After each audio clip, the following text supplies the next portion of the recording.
Ah.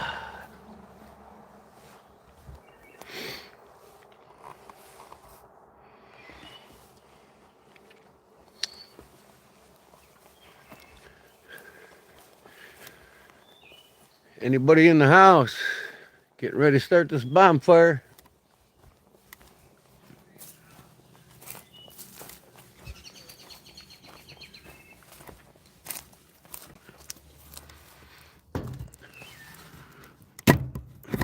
Whoa, Nelly. Come on, man. Oh, gotta get my pole up on this bad boy. Sorry about that. Uh, Fish Daddy, what up? Jim M, what up? Get ready to start this bonfire right here. I gotta get some oil here, and I'm gonna pour it on it. So I'll just put it right on the bonfire. What I'm gonna burn, and then I'll move the camera once I get it started. So let me get the Earl.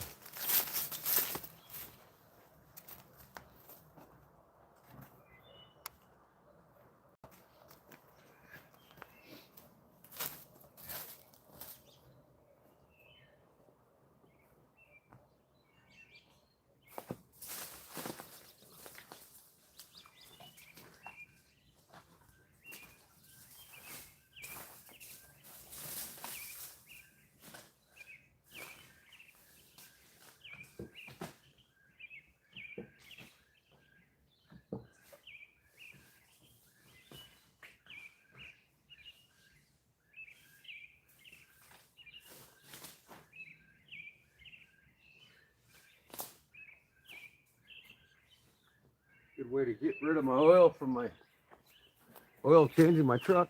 8 quarts of it. Okay, I'm gonna light it.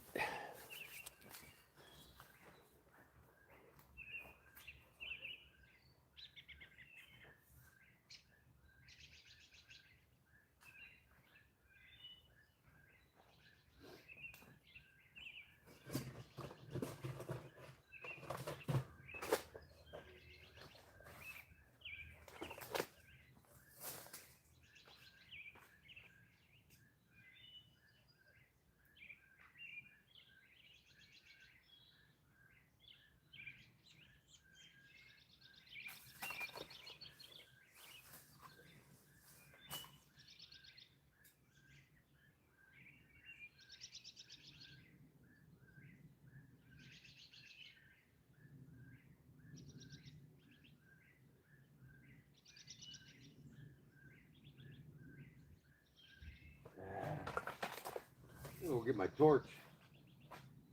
Be right back.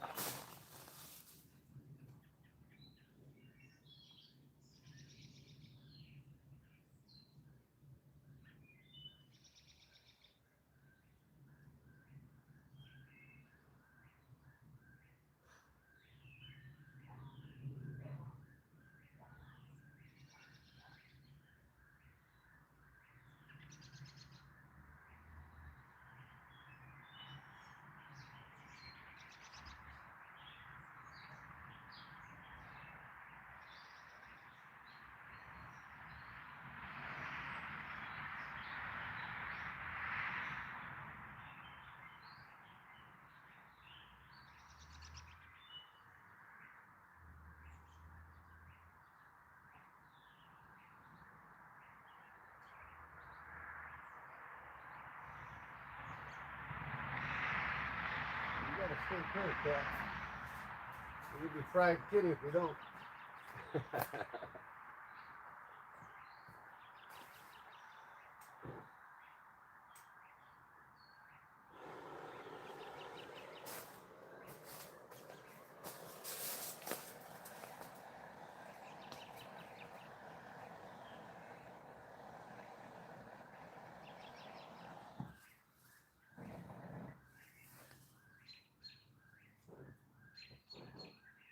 Come on, man.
We'll see how it takes. Should do all right. Once that oil catches on fire, it'll be good. All right, I'm gonna take my camera back over to my fire pit. We can see it from there. That big old box get going and light all that oil. Got a bunch of plywood in here and shit, old furniture, burning it. Get rid of it. What up, Jeff? Hey, Barbara. Whoever else came in, I haven't noticed yet. Brennan Goforth, welcome.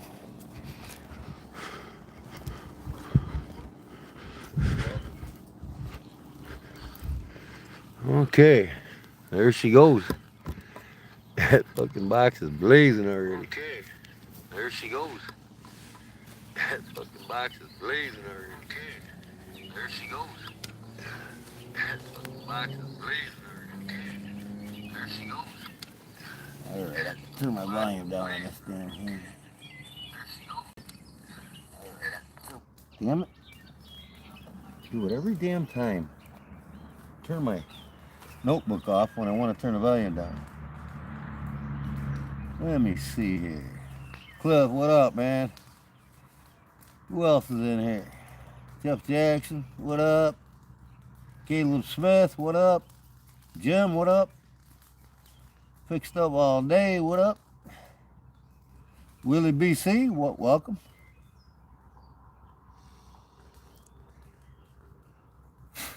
Yeah, the mosquitoes are going to be something tonight. I'm going to have to go in and get my mosquito spray. I can tell you that right now.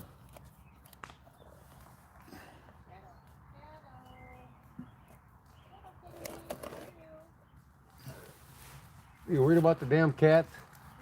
Believe me, it'll get away from that heat. Oh, it's starting. A little at a time. I got oil on it. Make sure you get your hose ready.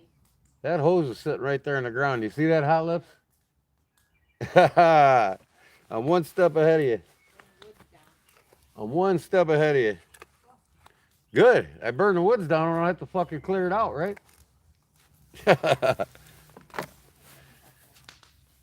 Let it burn. Let it burn, guys.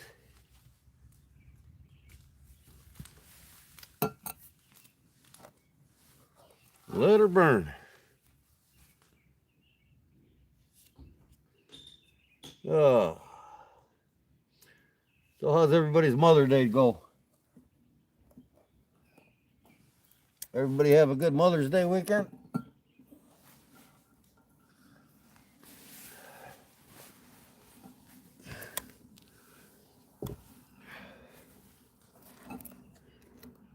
What the hell, man?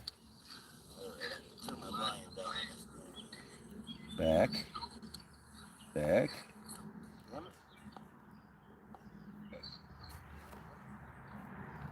Went good? Good to hear that, Jup. All right. Went good? Good to hear that. I got to turn my volume down on this damn thing now. Good to hear that. I got to turn my volume down on this damn thing now. There we go. Don't want to hear myself talking. Ah, going well. Had a great Mother's Day dinner. That's awesome. Yeah. I went and got my mom some chicken dinner. Mom and my stepfather. I'm very fortunate to have both my parents. I'm 60 years old, and my mom and dad are still alive. Mom's 80 and dad is 86. Mom's 82, I think.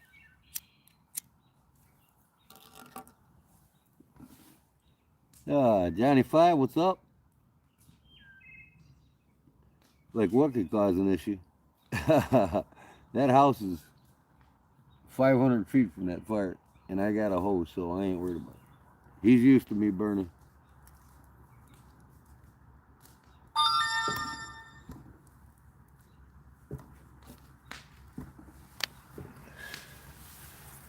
So, I'm going to go over there a little bit, see how it's doing. I'll be right back.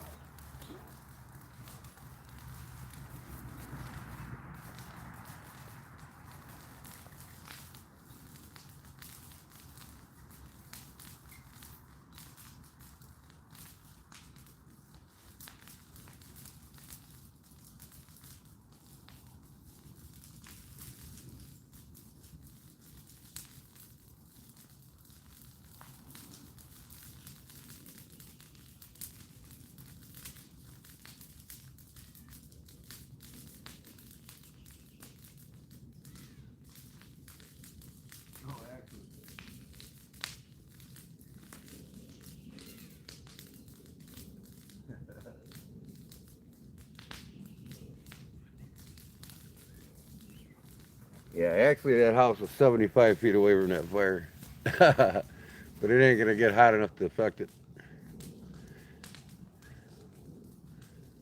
Oh, you can see my tent top is burning up. It's black smoke.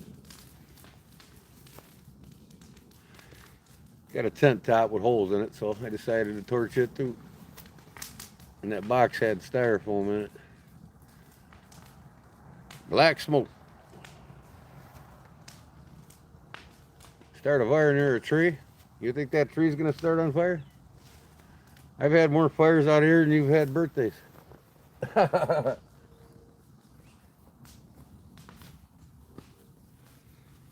Oh. And them trees are coming down.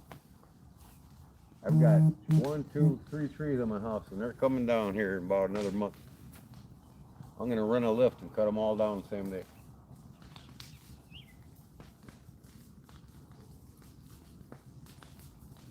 And them leaves are green. They're not brown. So I'm good. I'd say that's about a 15-foot flame.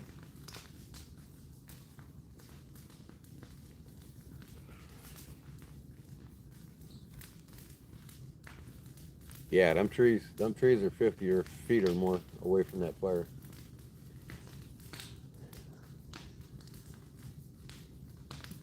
Once that brush burns up, it'll calm down.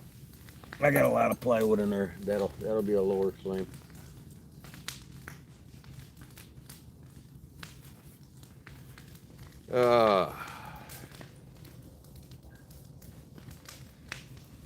Yeah, I'd say it's 20 feet now. A couple of them flames got up 20 feet.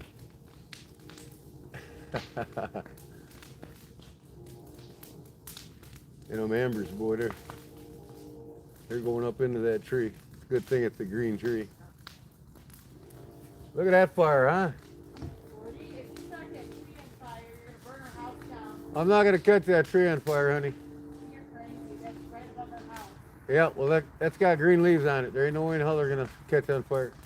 Oh, but never say never. Okay, well, you know what? I was the #1 firefighter in the Navy for a reason, so You know what, I think I could put that fire out before it'll get to the house. Gordy? You're Let's go right in the tree. just freaking out, that's all. Yeah. As long as them leaves are green, they're not gonna catch on fire. Well, look at the ashes. Mm-hmm. Straight up. Beautiful fire. Yeah, ashes right up in the tree. Yeah, I see that. You're crazy. I know, ain't I? That's what we had in your mind. I know. Charlie Cook, what up, brother? And those leaves shouldn't be by the house. You have them leaves? I'm gonna throw them on a fire here in a minute. Because that starts on fire. I'm gonna throw them 2 piles of leaves on the fire here in a minute. Oh my God, you're crazy. You're gonna call the fire department on you. No, you're not. I got it under control. Famous last words. Yep.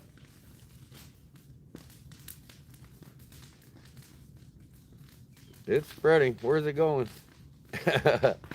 Up, No, hot ass. the base is spreading, you said. Hey, look at the hot ass. Yeah, I know. Look at that. It's gonna be landing on our roof. Oh, yeah? Oh my God, you're crazy. Oh, God. You're freaking. Ay, ay, ay.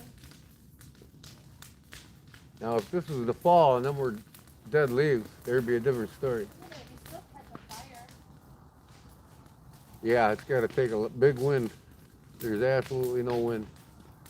There's dead branches right there above the fire. You're going to complain the whole time you're out here, ain't you? No, I'm freaking out. Oh, that sound. And that tree's dead right there. What's up, Michael? Crazy. What if that's pouring some water around that fire? Why? We'll find out. Why? Take seconds. It's stuff to start on That's fire. got plywood burning, honey. It'll be fine. Oh my God. It's going up there, ain't it? Yeah, it is. Oh, man. Gonna start our house on fire. I'm telling you what. City busting. I'm telling you what.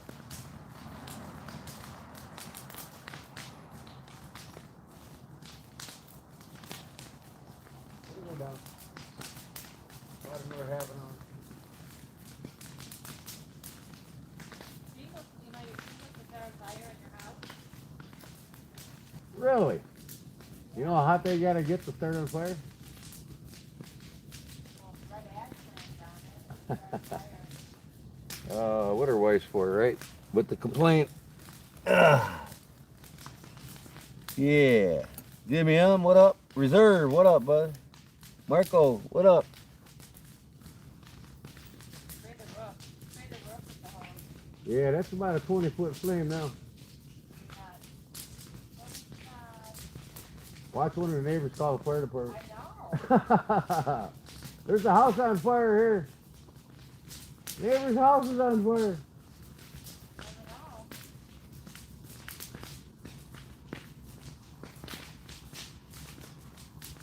Never know. Them leaves are keeping them ashes from getting to the house. Way up there. Yeah. It'll calm down here in about half an hour. The bulk of that plywood's burning right now.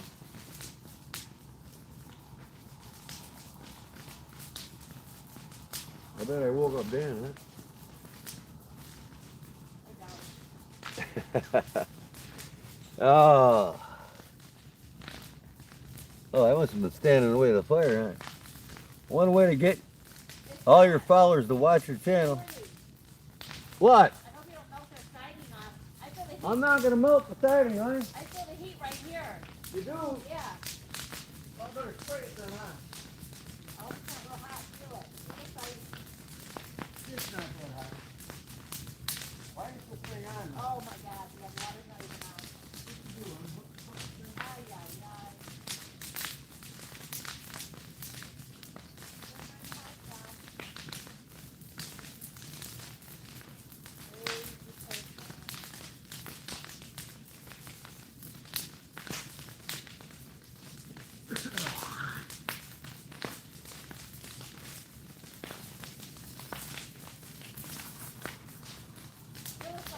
I'm not feeling it. Why don't we do?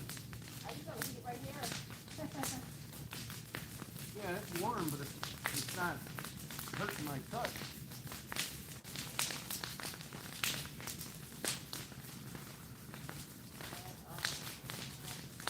I'm standing here, so it's not hurting me.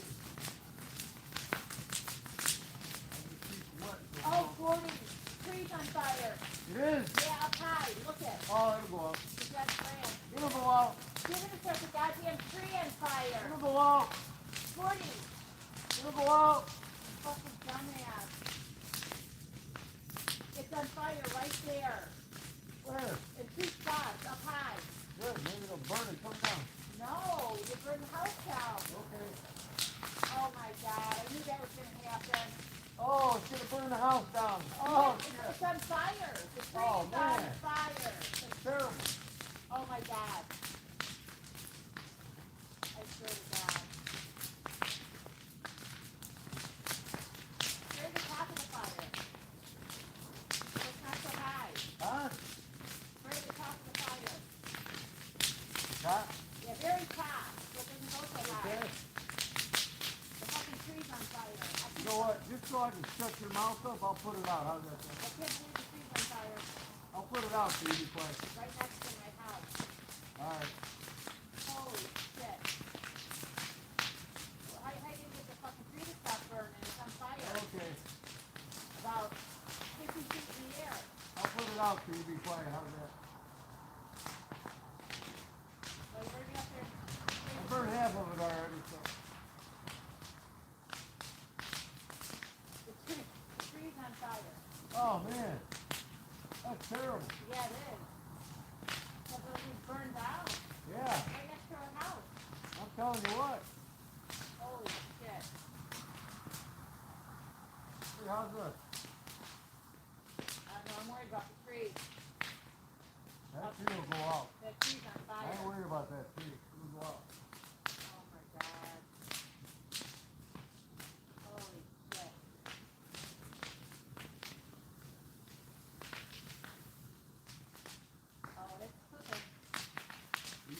happy?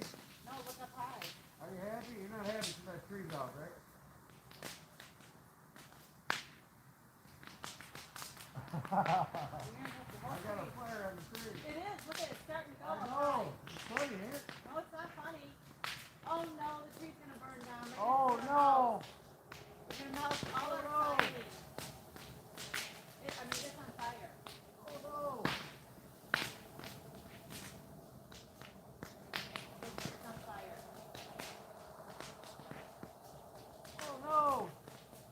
Watch out. Tree branches are falling.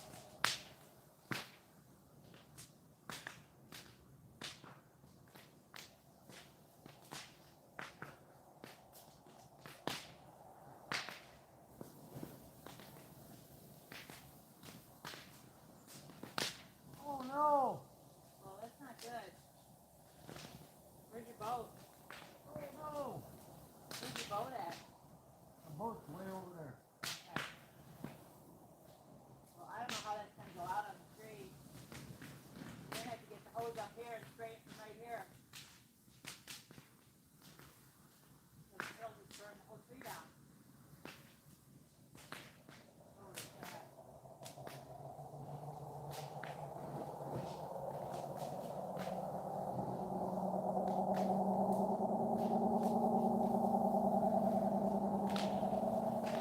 Oh no.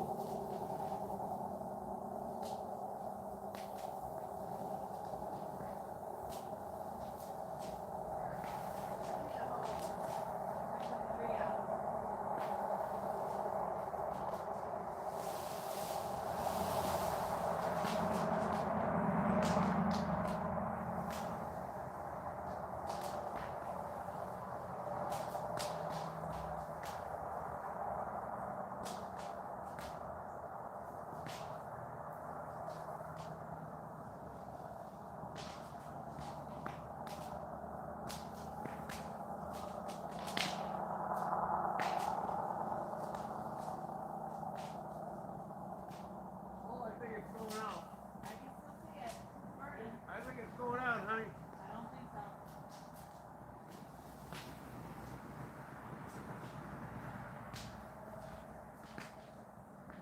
Got most of it burnt. I'll burn more tomorrow. I need the hose so I can spray the tree. Yo. I need the hose. Huh? I need the hose so I can spray the tree. Don't worry about that tree. It'll go out. Oh, I don't know. I don't think It'll so. go out. Don't worry about that tree. I think so. Don't worry about that tree. It'll go out. That branch is burning.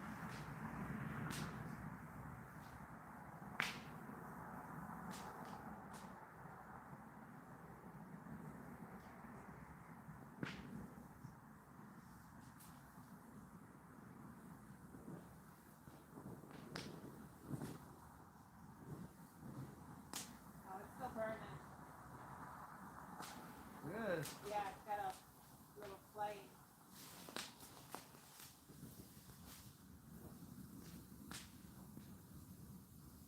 Oh, no, that stuff in the middle will burn. Okay, I want the hose. Look at it. It's on fire. Would you shut up? No, look at it. It's on fire. Okay, would you shut up? Give me the fucking hose. Okay, would you shut up? Come on, it's starting to do a fire up there. Gordy, give me the hose. I'm fucking serious. Be quiet. No, you're not gonna reach it. I can. Gordy, turn the hose off and give it to me. Now. Look at it, it's starting to fire. Gordy, Be quiet. give me the effing hose Be quiet. before it starts the whole fucking tree on fire. God damn it. You are Give me the fucking a hose. sissy. You know that? You're a complete sissy. It's starting on fire. Here. I bet you're not going to reach it either. Throw it up. Grab it. No, throw it up. I don't want to be hit with the hose. Okay. You better fucking hurry. I swear to God. Okay. Oh, I better hurry. The house is going to burn out. Well, it's right next to the fucking house. All right. You ready? Look out. Throw it up here. Oh my God, you can throw it up. You're killing me, man. Just take the handle and throw it. Don't wrap it up. Okay. It isn't a rodeo. All right, I'm gonna whack you in the mouth with it. Whoa, You got it? son of a fucking bitch. Put it out. Let go of it. Put it out. I can't believe you. Idiot. Oh, she's killing me. Idiot. Ah, the tree. I think it's too late, guys. Oh shit, the tree's gonna burn down. Yeah. Man, I'm telling you.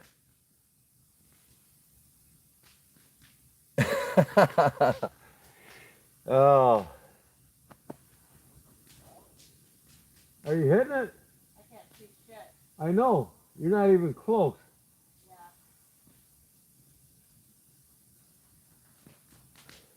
It's going out now. I got it. You got it? So, All right. I told you to go out. no, No?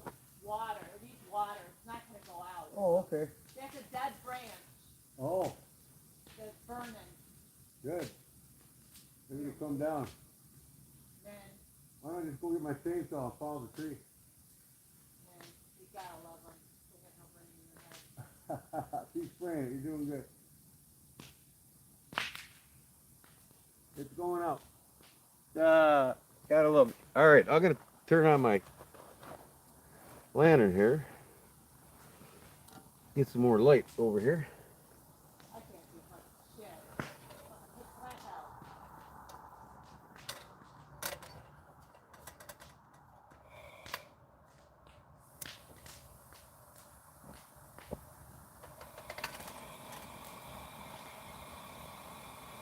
Okay.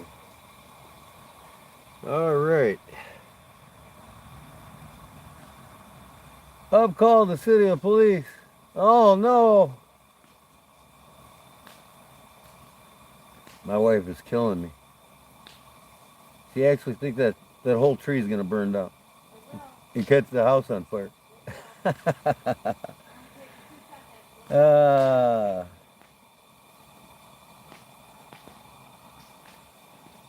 Ah.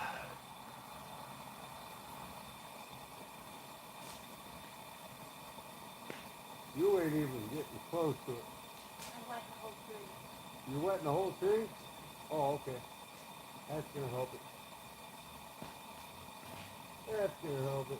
Then it'll come back in the dark out here and see what I'm doing. But it's dark. You don't have to get out here and do it. I can't.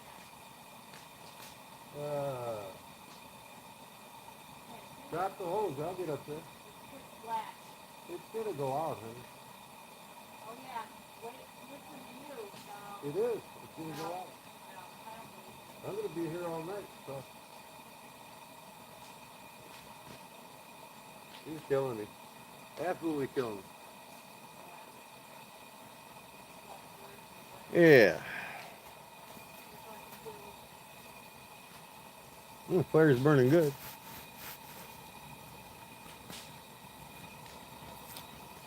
I got some knives out tonight.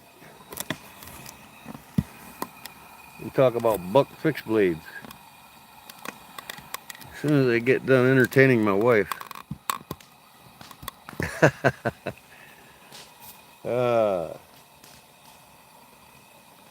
Look at the ground. Yeah, it's burning everything on the ground I want it to. Everything. My fire pit's about 30 feet wide.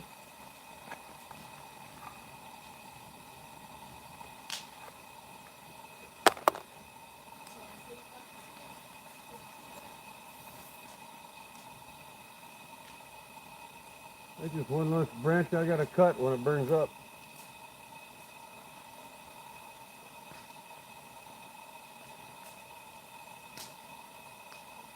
But no, I was actually hitting it here in the ground. Yes, I was. Oh, okay. You can't see the south side of a barn. You better shut up or you're gonna be by yourself. I'm gonna be by myself. Yeah, all by yourself. All right, I'll take my camper and go to North Carolina. Bye. See you later. Bye. Better get a job to pay the mortgage. Hey, don't spray me. Are you retarded? You just got everything wet over here, you retard. Holy cow.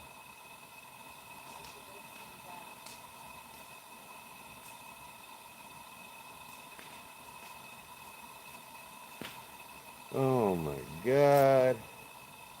Hey Paul, what's up? Welcome.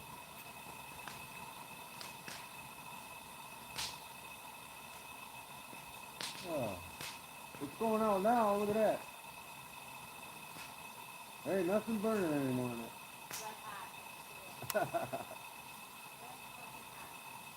Yeah? Keep putting it out, honey. You got it.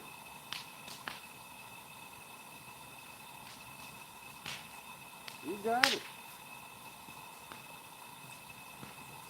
Oh.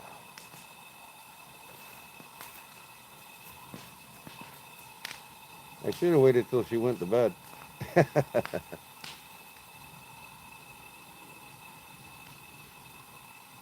Yep, she thought I was hot, so she squirted me with water, huh, honey? Love you, honey. Honey, I love you. Oh. I'm going to go back over by the fire. Don't spray me, all right?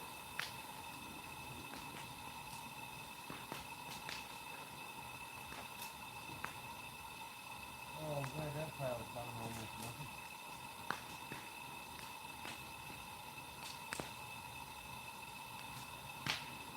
I need to get a shovel and put some in my fire pit. I'm going to get a shovel and put some of them coals in my fire pit. Then I'll just turn the camera on the fire pit.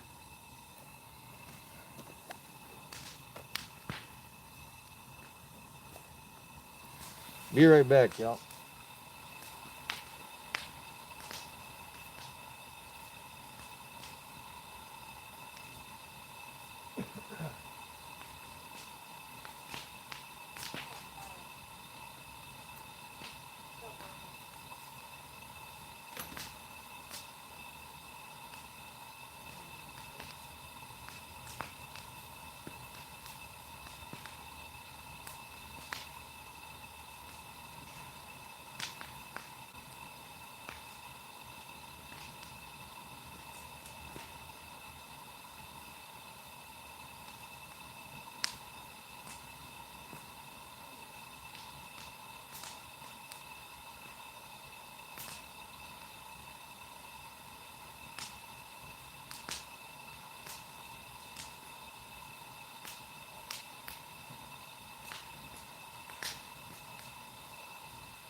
Nope. There you go, you're gonna ruin us. $80 food and garbage.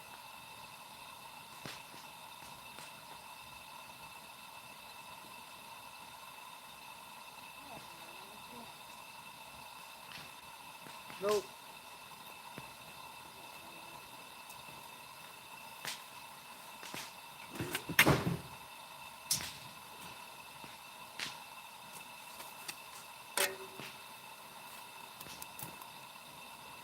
Get some more coal.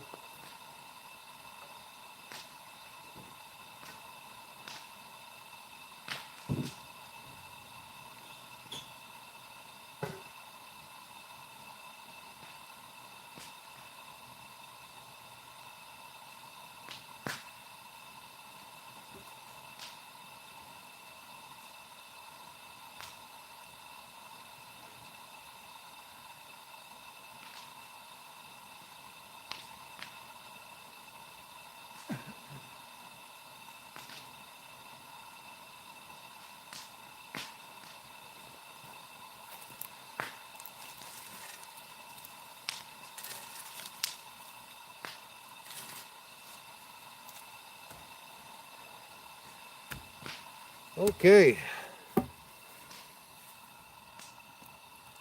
What's up, Miranda? Welcome back. Johnny? William Makervich?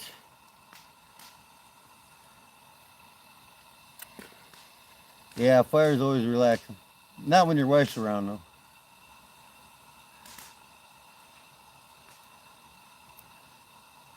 Hey, Barbara.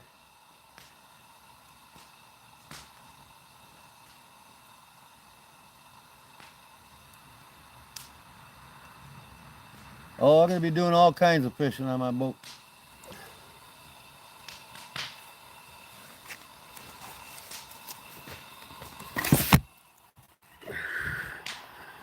Ooh.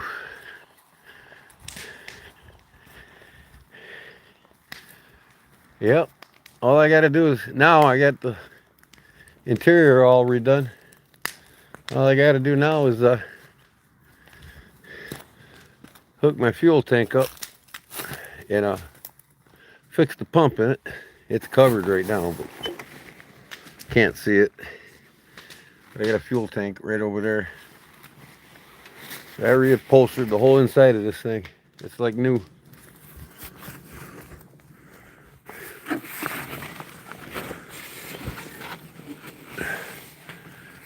It's new. Here's my antenna, my marine radio, my electronics for fish finding goes on top there.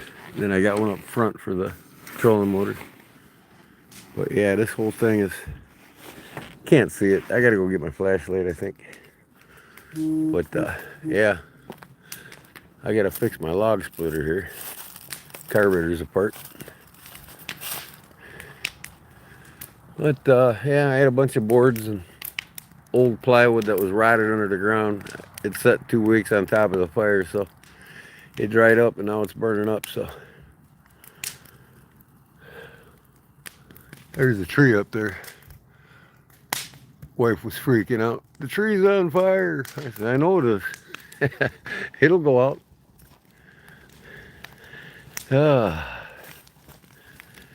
Yeah, and I got a bunch of weeds back here. I just wanted all to burn. So I'm gonna get a couple of these boards and throw it on my fire pit.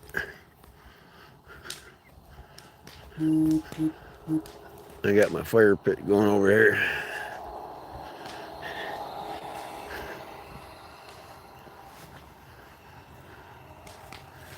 I might go get me some hot dogs. But yeah, here's my knives I'm going to show here in a little bit. My buck knife collection, excluding the one I made.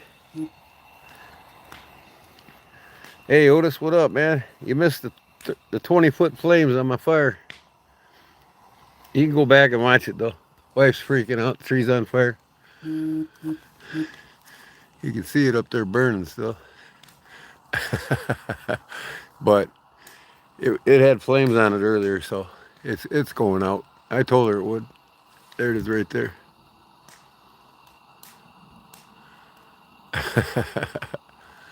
I bet them green leaves are dead now. That's all right. These trees are coming down. That one, This one is against my house. I had a big limb come down and take out the front overhang of my house. I had to rebuild it. So both of these trees are coming down, and then I got a big one on the other side of my porch over here. And then I got to finish siding the back of the house. Everything's sided but the back. But I didn't want to do anything with the siding on it yet until I enclose this porch. I'm gonna bring 8x8s all the way up on the ends here and tie it into the house, put a metal roof on it, and have windows all the way around it with screens so we can sit out here and the mosquitoes won't bother us. I built this place. When did I build this place? 2006? Yeah, 20 years ago. Well before I retired.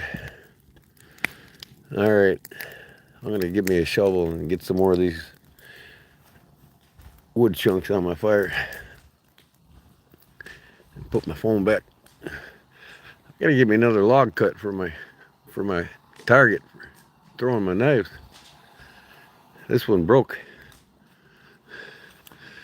It's been out here for 4 years and it finally gave away, so I gotta get another log cut and hang it so I can throw my knife some more. Ooh. Okay, I'm gonna put this back in its stand. Now that she's got everything wet over here. And I'm gonna go get some more ambers for the fire. Where did I put that shovel?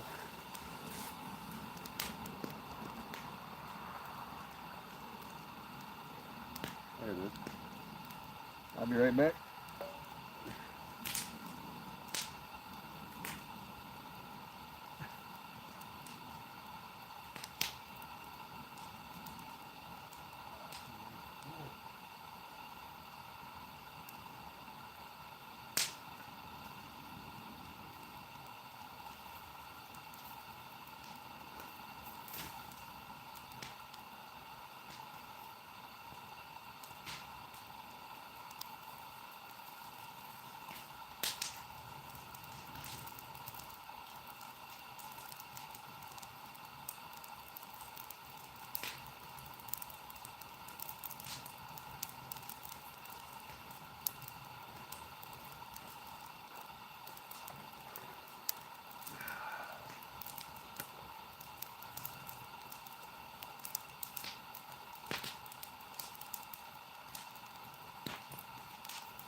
Alright, I can give me some fresh wood.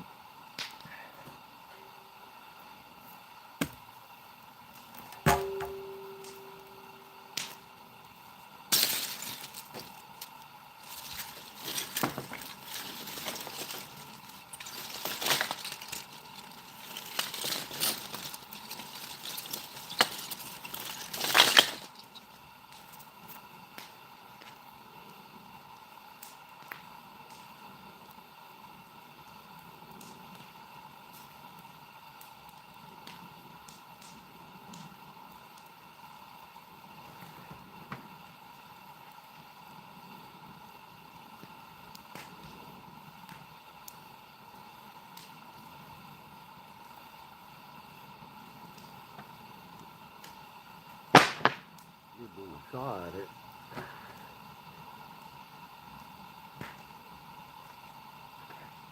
You see a little touch on fire.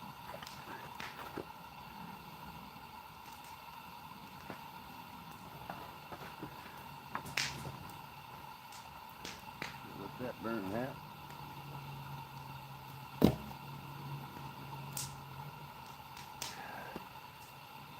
need to go get my hatchet so I can chop some of it.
There we go.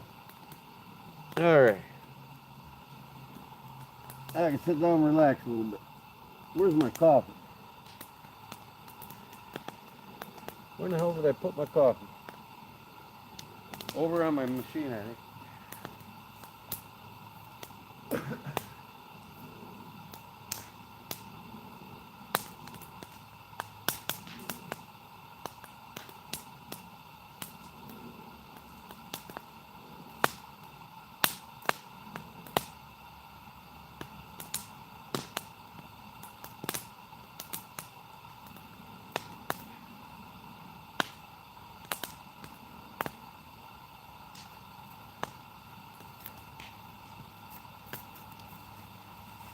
Okay.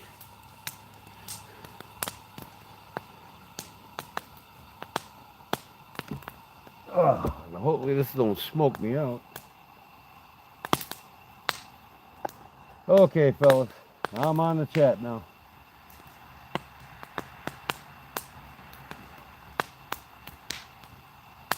No, them are leftover cedars I had from a fence job I did about a month and a half ago. I save all the cuts with cedars because it's good for the fireplace. Anybody with common sense knows that. I've got 2 wood burners in my house. and 2 trees to split. So I got my work cut out for me, and 3 more trees to take down. I'm on 5 acres here, so it never ends.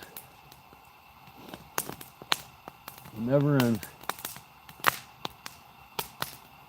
Ah, Barbara, you got a new picture I see there on your logo. Carbunk Leo, what's happening? No, this ain't a gas-fed pit. Gas-fed pits are for yuppies. I'm a country boy. I lived in the country my whole life. Well, with exception. I got out of the Navy after the war. I moved in with my mom for a few months and then got my own place in the city. And I don't know how I lived there for 6 years, but I did. I guess I learned to adapt in the Navy. You live anywhere in the world in the Navy, you can live anywhere in the United States, I guess. No carbuncle. No carbuncle. It's not.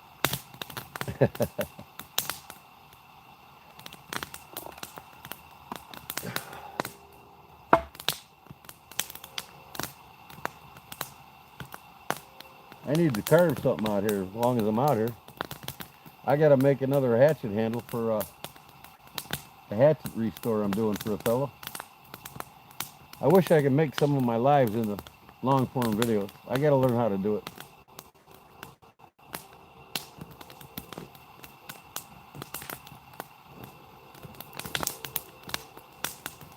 You're burning good now.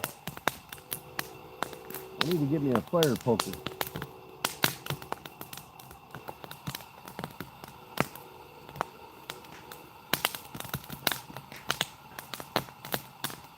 That cedar's cracking away, boy.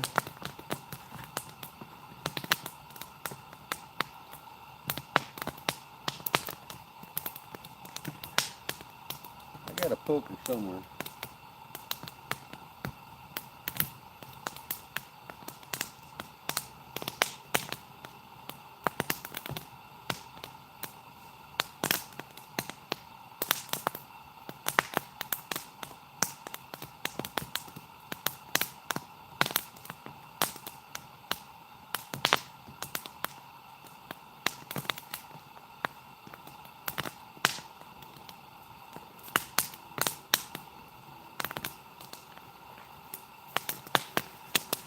Long piece of conduit I use for my burning barrel. I can sit here and stoke the fire.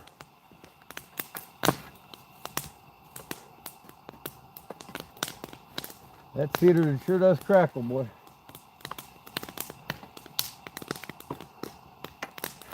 It's got that tar in it, natural tar.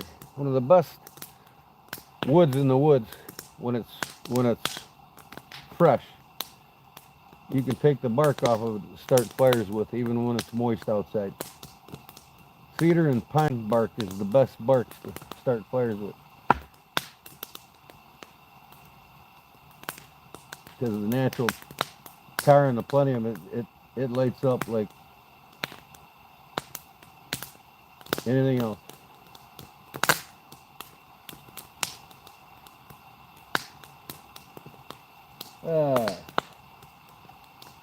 Gary, what's up, knucklehead? Welcome. I bet you all didn't get my notification either, huh? I got my knives here.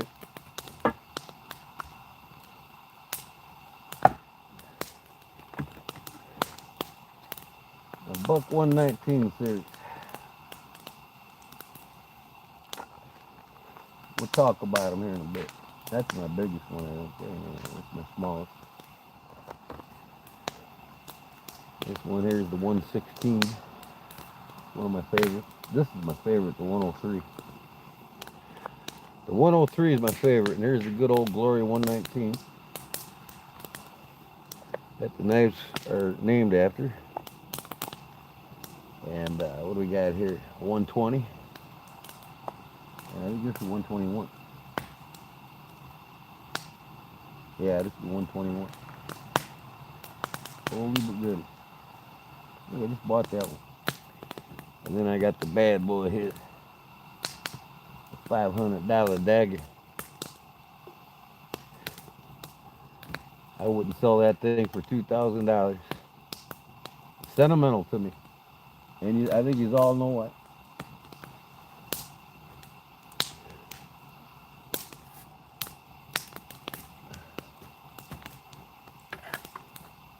Get the coals going here. I think I'm going to go upstairs and get a couple hot dogs, put them on the grill. I'll put my grill on that thing. I might bring a pot out and cook some coffee. Get the old campfire coffee pot.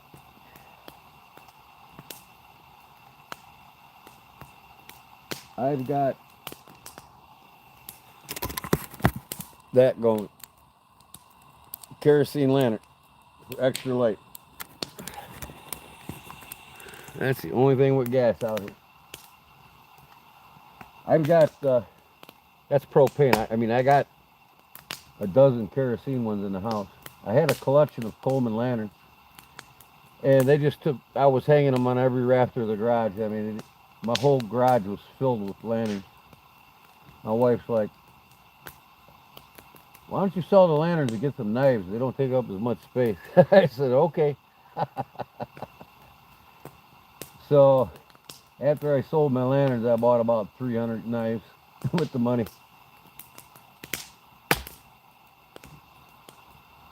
But I had every lantern from 1958 up to today. Like 165, 170 lanterns, somewhere around there. Coleman lanterns. I've still got 3 of the Coleman's, antique Coleman burning stoves in there. I couldn't see giving them up. I like using them. But I still have a dozen lanterns.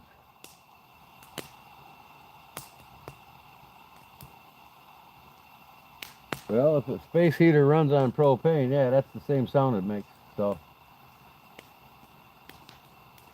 a propane Coleman lantern.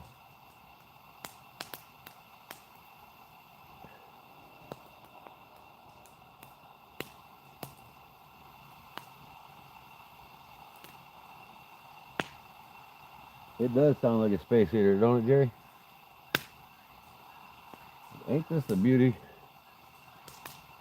This thing is a beauty.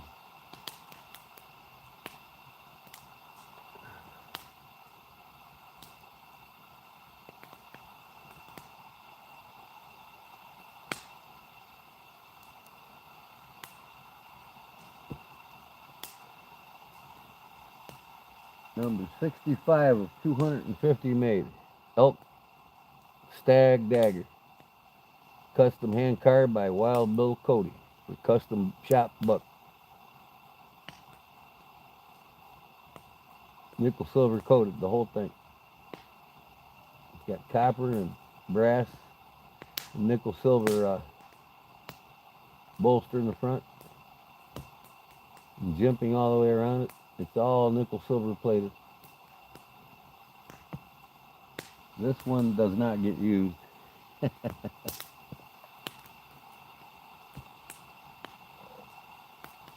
Full blast on the eBay stuff.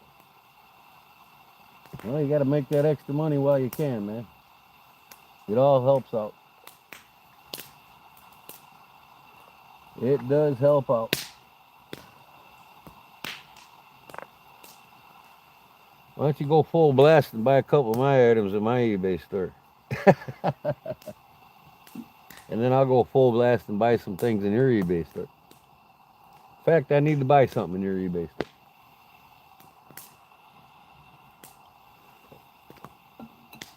I'm going to go in there, I think, Jerry, and buy a couple of your slips just to add to my collection.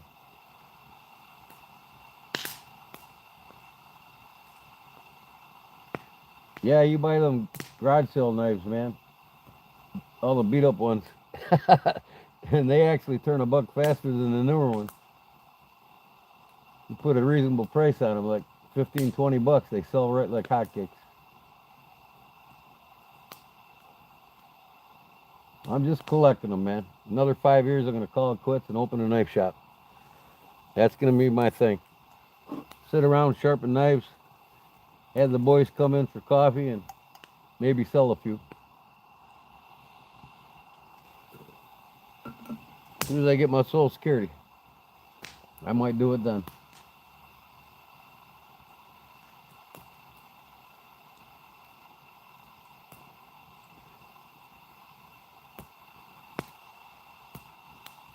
Me first, huh? Okay. Yeah, if we spend the equal amount on each other, it'd be like we're trading. Me first. If I spend 20, you'll spend 20, and we're both out 20.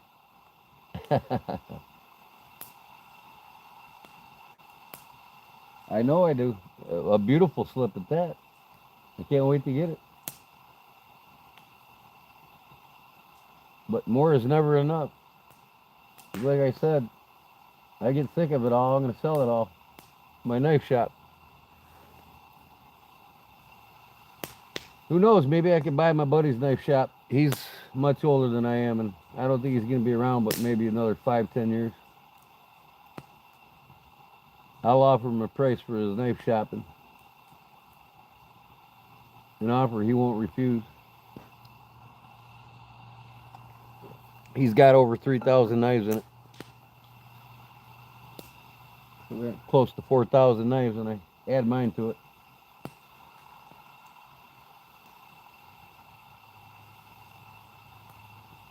Let's don't say we did. Okay. Yeah, how did your sale go, Jerry?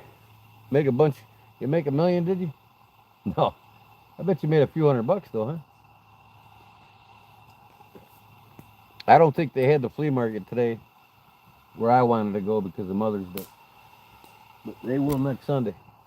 And I'll go live next Sunday when I go to the flea market.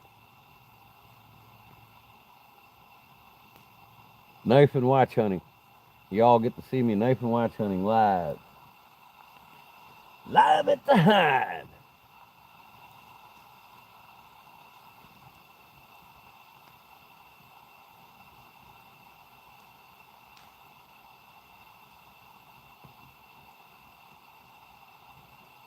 Or I could just trade, Charlie. Yo, I could trade too. Trade, sell, and bullshit with coffee, man. Come on up, man. I got some coffee waiting for you, Charlie.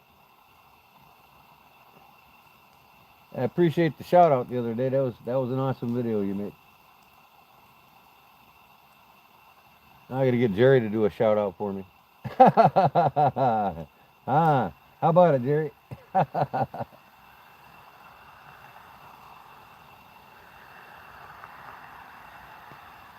Oh, $300 is always a good day.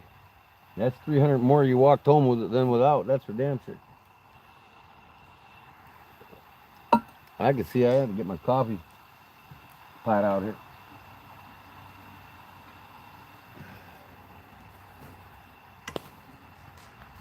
I can put some more cedar on it, but I'm starting to get some good coals now.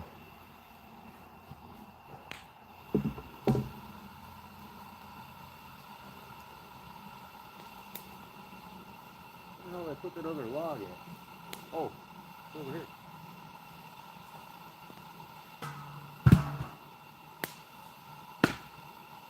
Ah.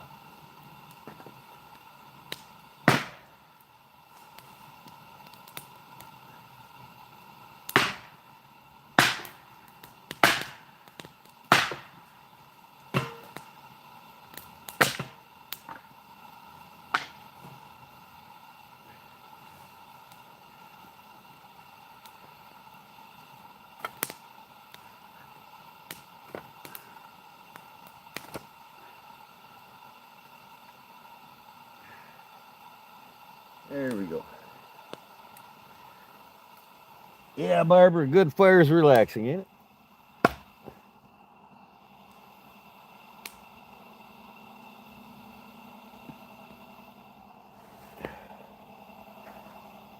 No frogs tonight. I thought them things would be open all night. After all that rain we got.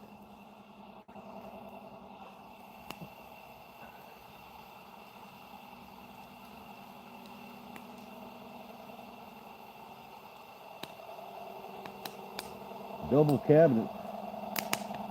Oh, yeah. Yep, I gotta go buy some wood for that. I've been so damn busy. I'm gonna get Cliff and Paul Mills mailed out in the morning. Them guys will be happy.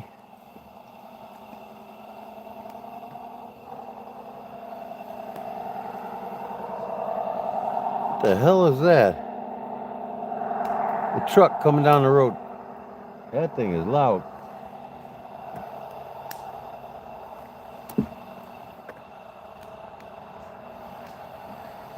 I gotta see this.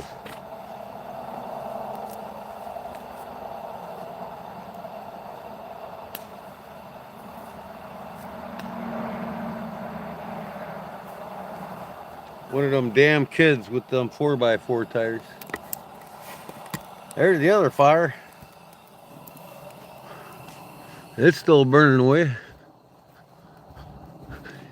There's the window of my shop.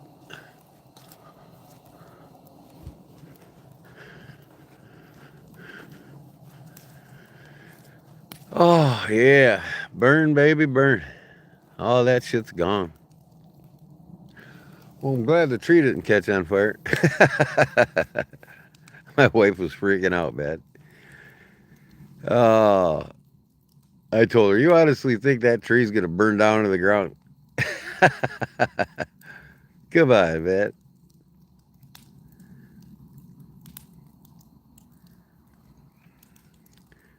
Farted. Who farted? uh,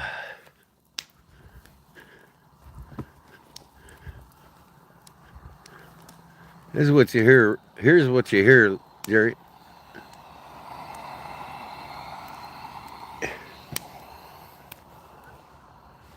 Man, these cars are loud tonight coming down here.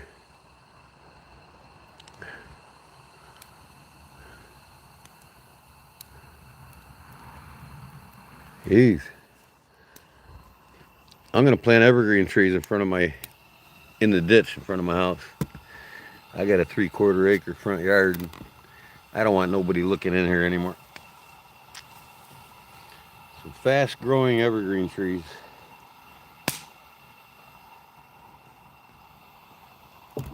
Plus it'll help block the wind.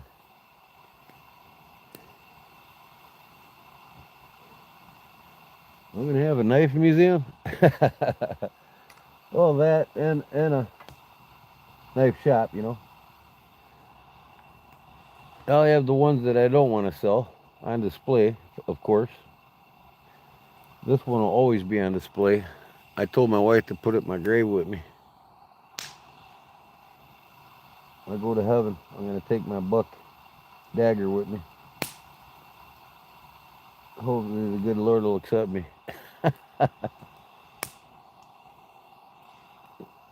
I'm thinking he will with all the work I do for the needy. I do so much for public serving, guys. You guys don't have any idea. If I got paid for what I did volunteering, I'd probably be a multi-millionaire.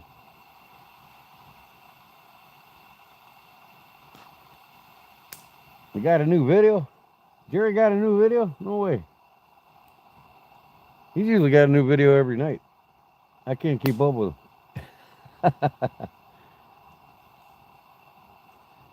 I'm not in no hurry to make videos, that's for damn sure. I made 4 the other night in one night. That new knife I did. I do them in spurts. Burning Stable Forge has broke 1,000. Y'all getting a giveaway video. Try to win his EDC Hank and his little pocket knife. He needs to give 17 knives away like I did.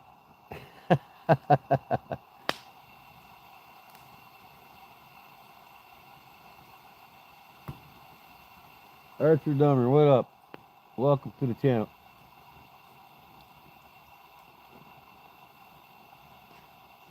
Boy, that fire's hypnotizing. I sit there and stare at the flame. I'd hate to be burned alive, I tell you what. That's got to be the worst feeling in the world.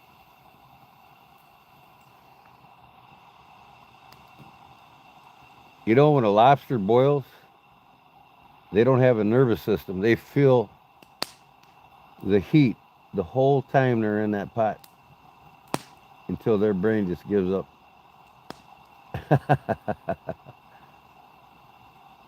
Really shouldn't eat lobsters. They're bottom scavengers. They eat everything that's decaying and rotting, and everything on the bottom they eat it. The filthy rich people, they don't eat lobster. They refuse to. You know, people see these videos where the rich are sitting around eating steak and lobsters. No, that don't happen, man. Not in reality. If some of y'all seen what a lobster eats, you wouldn't eat it.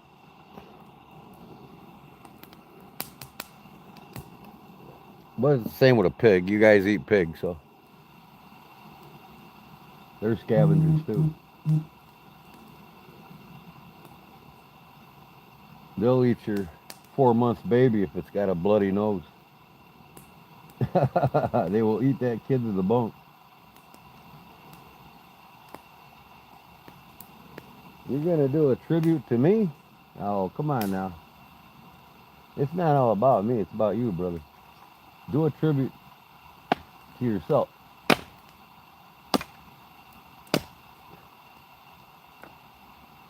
It's all about you guys for being here. That's what it's about. This channel wouldn't be possible if you guys weren't here.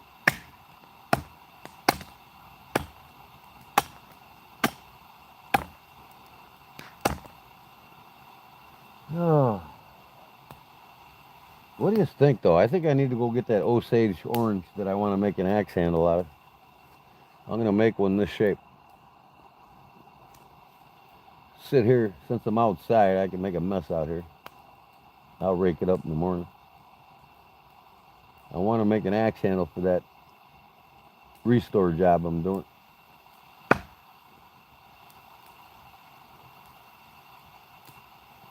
Oh.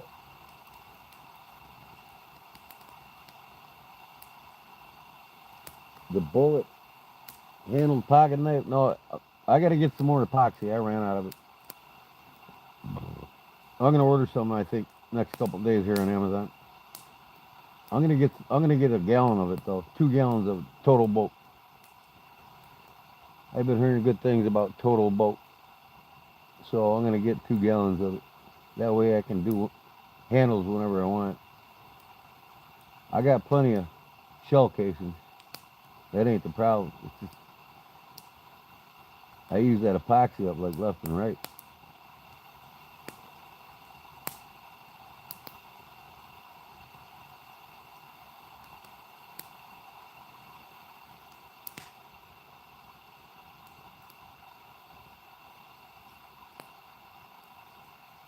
Only got so much time. Like I said, I'm not in no hurry.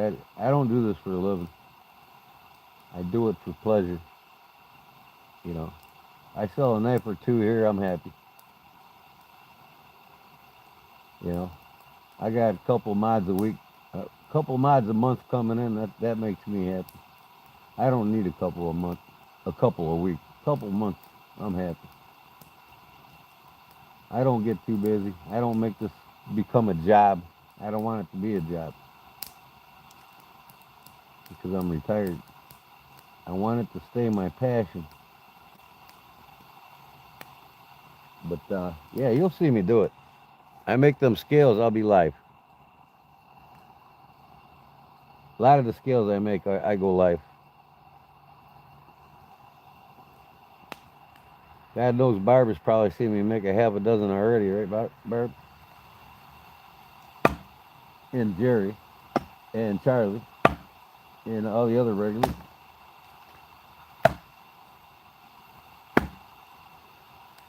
So what do we got here?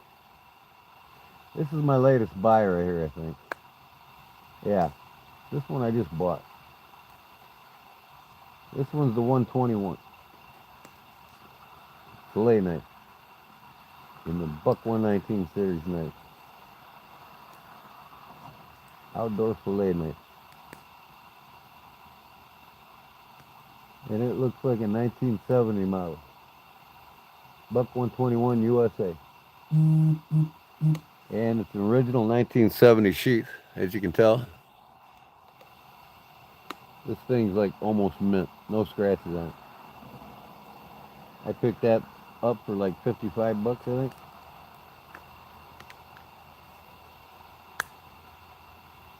I love these sheaths. I wish they didn't quit making them.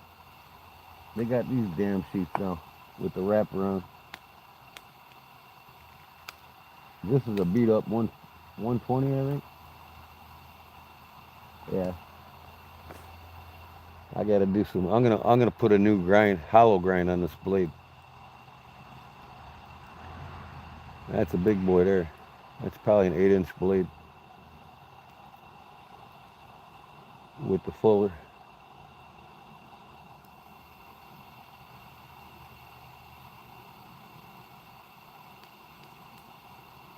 For everyday use, well, if it's for use and it's a tool for you, what do you do the most in the outdoors, or what most activities do you do? That always determines on what style of knife, whether it's a folder or a fixed blade, and what material it's made out of. I mean, what do you do?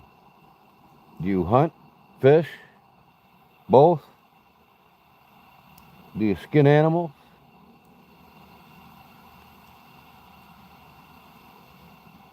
Yeah, this is, this is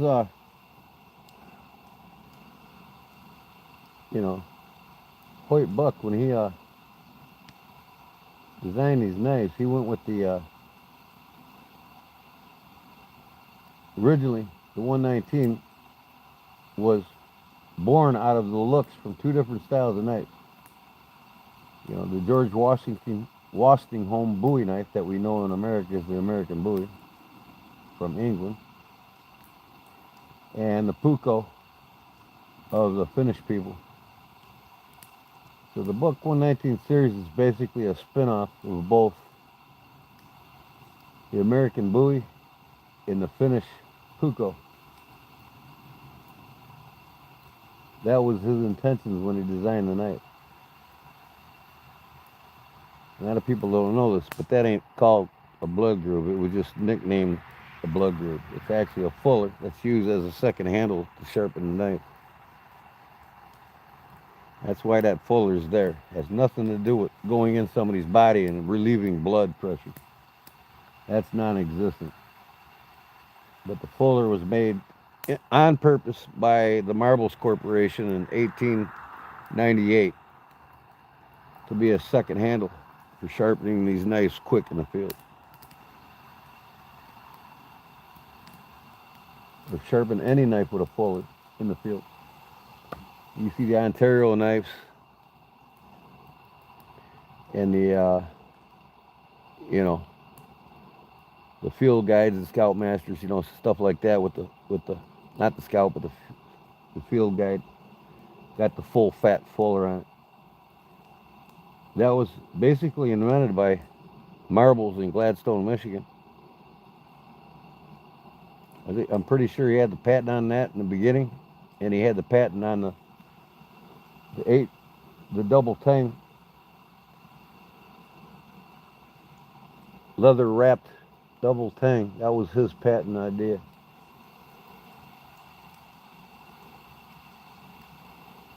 Ranch work, hunting and fishing.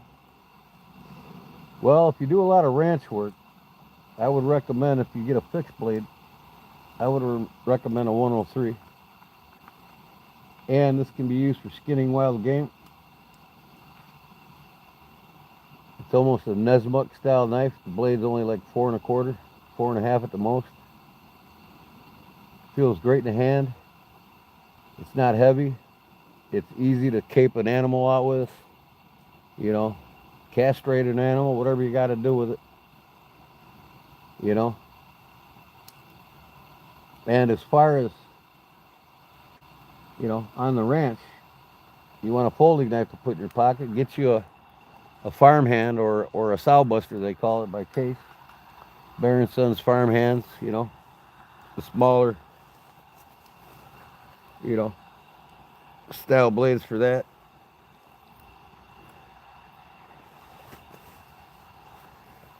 Uh, you know, and it's hard to beat the buck 110 or 112 at that for a ranch hand knife. Want a great folder? Put a side buster in your pocket. You know, put the buck 110 on your side and a 103 on your side, or vice versa. This you'll actually get more implement. This is more of a tool than a buck 110 is, because it does everything. I mean, it's easily controlled to cape and skin animals and castrate them. Uh, you know, even clean a fish at a campsite. I mean, it's very light. It's probably about, I want to say 5.5 ounces. Great knives, 103, the buck 103 in the 119 series knife. And the reason why buck put the snap over here and not in the front, because you can snap it with your thumb over here if you wanted to, but that's not the idea. The idea of the snap being over here is so when you're in the woods, nothing's grabbing it, so it won't come undone and you lose your knife. That's the purpose behind the snap on the left. Whenever I make a sheath, any sheath, like this sheath here I made, for this marble lookalike that I made, always put the snap to the left. When, if you're right-handed, you're left-handed, you know, put it on the right. Because when you go through the woods, you don't want this to snag anything. And that's the reason behind it. But this one I carry everywhere. And you can see, it's almost similar in size to the buck 103. In fact, the blade's almost, mine's got it probably by about 3/16 of an inch. And as far as swell, ranch hand knives, farm hand knives, you know, buck 110s, they got less of a belly, you know, and that's what you want. You don't want something that goes, you know, unless something like this you're going to use for caping or skinning, then it works really nice. I mean, I don't even have my hand on the handle. I can control the blade with my fingers. But I typically hold it like this in the swell of my palm. And that's the purpose behind this. This is my all-around carry knife. I mean, I can do just about anything with this knife.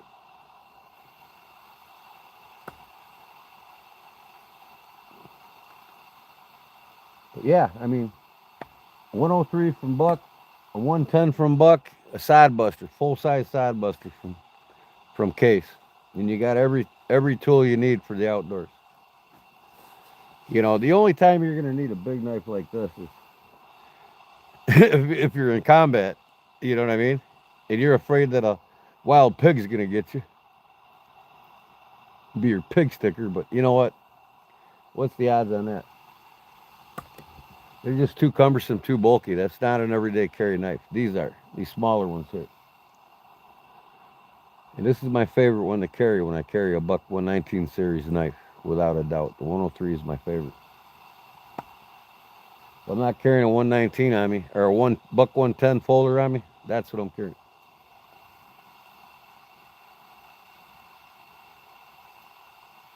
You saw my video on that? Which one, Barb? The fire's going out, man. I need to get some more cedar. It's been raining here for like a week, so all my firewood's wet.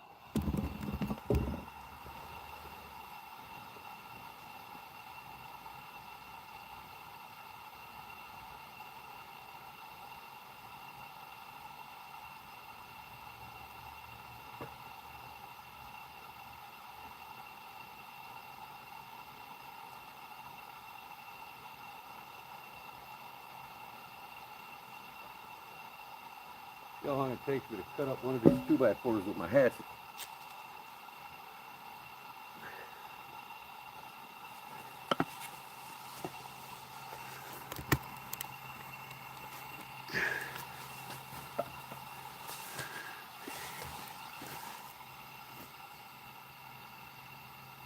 Oh, you're talking to Charlie? Yeah, Charlie makes some great videos, man.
There we go. There's a couple cut up.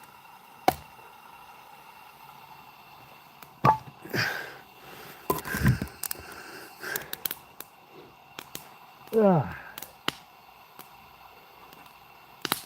she does, Jerry. All right, let me see here. I gotta plug my laptop in, and then I gotta check my phone, or my notebook, I should say.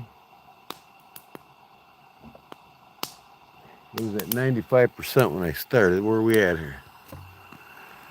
73%. I'm good.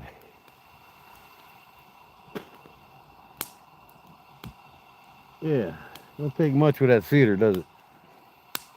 Now, I'm not going to stick this one in the log, but I showed it to you already. A Wild Bill Cody custom shop buck. That's elk stag. He carves buffalo head on it. Not one knife is alike. Every handle's carved differently. Every stag looks different. This is number 26 out of 250 made.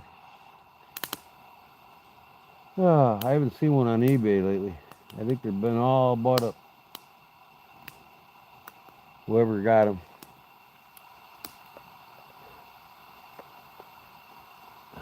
Okay, what do we got here? This is the 118. This is my Boone & Crockett special. It's got the Boone & Crockett logo on it right there.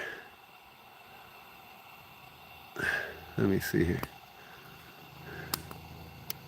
Boone and Crockett. I don't know if you guys see that or not, but you'll see it on the handle.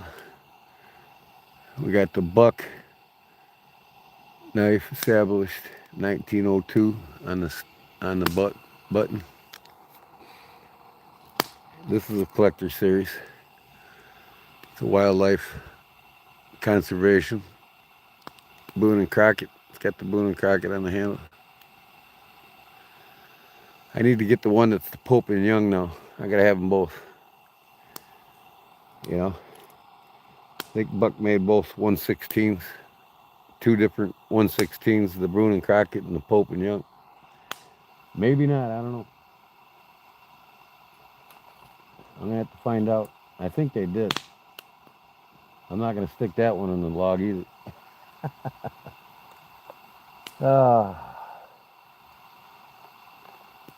And then here's one of my buck 119s I've had a long time. I've actually used this one. 119, this is what started them all. Selling them door to door.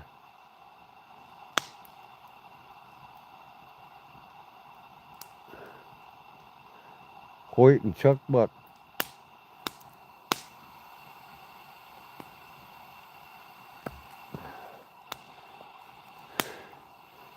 So I think I got, yeah, two 119s here maybe. Yeah. Nope, that's the one I just showed.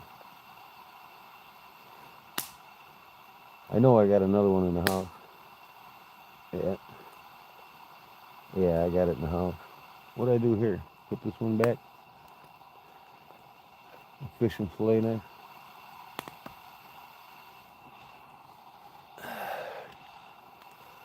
Yep. I was talking to Charlie. So does Jerry. Jerry does too. Oh yeah, I know. I'm out of coffee too. I'm out of coffee, man. I'm gonna have to go upstairs and get some stuff for it. Maybe bring me some hot dogs down and make me a treat. I had chicken dinner tonight. We bought chicken dinner for my mom for Mother's Day. We were over there till about 6 o'clock tonight. Mom's 82 now. She's getting up there. I'm very fortunate to have both my parents though. See my dad yesterday at my brother's bar. My nephew graduated college last year, but this year he got his what do you call that? MBA. He got his MBA. Master's. He's the first Holman with a master's degree. A master in business administration. In other words, called an MBA.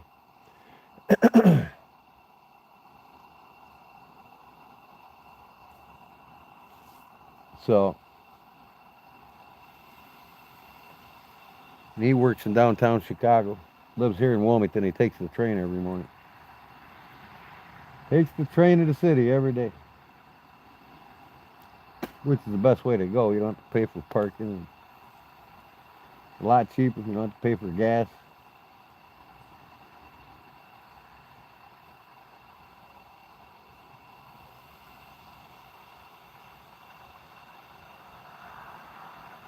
You're working on a slip right now and just watching. I got you. Come on, man. What's going on here?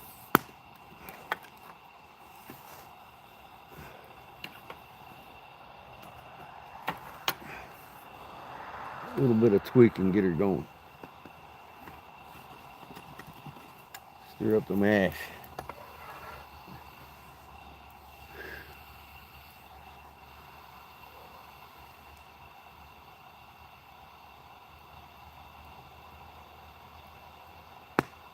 My dad passed in '94. My mom passed in 2000. Well, I'm sorry to hear that, Jerry. What was their age? Were they younger than expected, or?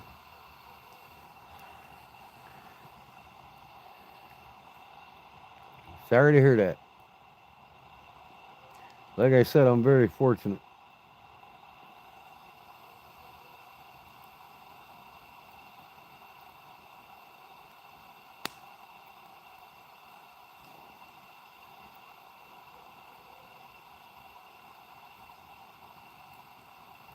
Jerry, were you? Charlie, were you at the fire station?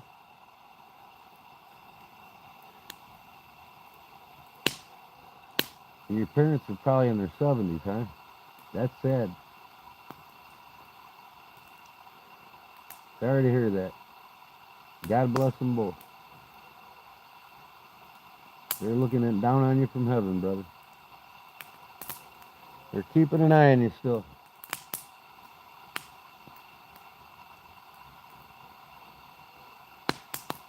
I always told my brothers, you need to spend more time with your mom, because my mother's not going to be around maybe a year or two if she's lucky. Her body's starting to shut down now. She's taking all these damn drugs, and she just won't listen to me. I try to get her in a healthy diet, and she refuses to do it. She likes popping them pills. Think the doctors are going to keep her alive longer.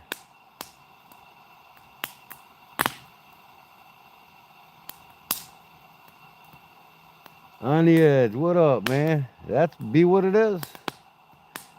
I got 2 bonfires going. You should have seen the 20-foot flame on the last one. I turned my camera on here. It's still going over there, see it? That thing was 20 foot tall, man. It caught the tree on fire. uh,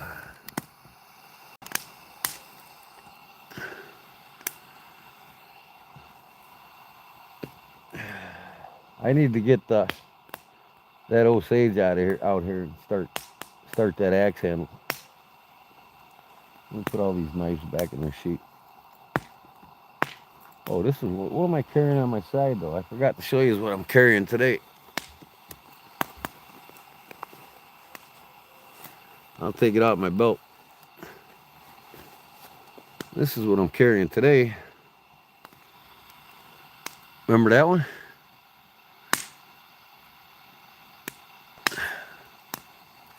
This is my fixed blade trapper.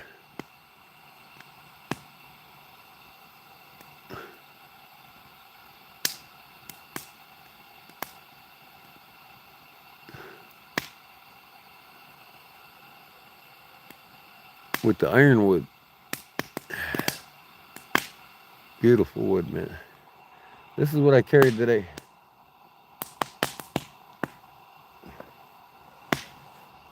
You guys hear that owl in the background?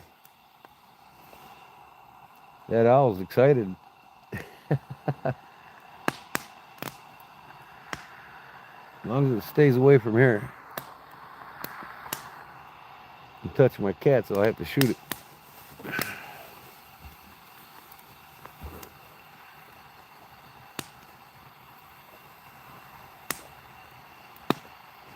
Wish we could take the BB gun out and shoot my target.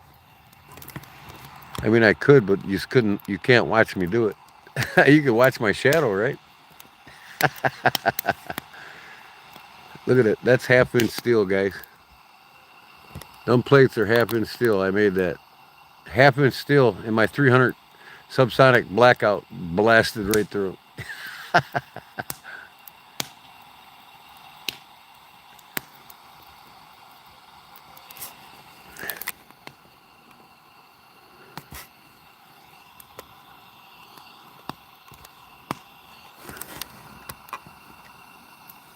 Uh-huh. At that age, you did what you want. You did what you want. What do I miss here? The slip. Yes. Bonfire. Had to check in and see what was happening. Bye, ha, ha, ha. Is any giveaways tonight on Sunday? Anybody, is anybody having? Yeah, boom. At that age, you did what you want. You do what you want. Yeah, yeah, yeah. Yeah, my parents, she's just bullheaded. I got my dad listening to me. My dad's 86. And I told him, I'll keep you around for another 10 years or better if you just listen to me. And now he's going out and buying the stuff I'm telling him to get. He wants to watch his grandkids get a little older. So my dad's listening to me. He just beat cancer not too long ago. He had prostate cancer. I told him, eliminate the glucose and the cancer will go away. Cancer can't thrive in your body without glucose. It'll stay in remission if you just leave the sugar alone. It's a hard thing for a lot of people to do.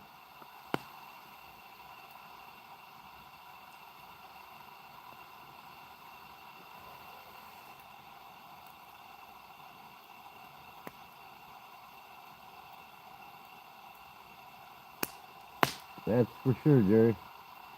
Especially my mom, she's bullheaded. But, you know, hey, it is what it is. I guess 82 to 87 is a long time. You know, kids today ain't going to live to be that long. You guys as grandchildren will be lucky to make it past 65. Because all the poisons and the chemicals and all the shit in the food now, it's designed that way. Most kids today will be on drugs by the time they're 50. Unless they seek proper nutrition.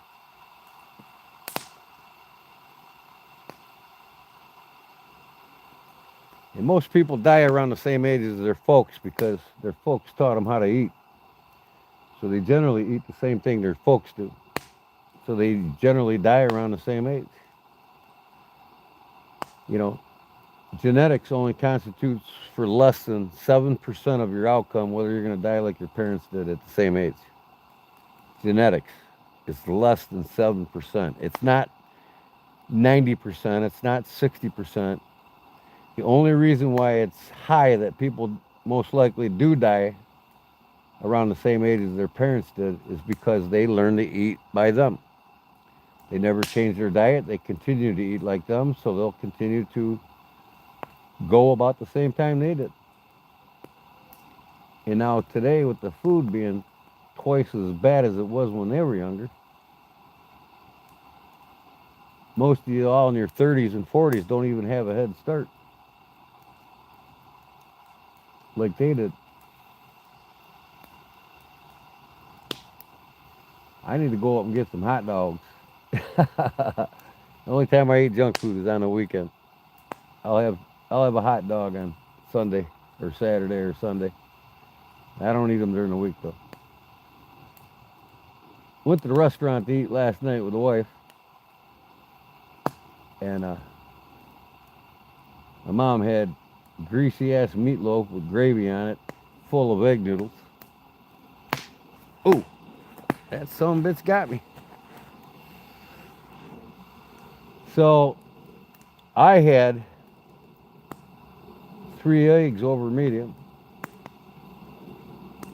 and a slice of ham and rye bread and a bowl of strawberries and bananas and blueberries.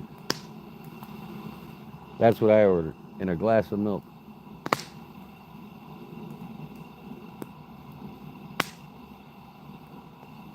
If I eat anything deep fried, it's once a week. I don't eat it 2, 3, 4 times a week. I only eat it once a week. That's it. And I never reheat anything that's been deep fried if we have any leftovers in the microwave. That's the fastest track to cancer. Do not reheat anything deep fried in the microwave. Either put it in the oven or put it in an air fryer. That's the only way to go. because the oils that they're deep fried in chemically alter and change when you nuke them, and it causes cancer fast. And if you don't believe me, keep eating it like that. You'll find out. I'm telling you, Otis, I've done a lot of studying on oils, what oils to eat, what not to eat, what to do with them. You know, most places you go, the fast, not even the fast food, the restaurants, they use the same oil over and over again. A lot of them have a cleaning thing that cleans, but it's already been chemically altered, and then they just keep reheating it, and it's just bad news, man. But when it comes to home eating, though, don't ever put anything that's been deep fried in oil in the microwave, ever. In fact, there's videos on YouTube you can watch. Just type in what happens to oils when they're reheated in the microwave. Type that in. Watch the videos on it. You guys will never eat it again out of the microwave. We got an air fryer, right? You throw it in the air fryer for 4 minutes and you're golden. But just something about the microwaves in the microwave oven that just totally alters the chemical composition of the oils. I found that out like 6 months ago. And since I found out, I'll never, ever again heat anything up in the microwave that's been cooked in oil.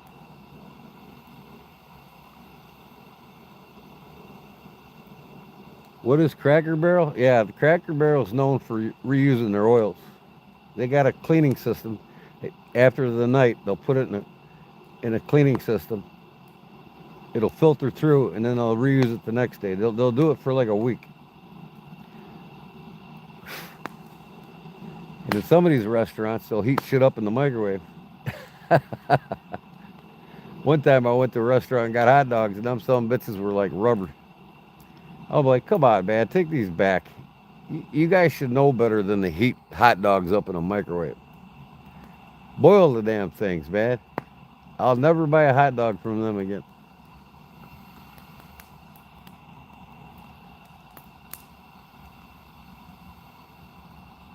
So there's little things you can do for your diet that'll make a big difference. You know what I mean? Number one is eliminate sugar, man. Like I said, when I was a kid, we ate 10 to 12 pounds of sugar a year, and everybody thought that was a lot. But now today, with all these high fructose corn syrup laden foods, energy drinks, all this crap, kids are eating 200 to 300 pounds, not 12 pounds, 200 to 300 pounds. Hell, some of them drinks have 138 grams of sugar in it. You might as well eat 14 donuts at Dunkin' Donuts. That's how much sugar you get one of them drinks. You know, and these kids just don't give a shit because they're not taught right from wrong. And their parents don't know any better either because they're the ones that started drinking it.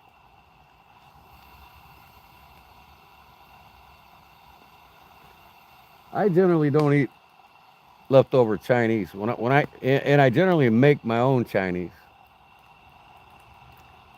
You know, I put in it what I want to put in it, which is, you know, the same oils that the Chinese uses, the fish oils and the oils that they use. But I only eat enough to eat. I don't overeat. People literally eat themselves to death. People overeat. You should never sit down and eat a 12, 16-ounce steak. Never. 16-ounce steak is enough for 3 people. It's called the palm factor. When you look at a steak, it should be the size of your palm and the thickness of your palm. That's 5 to 6 ounces for a man. That's how much you should eat. Not 16, not 12. Me and the wife, we go to a restaurant and get a 12-ounce steak. We cut it in half. She'll order a salad on the side, and golden. We spend half as much on our dinner, and we're both full. And people think, oh, I got to have a 16-ounce steak because that's what fills me up. Well, that's what fills you up because you don't eat fruits and vegetables with your meal.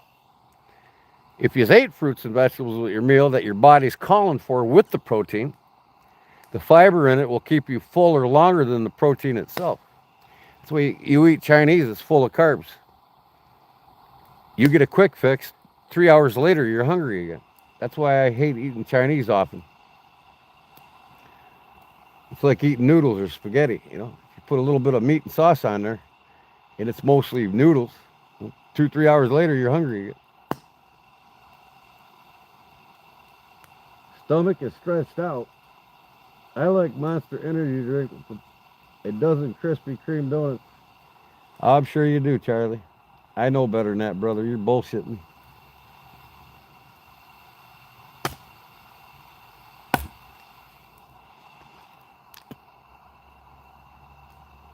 But, yeah, I mean, if you want to have a heart attack before you're 60, keep drinking and eating the shit. That's all I got to say. Longevity for the human beings have declined 3% each decade for the last 4 decades. So they're saying people are living longer than ever. Well, that was at our peak, which was in the 80s. After the 80s, it started dropping because of all the highly processed foods and the high fructose corn syrup. High fructose corn syrup came out on the market about 1978, 79. And then a decade later, from all that crap that they started pumping out, 1987, the statins came out because people were getting affected by all this shit with their hearts. And the AMA and the FDA and all of them dropped normal cholesterol, which is between 170 and 250. That's normal. Not according to the AMA and the FDA. Each decade after they created statins, they lowered it. 25, 25, 25. In 87, it was 170 was too high. 97, it was 125 was too high. 2007, 100's too high. Today, they want your cholesterol 70 or lower. And they're still full of shit. They just keep dropping it just so they can make more customers on statins. And statins don't cure nothing. In fact, it blocks the good cholesterol from your brain, and that's why Alzheimer's and dementia took off. We didn't hear about Alzheimer's and dementia until after the 80s. People started getting brain dead because the LDH cholesterol that their body needs, their brain needs, because the brain's 63% fat, it needs LDH, omega-3 amino acid fats in your diet to make your brain healthy. So the doctors are basically depriving all these senior citizens from getting the proper fats to their brain. And that's one thing a statin does, is it blocks it. Why would you want to do that? And your body makes 3,000 milligrams of LDH cholesterol daily from the food you eat. It makes it, literally makes it. But the statins block it.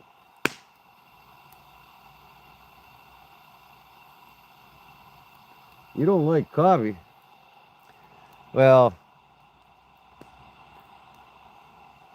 you better do a little research on that monster drink, Charlie, because you're going to have a heart attack before you're 65 if you're not already. I'm telling you what, man, that shit takes a toll on your body quick. And the kids today in their teens that are drinking it now, they'll have a heart attack before they're 50. That shit is no good, man.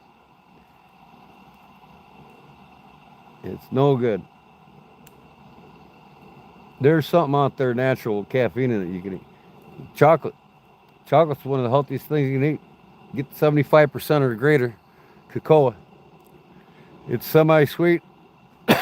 I eat 4 or 5 ounces a night of it. But drink teas. Teas has got caffeine in it. Green tea. Regular tea.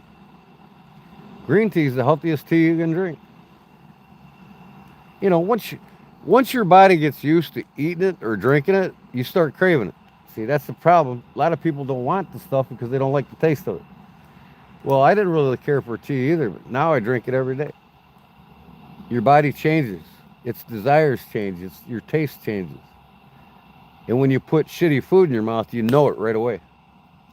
I mean, it's fascinating how the body works. I drink or eat something with an artificial sweetener in it, it tastes like shit.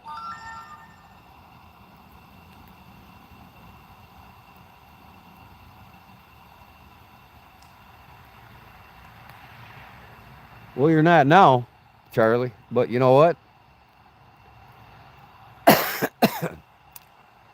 I turned 60. I had no health issues either. But guess what? 100% blockage in my aorta. I had a widowmaker. I was in the hospital for a week. And I was eating healthy 6 months before it. I started my healthy diet when I quit drinking diet pop regular Pepsi. I dropped 40 pounds. I thought I was on my way to being healthy, and boom, it hit me. So, I mean, and my blood pressure was normal. I thought it just hit me like that. I didn't think about getting my cholesterol checked, or have tests run on the calcium in my veins. Didn't think about it. Hey, I'm healthy. I mean, this shit could hit you overnight, man. I never thought of having a heart attack at 60. I've been active my whole life.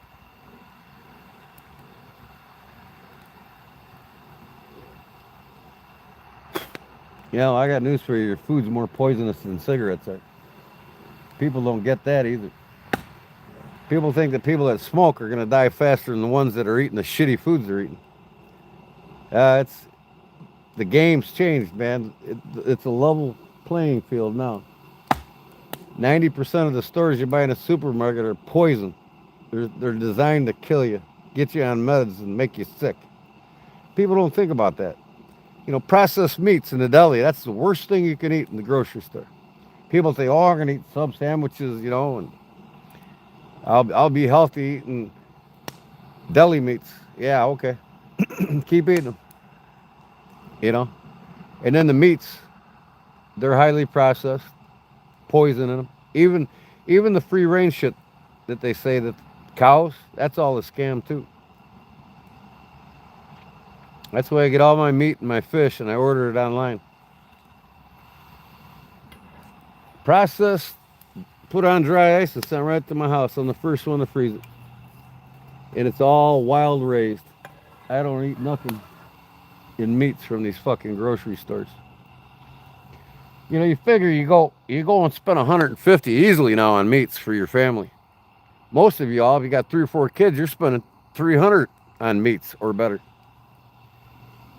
So just me and the wife, we spend $135 a month on seafood and $150 a month on meat. And the meat comes everything from buffalo to pork to chicken to goat. All the meats we get are all naturally raised. No chemicals, no processing, no slaughterhouse, no. It's all done on the farm. Seven Brothers Farm in Indiana. You can order it yourself. Look up Seven Brothers Farm. And then all my fish comes from the North Baltic Ocean, all wild caught. Put on dry ice and sent right to my house in the perfect portion size. People just eat too much. They're used to eating too much. They literally knock 10 years off their life because they overeat. Most people could live 10 years longer if they just ate when their body told them they're full.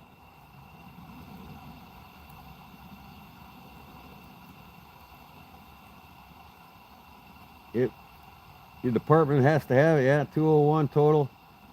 I don't know, it's low, but in range. 201 is not low. Cholesterol. 170 to 250 is normal. It's the medical industry that conned everybody to believe anything under 70 now is high. Anything over 70 is high. Like I said, in 87 they started out, they said anything over 170 was high. Never was before statins were created. 170 to 250 is normal. It's been that way for centuries. You get up to 260, 275, 280. That's danger zone. It's just the medical industry created this, 170 or lower, and then they created 150 or lower, and then they created 125 or lower, and now it's 70 or lower. It's all a con bullshit game. The medical industry is only good for immediate health care. Ambulance picks you up, takes you, and they save your life. After that, you're a pharmaceutical drug explorer. They want to put you on drugs the rest of your life and be dependent on it. And then your body gets a toxicity overload, and then you die 10, 20 years younger than you should. But it's all up to you. Not me. I'm on a high nitrate diet right now. Every day when I wake up, I don't even drink my coffee first anymore. I get my Greek yogurt out as soon as I wake up. This morning I woke up at 9 o'clock, got out my Greek yogurt, threw it in the smoothie maker, cut up 2 apples, threw that in the smoothie maker, and 2 cups of blueberries, threw that in the smoothie maker. Them are the 2 highest in nitrates that turn to nitrous oxide in your blood when you consume it. Apples and blueberries are the highest in nitrates that you can get, and arugula. So I'll put arugula or spinach in with the apple and the blueberries. So I got a concoction, and the yogurt, Greek yogurt, is one of the purest forms of yogurt, all natural. And I scan everything with my Yucca app, so it's at 90 on the scale on Yucca. It's excellent, it says. So I only use Greek yogurt. I get the vanilla flavored Greek yogurt, and I throw that in there with the apples and the blueberries and the arugula. And then I got beetroot powder, 1 scoop. Beet powder, 1 scoop of that in there. I put a cup of milk in there. I blend her up. That's the first thing I eat or drink in the morning when I wake up now. Every day. I've done it now for almost 2.5 weeks. So my fridge in my garage, I got it full of yogurt. And the like I said, the yogurt has probiotics in it. Thousands of cultures of, and cheeses are one of the greatest things for your immune system. The cultural cheeses and yogurts. It strengthens your immune system, makes it strong. Get a finish up what I'm doing. Gotta finish up. Well, you can do that while you're watching, right? I'm listening. Carry on, he says. Jacob Bowers, what's up, my brother? Welcome to the channel. I drink water before bed. I drink water when I get up. Yeah, there's nothing wrong with that. I drink water before I go to bed. And when I wake up, the first thing I drink is my smoothie. And then I'll have a couple glasses of water in the day, and then I got green tea made up with ginger and turmeric. And I put fresh lemon in it, and I'll drink that all day instead of diet crap. And I still have my 1 to 2 cups of coffee a day, but it's organic. There's no pesticides on the beans that I get.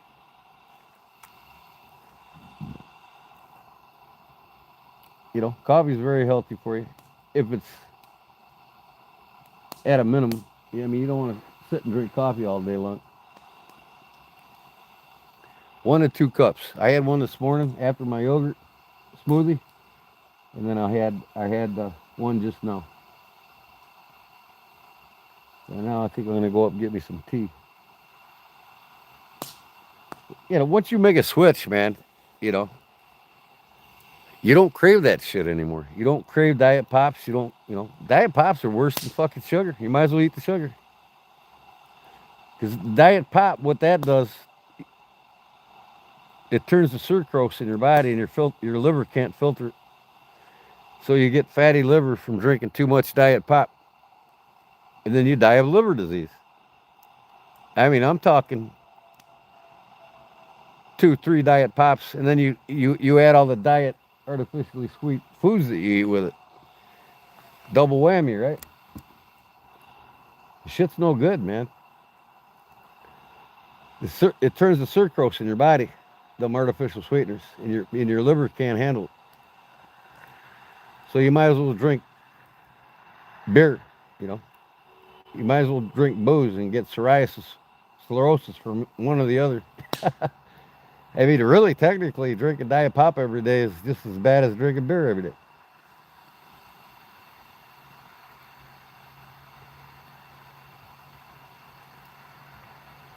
If I didn't smoke, well, have you guys seen me smoke at all today?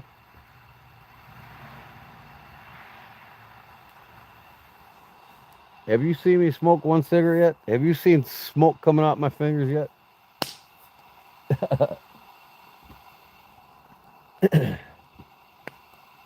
I don't crave cigarettes right now at all. I need to put a little more wood on here and go get me some hot dogs, I think, and some sweet tea. When I mean sweet, I put some honey in it and turmeric.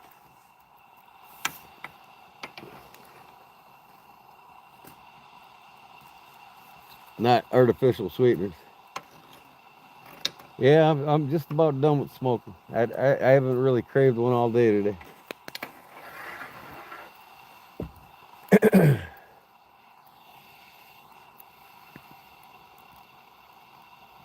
Not yet. What? What you talking about, Willis?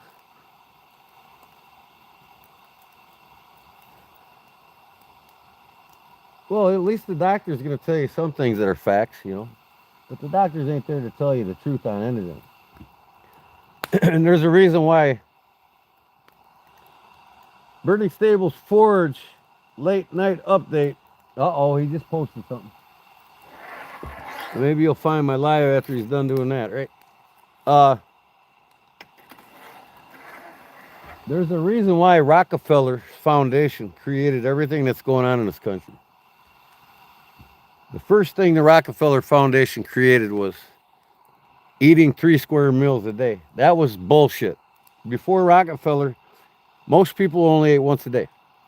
You know, they'd wake up and have a snack in the morning, they'd drink some water and some coffee, and then they wouldn't eat till dinner time. That was it. So the Rockefeller Foundation created the 3 meal a day plan where everybody had to have, he created breakfast, lunch, and dinner. So everybody started believing that they had to have 3 square meals a day, and then they created the pyramid, which was completely upside down. What was a recommended amount of what to eat. So if you want to eat healthier, you got to flip the food pyramid upside down to eat right. Right? So Rockefeller invented that, and then Rockefeller and his buddy Carnegie created the pharmaceutical industry. And they created the AMA, the American Medical Association.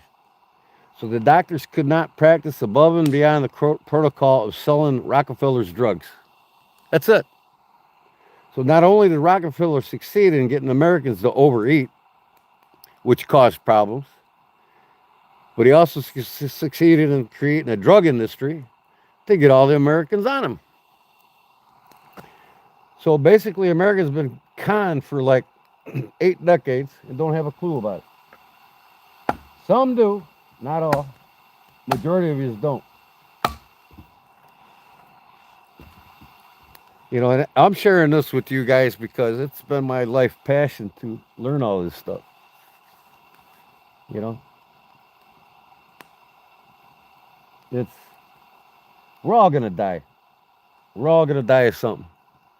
We're not going to live forever. That's only obvious, but it is my belief that it's up to you how miserable you go out when you do.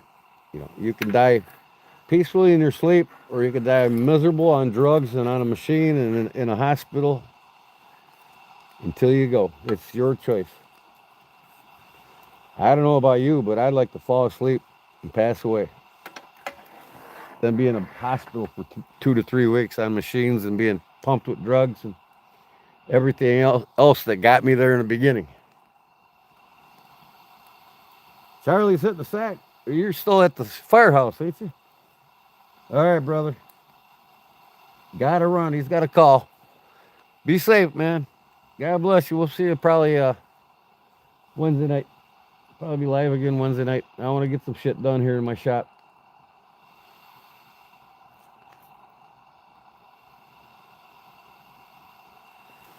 I need to go to the bathroom and go get me some wieners. But I'm going to get some wood on this fire first.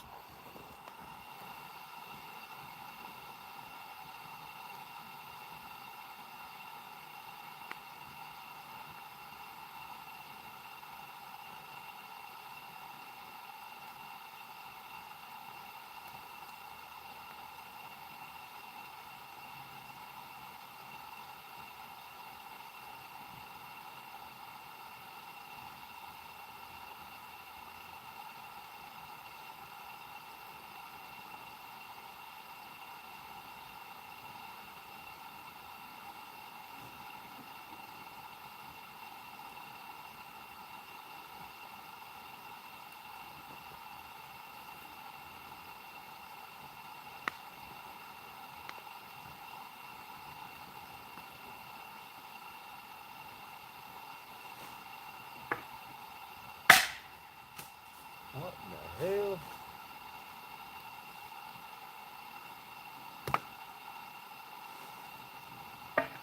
That was something.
I got the cedar fencing here for the garden. I want to burn up rolls of it. It's been sitting around rotting.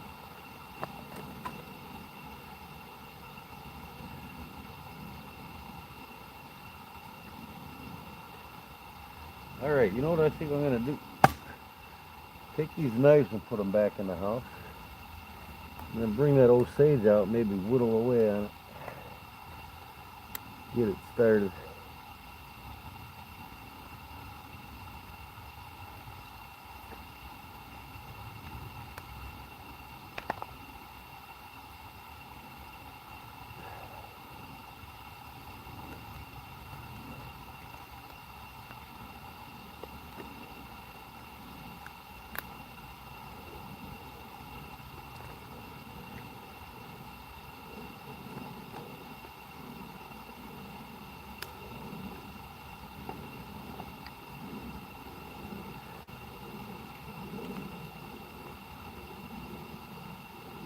I'm gonna leave my 103 out here. I'll fuck around with that for a little bit.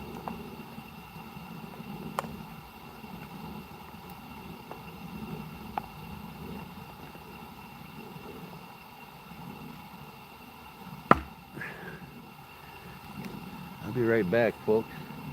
I'm gonna get me some hot dogs.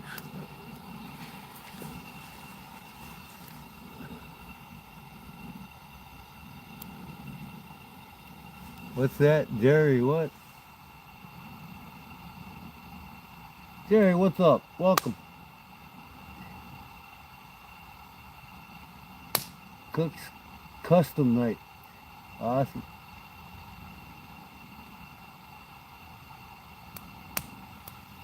All right, give me about 5 minutes, folks. I'll be right back. Ooh, I can hear the coyotes out there. All right, be right back.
Okay, I'm back.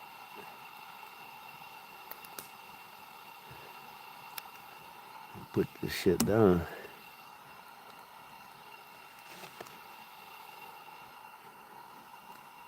Got me some treats.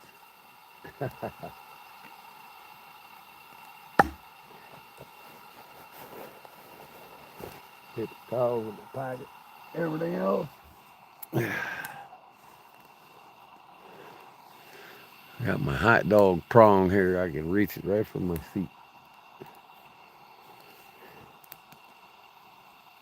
Burnt to a crisp, dogs. What? I got a grill over here to put on there, but I'm not gonna. I'm gonna use this thing. Ooh man, pickled asparagus. Ooh hoo hoo yeah. Love the stuff.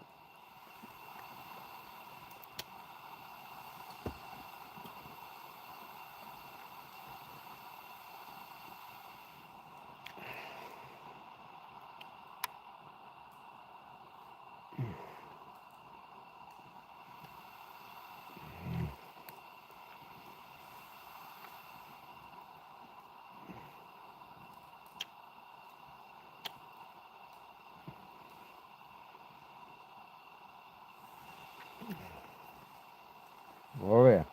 There we go. Come on, quit touching the fire, damn it.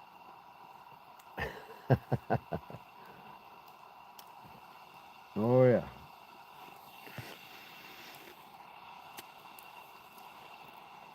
Kick up my feet. There we go. Hands free.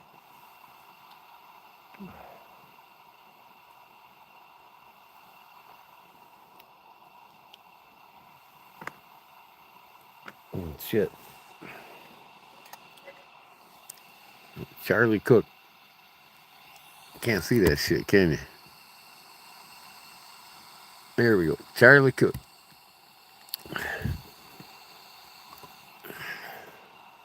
Got my tea with honey in it. But it's only missing one thing.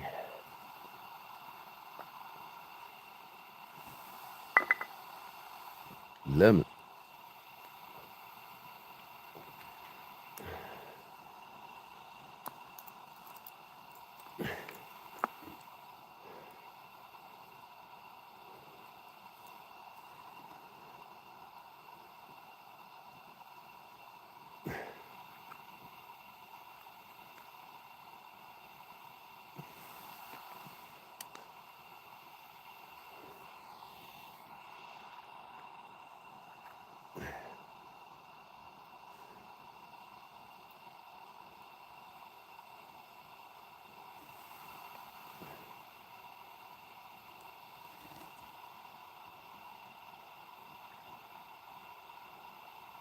Oh, there she goes.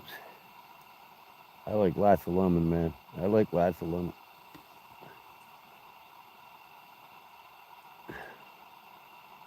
This is what cleans your kidneys right here. Lemons naturally filter your kidneys.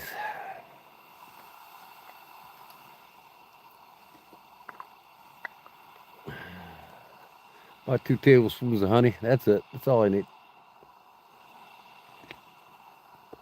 Oh shit, my hot dog's falling apart.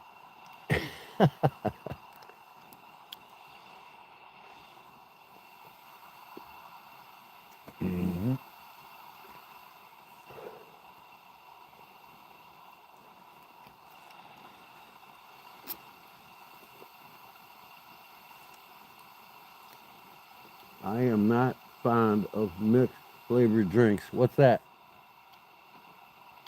What kind of mixed flavored drinks?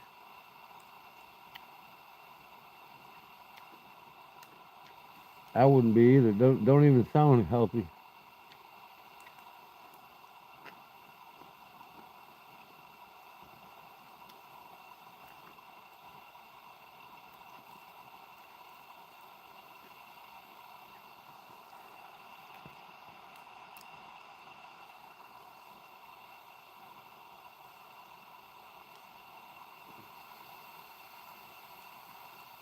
Cliff Fry, what up?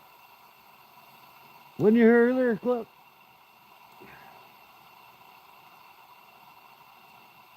Off to the post office tomorrow.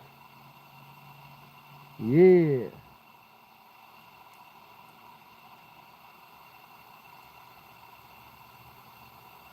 I thought so.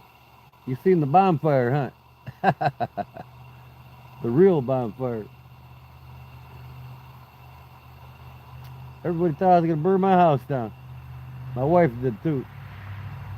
She was freaking out.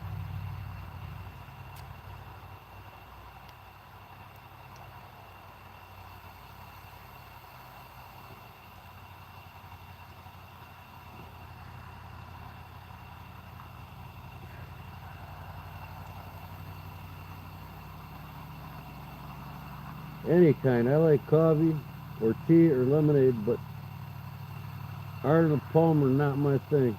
What the hell is Arnold Palmer? Never heard of that. I hear you though. That's about the way I am now. Once you get used to a healthy diet, man, I'm telling you, man, you don't even want the garbage anymore. And your body notices it right away. You drink a diet pop or diet food, you know, artificially sweetened food, tastes like shit. The reason why a lot of people are hooked to it is just that. That shit's made to get them hooked to it. And they just don't understand, and it's tricking them. You know. Once you go to the real shit, man, you don't even want that artificial crap anymore. Your body starts craving the real shit.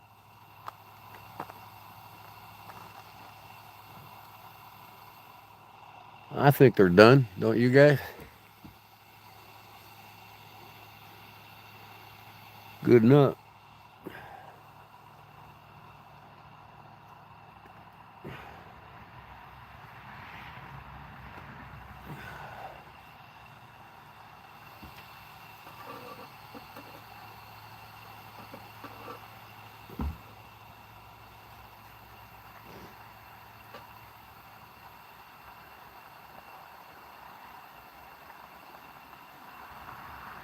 Tea and lemonade mix. That's what I got, the lemonade and the tea right now.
When I tell my wife I want some hot dogs or hamburgers, she knows how I like them. No bun. Absolutely no bun. I get the enjoyment of tasting my food. and not masking it with bread.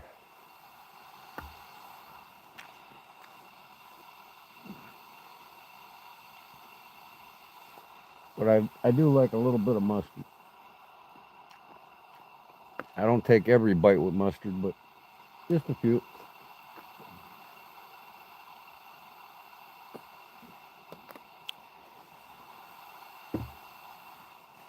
Ugh. I got mustards upstairs that I made myself. That was just convenient, so I grabbed it.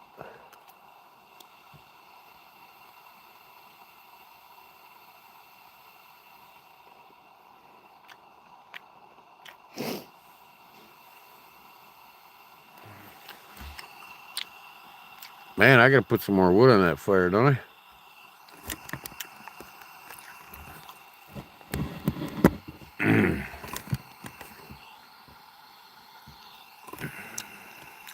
I gotta go get some more wood. I'm getting cold. You see, I put a coat on.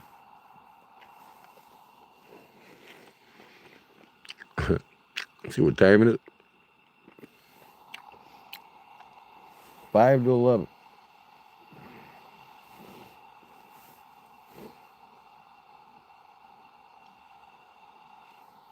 I'm gonna go grab some more wood.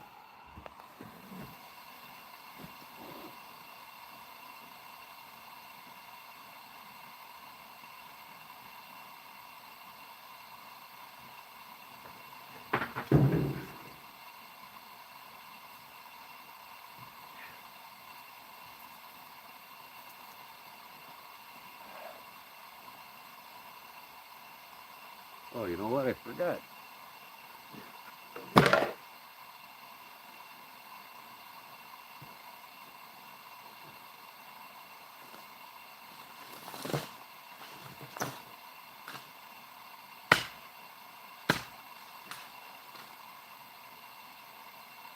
I'm gonna burn this fencing up.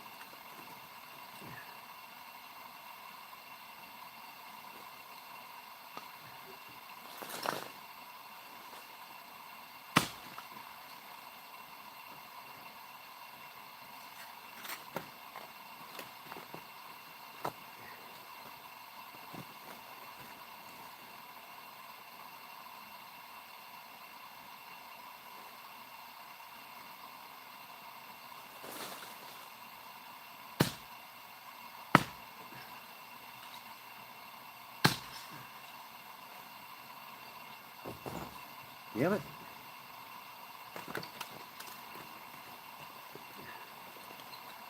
It's that shit you put around your garden, you know? I've been sitting for 3 years not using it. Time to get rid of it.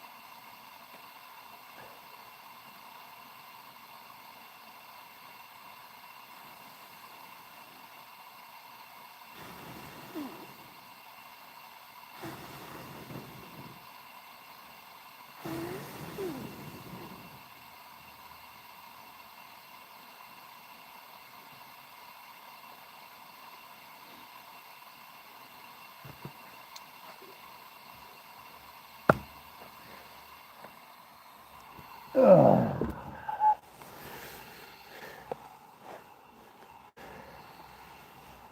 Gotta get that crackle back in the fire, man. Get it hotter. Warm me up.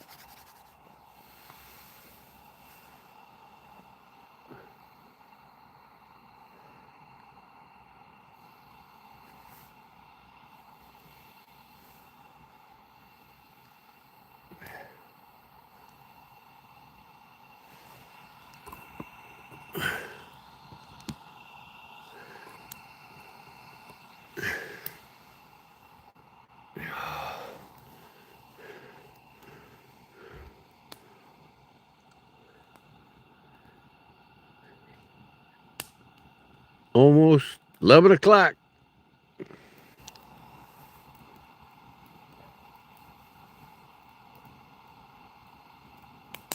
Roasting some wieners. I done roasted them. Them wieners are right here. Yeah, buddy. Mr. Mouse is in the house.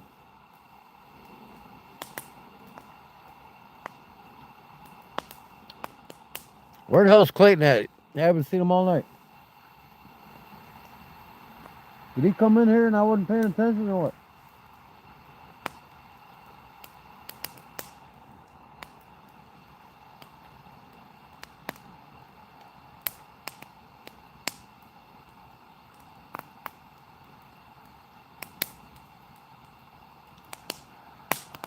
Sean, what up, Sean, Mr. Mao?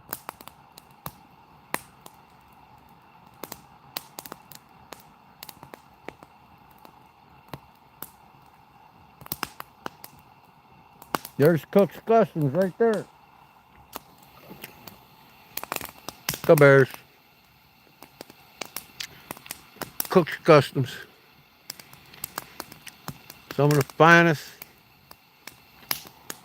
I gotta get Jerry Shelby on here, man. I'm gonna take this Kinman off here.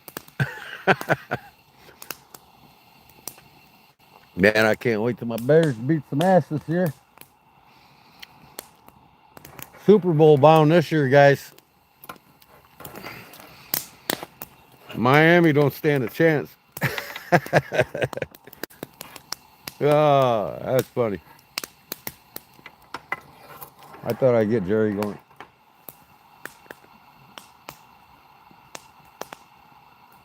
Wait till you guys see our new defense. Put it this way, we filled the voids of what we needed to bring back the monsters of the Midway. We got 3 studs on defense and 3 more studs on offense. All young.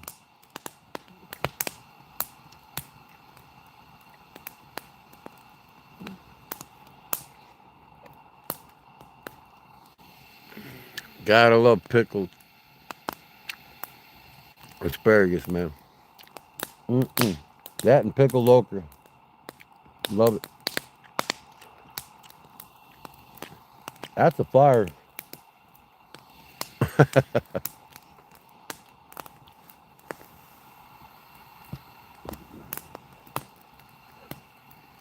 Should have brought more weenies out.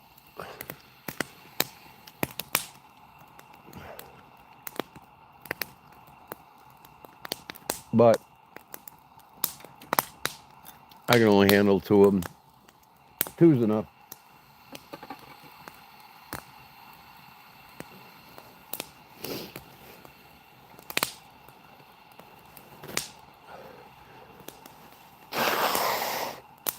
I can cook my sausage. I got summer sausage down here.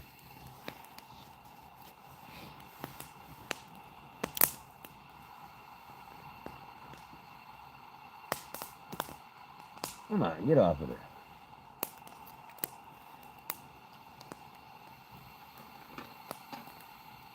Hey, what up, Chris?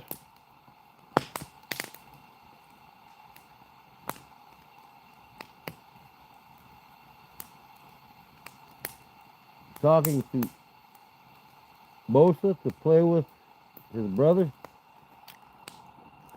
That's cool. 49ers are going to get spanked by the Bears this year. You'll see.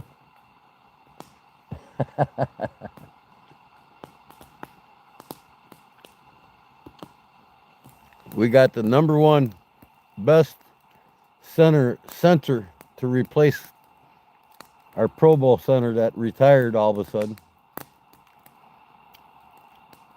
He scored a 10 out of 10 as the #1 center in college football. 340 pounds, and he runs the 40 in 4.5 seconds. The kid's incredible. He's our new center.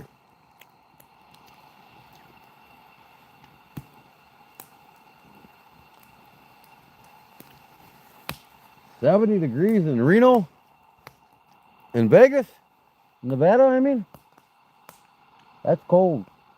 It's about that here now. I don't know, maybe 65. It was 80 degrees today.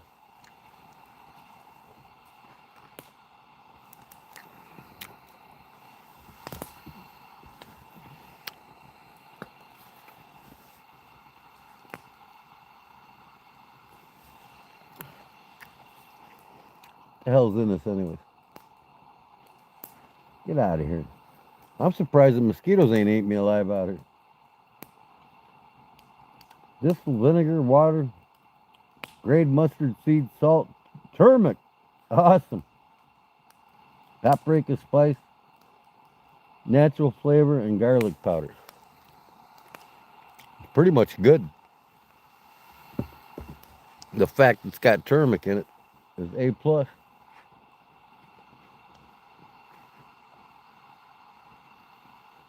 Garlic and turmeric, nothing better.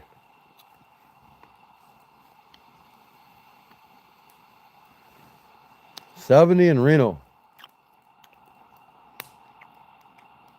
I'd have to check my phone. It might be 60. I'm gonna check my phone. I got 54% on my phone, so I'm doing good.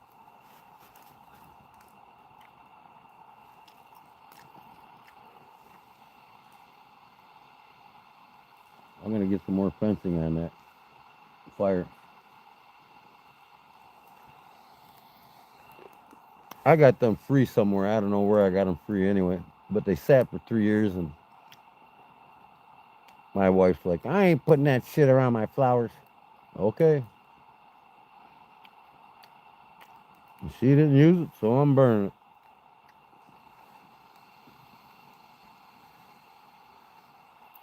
I had two good, better rolls that weren't, it didn't turn gray. I had them stashed somewhere in the garage.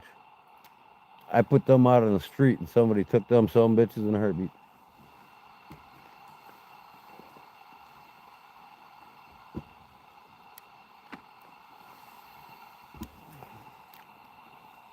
That thing's dying.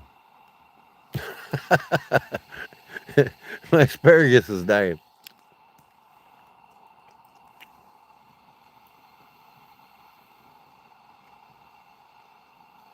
Man, look at my chat. My chat hasn't been moving, and you guys said like 20 things already. At least outside you might get to eat some of it, not have to feed it to Patches. Oh, yeah. No, Patches is out here. No, Patches is inside with her babies. And I thought Pumpkin's out here still. Shadow's out here. There's a couple of my cats out here. But Pumpkin's inside sleeping. He played hard all day today.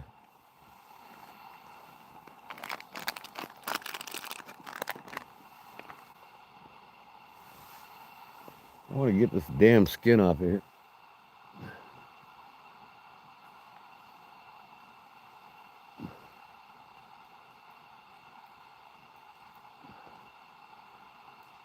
Don't peel half the damn sausage with it. Get away from me, mosquito. Don't start now. Oh.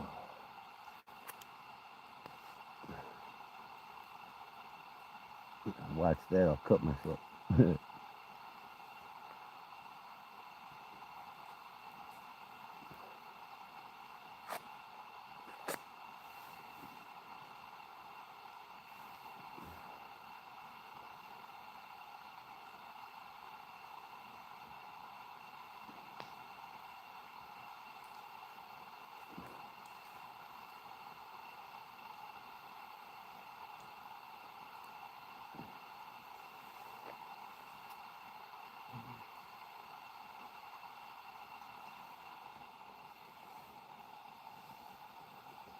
Man.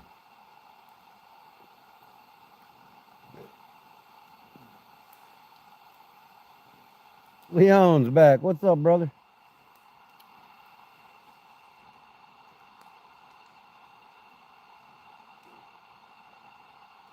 It's almost 6 p.m. there with you, huh? 7 p.m.? 10 after 7? Somewhere around there. I'm looking at my watch, and it's on the 7. I can't see the orange hand, though. Oh, yeah. I'll just cut a bunch of all night. But I'm gonna eat it all.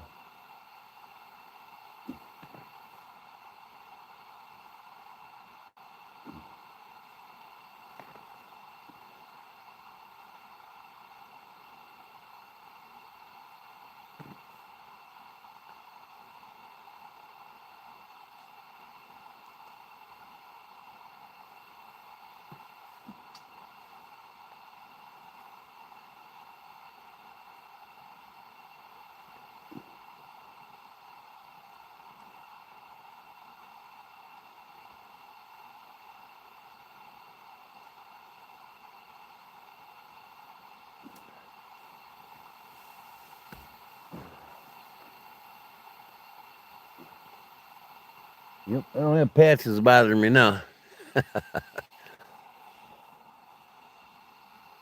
Just woke up, huh? Almost time to walk the dog, huh?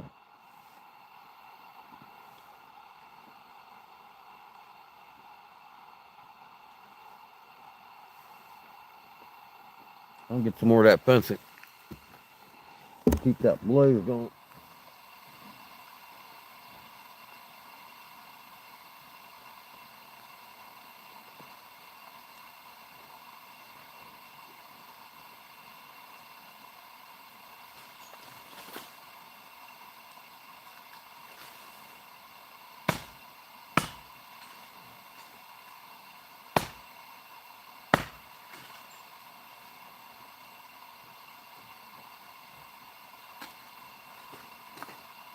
Ooh, what I got in it? Fucking poison ivy.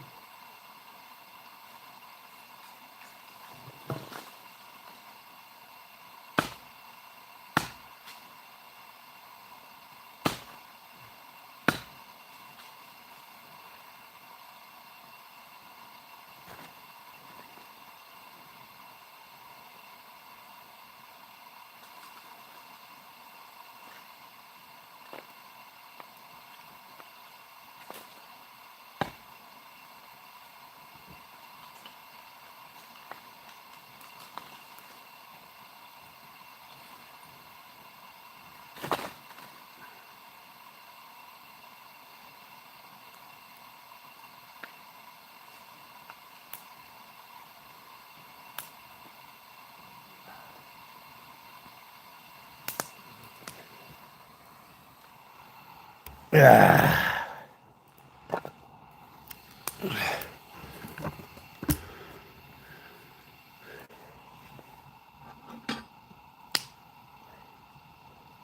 Ah.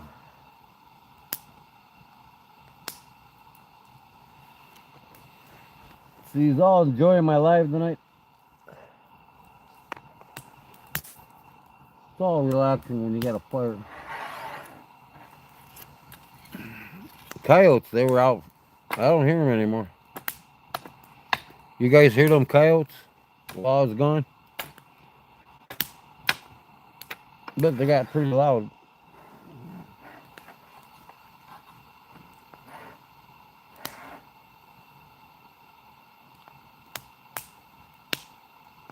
It won't stop raining there. Oh, it rained here for a week, so.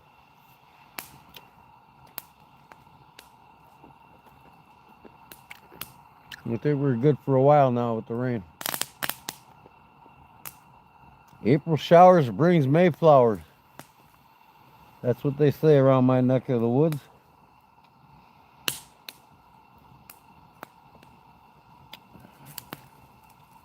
Except the showers now are going into May instead of April.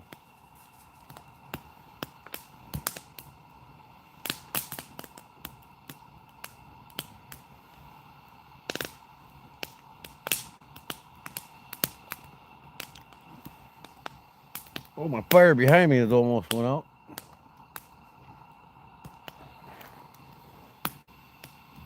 Still some hot coals over there.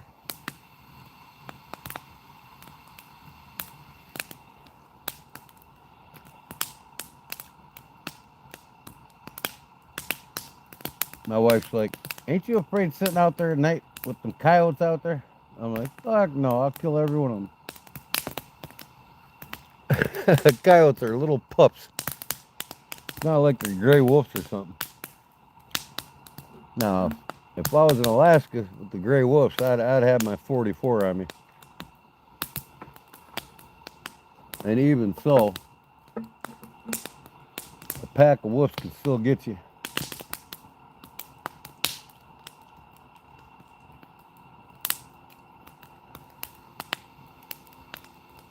Oh yeah. Wait till you see me. I'm gonna go live tomorrow.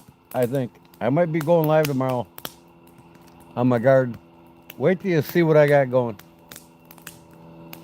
You're not gonna believe this. You ever see somebody till their garden with a bobcat? Well, that's what I'm gonna do tomorrow. I'll have it tilled in about 10 minutes instead of 2 hours by hand.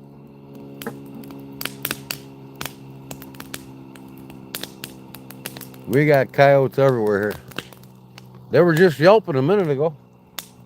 You came in late, Leanne. Ask Barbara. She heard them, didn't you, Barbara?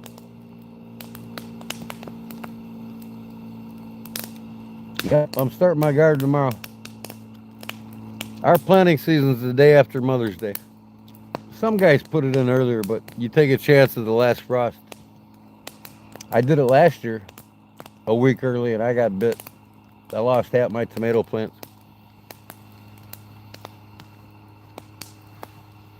So we plant the day after Mother's Day, and we get a good harvest by the beginning of June.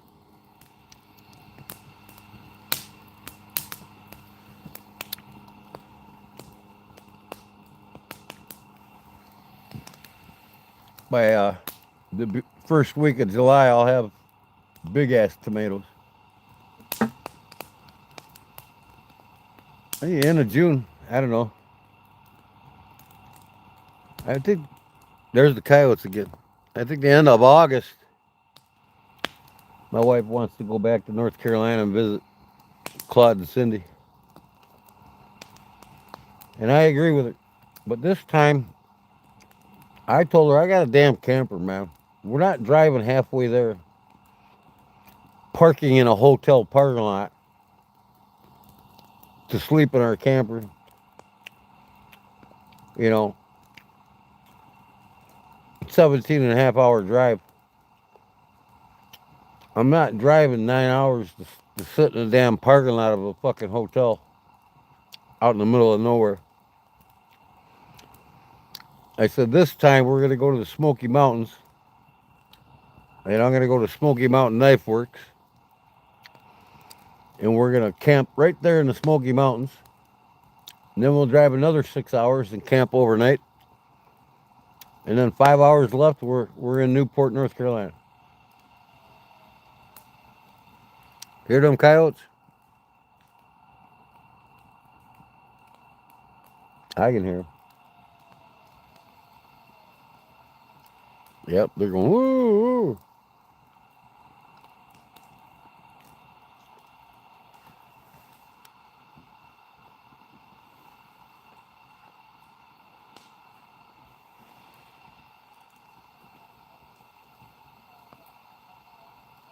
What up, Todd?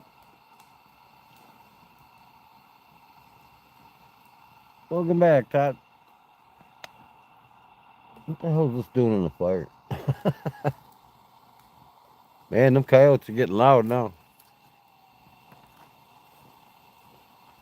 I'm turning down my kerosene lantern. You guys can hear them better.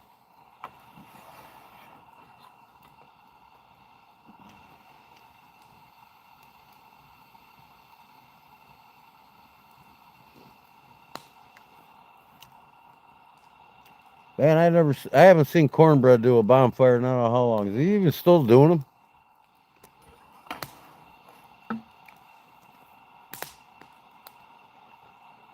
Cornbread's the one that got me going on the campfires. I'm like, oh hell yeah, I can do that.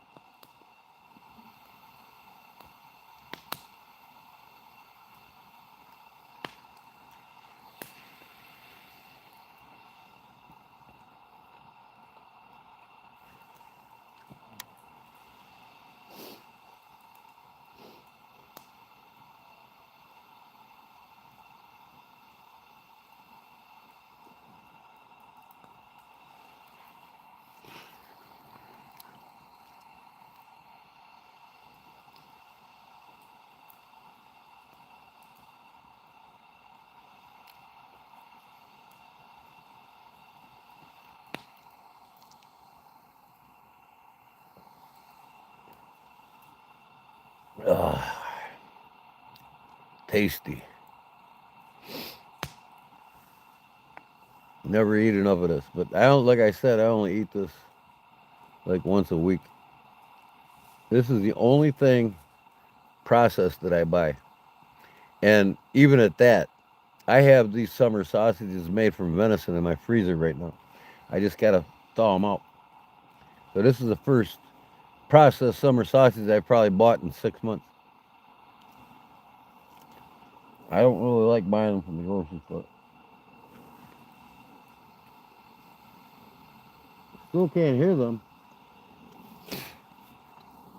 They get loud again. I'll turn my lamp off, so so you won't hear my lamp. Hear the airplanes in the sky.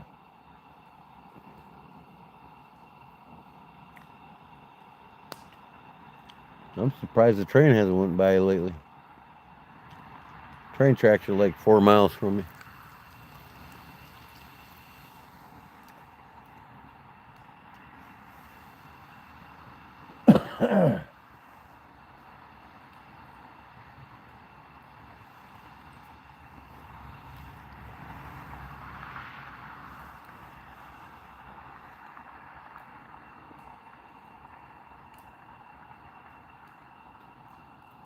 Yeah, the coyotes don't come around here though.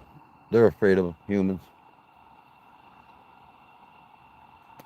They got plenty of food out there. They don't have to either.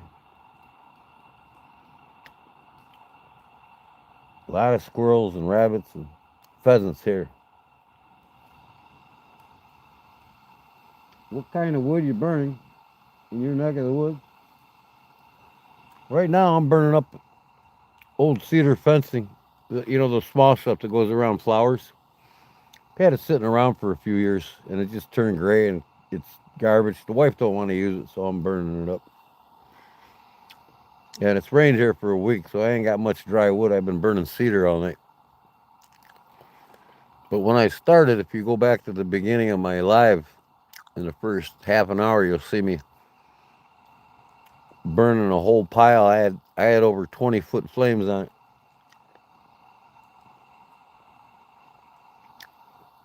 All the branches from trimming my trees in the front yard. Burnt them up tonight with amongst a few other things. A few sheets of plywood.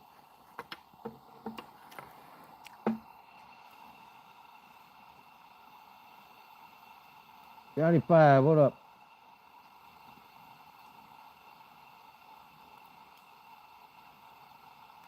Oh yeah, that's why the mosquitoes ain't bothering me right now. Them some bitches are heavy right now. I haven't been bit once since I've been out here. You know what else works is burning cattail stalk. Dried cattail. You'll chase every mosquito away for half a mile when you burn that shit. They absolutely hate cattail stalk being burnt.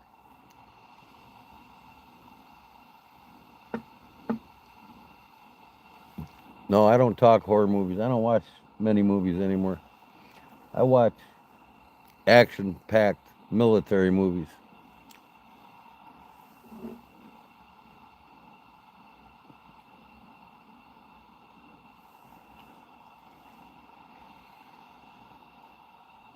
And I watch YouTube.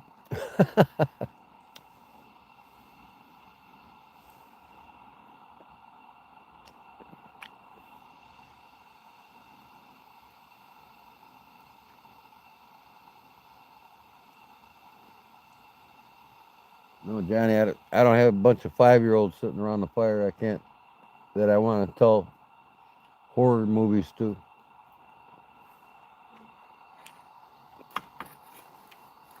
Look at the wire on that.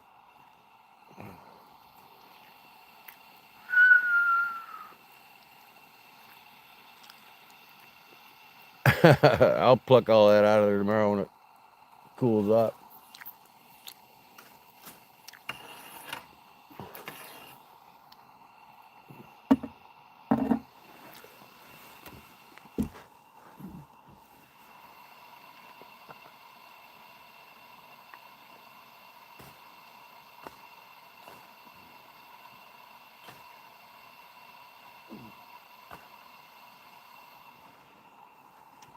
hatchet. There it is.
There we go. Let's see how high that gets, huh? Oops, excuse me. Man, I gotta go to the bathroom again. Think about drinking that tea, man. It makes you go to the bathroom all the time.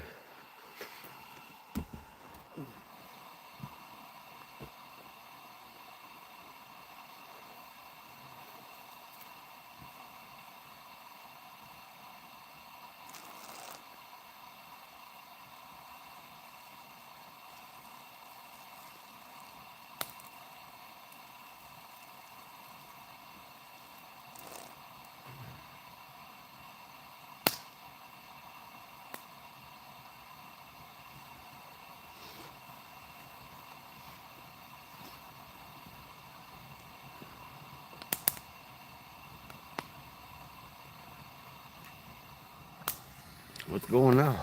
I'll go show you.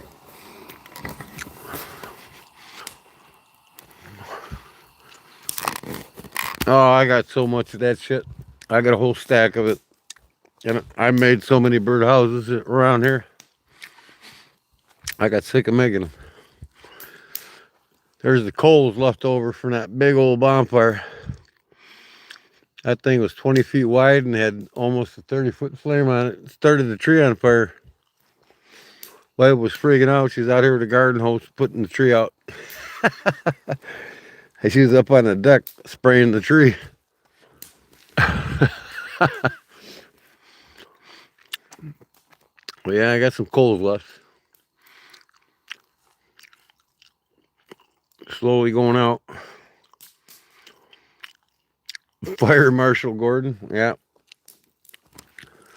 She freaks out about everything.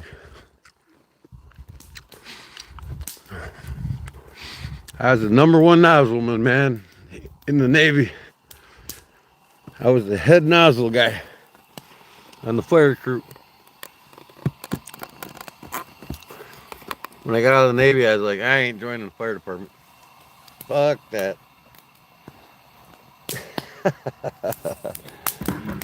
I didn't want nothing to do with fires, man, once I got out of the Navy.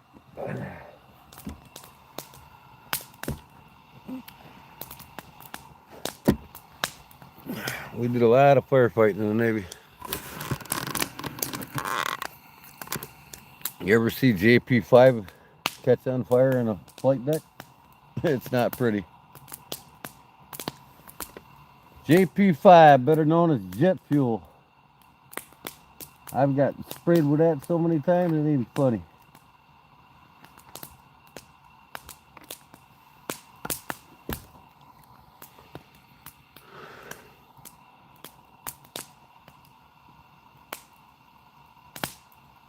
Yeah, most girls do freak out, that's for sure.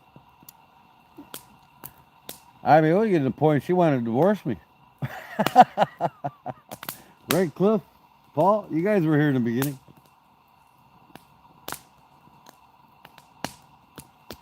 She told you to kick me out, then take my camper and go wherever I want with it. I said, well, you better get a fucking job because you know what? You're not, you're not gonna pay for the fucking mortgage on your pension.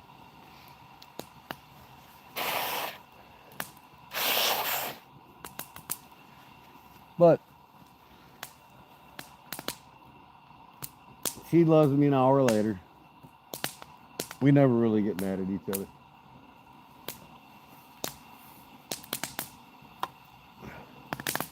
Them coyotes are howling. Can't you hear them? Let me turn this light down. Maybe you guys hear it.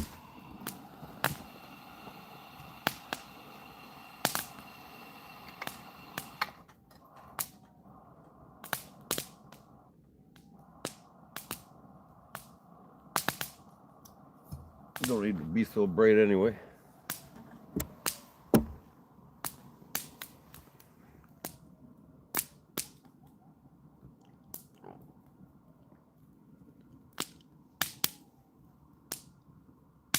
You guys hear them yet?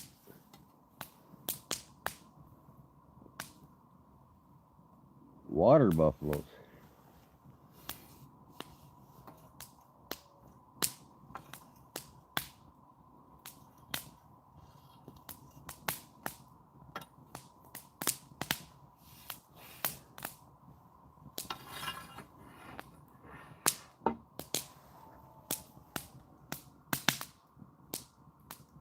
I can hear them fucking coyotes clear as day. You guys can't hear them?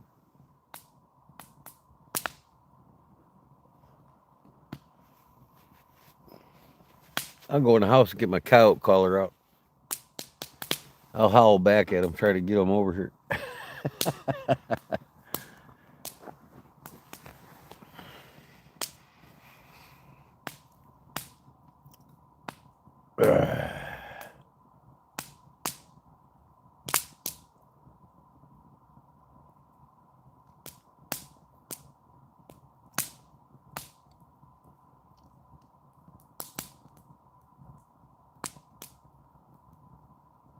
That fire's purty, ain't it? Ain't that purty?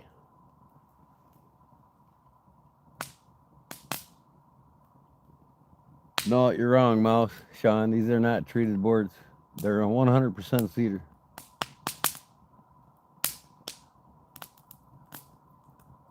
And the treated wood today ain't the same as it was 20 years ago. EPA banned a lot of the chemicals that went into treated lumber, but no, these are 100% cedar. I don't burn treated wood anyways in a fire, unless it's a big fire pit that I walk away from.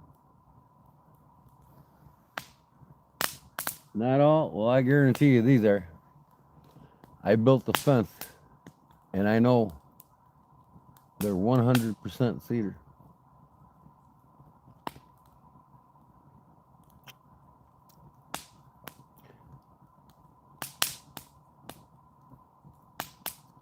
You know what's a better wood for outdoors than cedar?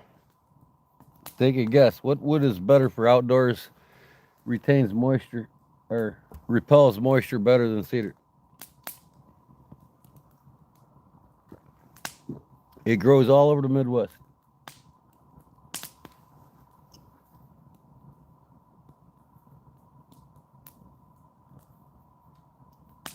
No, Paul, they quit.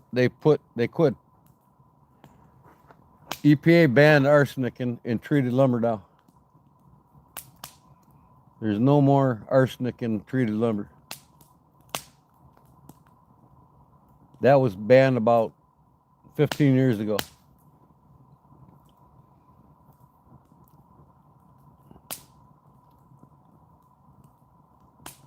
But chemicals are still chemicals, and I wouldn't trust these companies anyways.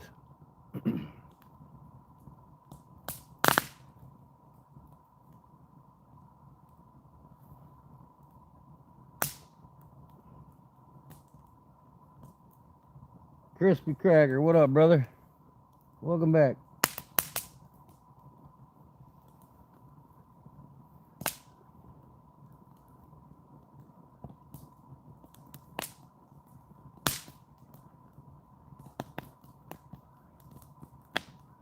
Jerry, it's almost your bedtime, brother.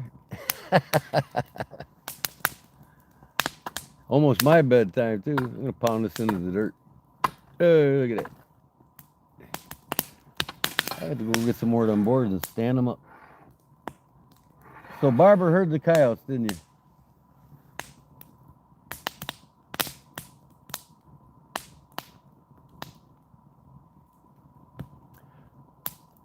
I've known that my whole career, Todd, for the last 55 out of 60 years about treated lumber.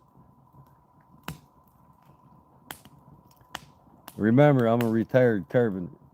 I worked with it more than all of you in this chat combined.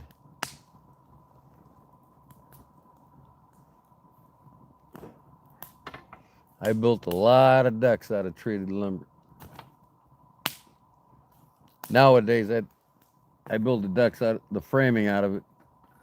But I do, I don't like to build a deck for anybody anymore unless it's composite decking. But the frame's always going to be the treated. But no, arsenic is gone. Them days are gone almost 2 decades ago. EPA banned it. But like I said, I wouldn't trust any chemicals that they still use on that treated lumber.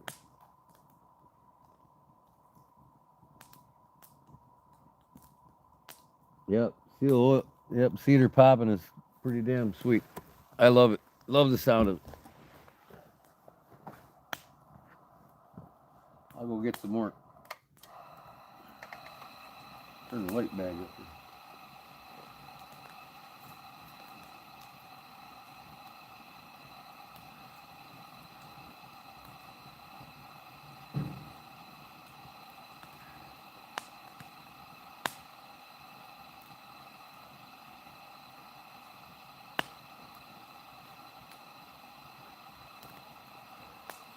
This is 100% cedar.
Damn it, keeps tripping on that grill I got on the other side of the fire.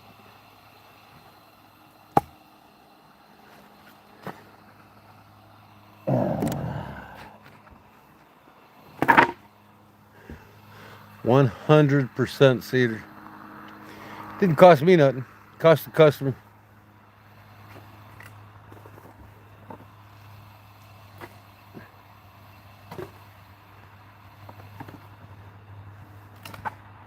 But yeah, I got enough of this cedar. I probably got a stack about 3 feet high and about 5 feet wide. I can make all kinds of birdhouses.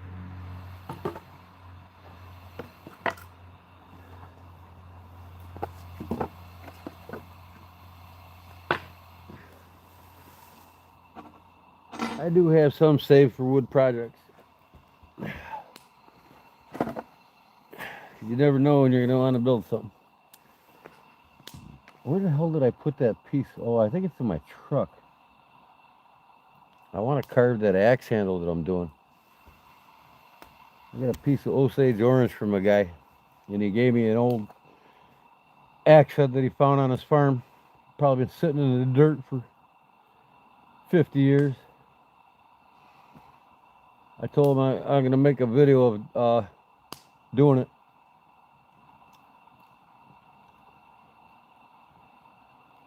Maybe I'll go live tomorrow or the next night, carving the axe handle. I'll show you all how to carve an axe handle out of Osage orange log.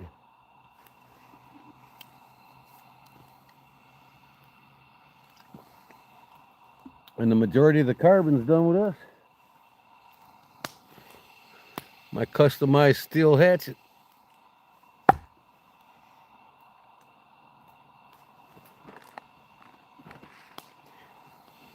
You guys see me use it before on the spoons.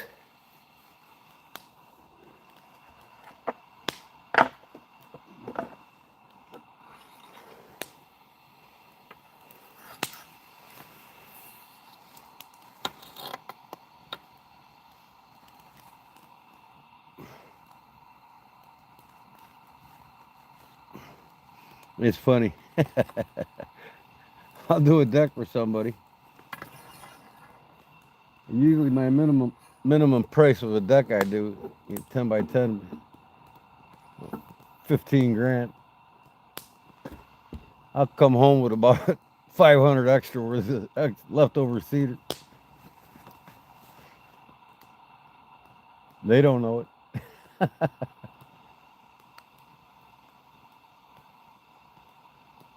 Go to the doctor yet?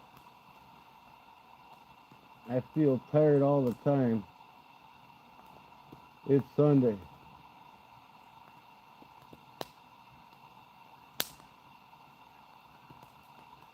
You had a stroke. You gotta do it slowly. You probably had a mild stroke. I had a heart attack, 2 heart attacks in the last 4 months. The first heart attack, the doctor said you didn't even know you had it.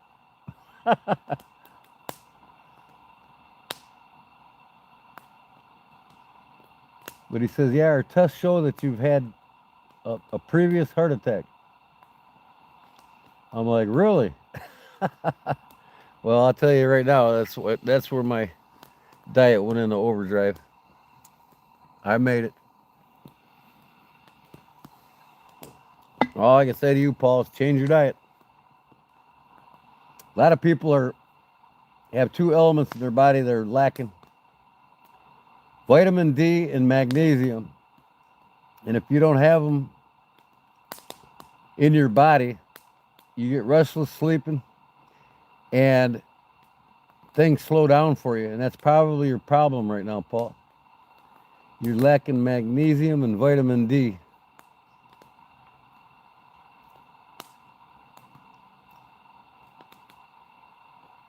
%80 of Americans are deficient of vitamin or magnesium. They don't get enough magnesium. Not enough in the diet, especially with all the shit foods everybody eats now.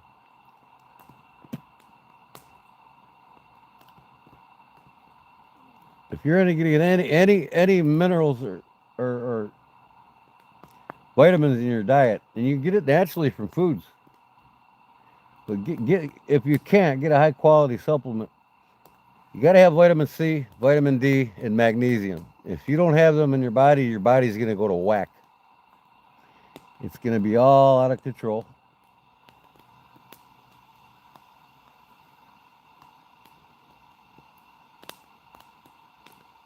I'm going to start doing nice displays out of wood bark. That's awesome. Many heart attacks. TIA, many heart attacks. Many don't notice it before it's too late. Well, I didn't notice it either, but after my big one, I found out right away. And guess what? The shit ain't happening anymore. I'm cleaning my ass out. The doctors ain't doing it for me. I'm cleaning my own veins out because I know how. Nitrates, turns to nitrous oxide in your blood, and it removes the calcium deposits that cause the blood clots.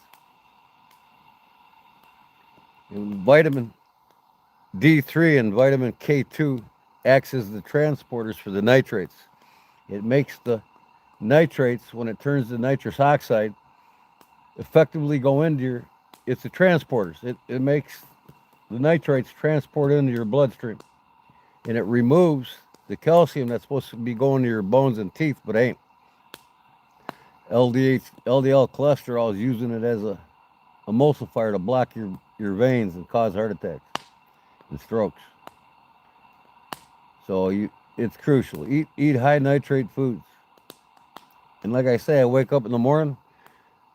First thing I do even before my coffee now is I make my smoothie every morning. Not every morning. I've got it made up for 2-3 days at a time. It's the first thing I drink is my tall glass, is about this much, but it's got all my daily allowance of all the nitrates that I need to clean my blood veins out. I put Greek yogurt, 2 apples, and 2 cups of blueberries. Apples and blueberries and arugula. Them 3 are the highest, have the highest levels of nitrates in them than any food you can eat. So I emulsify them in the smoothie machine with the Greek yogurt, and I got the beet powder. I put a whole scoop of that in it, and then I got a supplement pill that's only this big. It's my daily allowance of vitamin D3 and K2, and that's what's cleaning my veins up.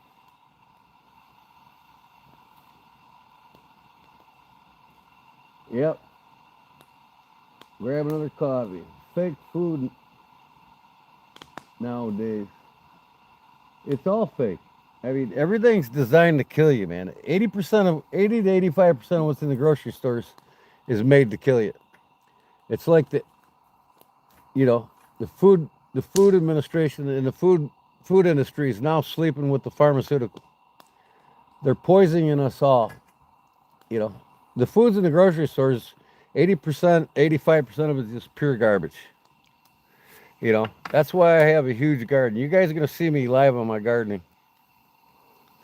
And if my buddy comes over tomorrow with his bobcat, he went out and bought, because I got him in the garden. Now he's got a quarter acre garden like mine. So he went out and bought an attachment that's 5 feet wide. It's a tiller attachment for his bobcat. He's got one of them 6-wheeler bobcats, with the enclosed cab. It's not one of them run and gun bobcats. It's the one with the dumper on the back of it. So he bought a 5-foot wide tiller attachment for it. I said, "Man, what'd you pay for that?" He says, $1,400. I said, "Oh wow." And he said, "Well, think about it. What's it cost for a hand tiller? I mean, 5-horse, manual tiller, right? $950. An extra $500, you get this big ass attachment for my bobcat. He's done in 10 minutes. Quarter acre garden, done in 10 minutes.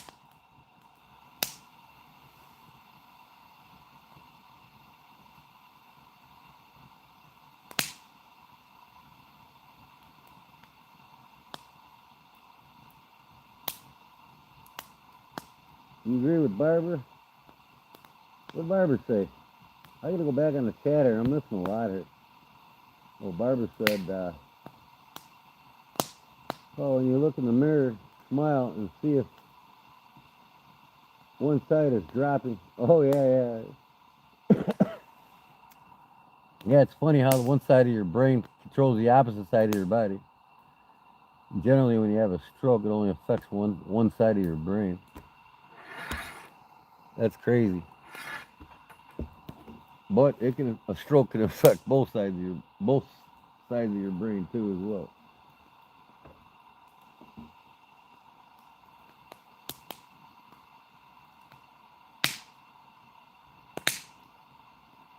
I'm scared as fuck. I hope I don't have brain cancer. Paul, you're worrying too much, man. You're worrying too much. But you need to change your diet. Whatever you're doing wrong. Because what ails you heals you. You know, what makes you sick also heals you. What makes most of you sick is what you're putting in your mouth. And it also heals you. Put the quality foods in your mouth and heal yourself. There's no disease known to man that can't be healed through proper nutrition. The right foods, the right amounts, the right minerals, the right vitamins, the right intake of what the body needs. I've heard them studies over and over. Food heals and food kills. It's your choice what food you're going to put in your body. And if you're worried about it, go get a checkup, man. Get it right away. Don't wait. You know what I mean? Don't wait till something bad happens like what I did. Ended up having a heart attack. And here I was thinking I was healthy because I was already started my diet, healthy diet, 5 months prior to the heart attack. And just all the shit that added up got me before I started my diet.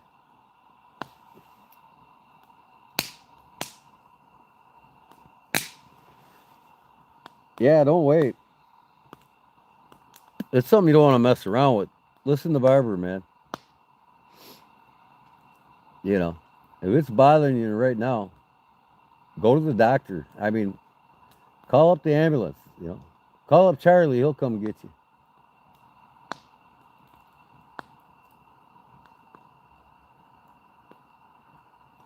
Yep. Yep. Left arm pains, heart attack. When I had mine, I really didn't have much pain in my arm until the night before. I had it mostly in my chest when I was chopping firewood. And then it started getting into my arms, and that's when I told my wife, I got to go in. And they said, no, you're lucky you came in because you had a widowmaker. I had 80, 90, or 100% blockage in my aorta. They put a stent in to open it.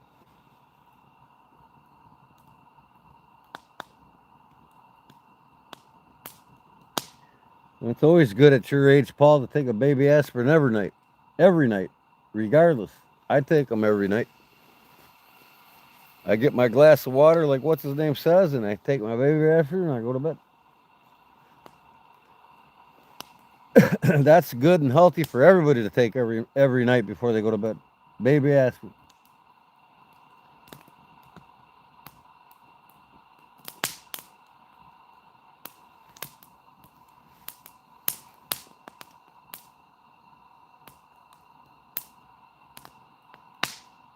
Take care of them, Barbara. If you're feeling the pains now, man, and you have for a couple days, you know, it's not a good thing, man. I wouldn't even, I go to the doctors right now. You know, and your sleep pattern ain't too well either because you're up watching me until 3, 4 in the morning. I'm retired. I can stay up this late. When I go to bed, I don't wake up till 1, 2 o'clock in the afternoon. But that's the way I like it. That way my wife don't bother me all day.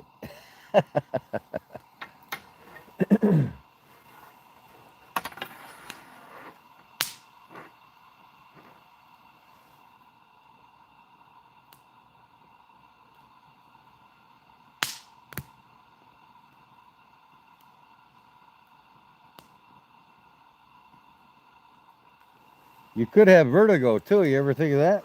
I got vertigo, man, and my body was all fucked up. Oh, is that terrible? You get up and your fucking room's spinning. You're dizzy. I've actually had vertigo twice in my life, and I tell you what, it's horrible. Again, calcium going wrong in your body. That's what causes vertigo. Calcium buildup in your ear canals. Just like it's in your blood veins when you have a heart attack. Calcium in the wrong spot's no good for anybody.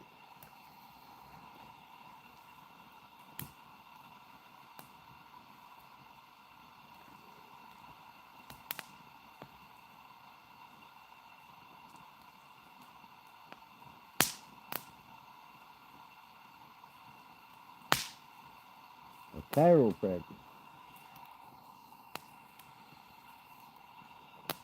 Let me ask you this, Paul. When's the last time you had a complete physical? Where they checked all your levels and your cholesterol and...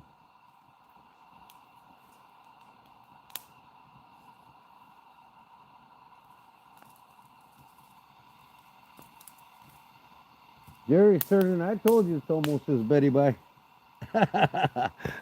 Like a clock. Look at that. Almost midnight. It's actually 1 in the morning where Jerry's at.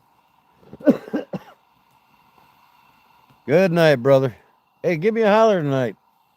After dinner, give me a holler, man. We'll talk about our plans with your knife cabinet and shit. I gotta go get the wood and stuff. I'd like to hear from you.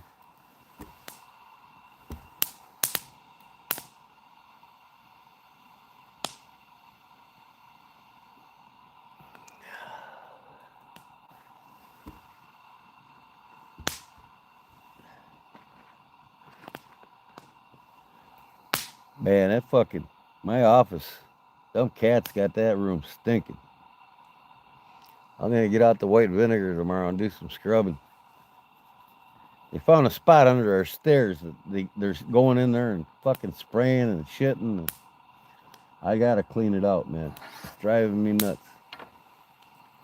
Just like the cats are driving me nuts. That's why I'm out here.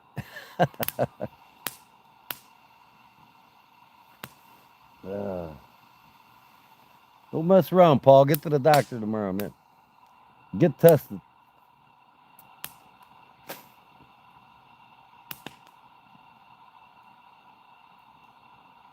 Tell them your problems. They're good at saving your life, but once you leave the hospital, they want you all on drugs.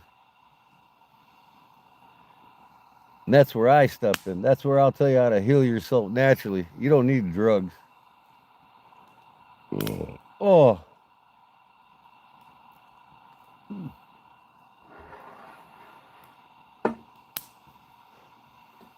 Yeah, definitely, Paul.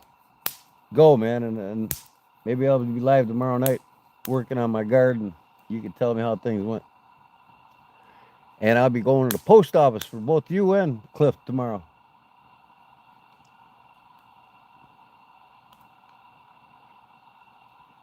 I'm too busy to get there this Saturday. They close at noon, man. I'm like, fuck, it's too late now.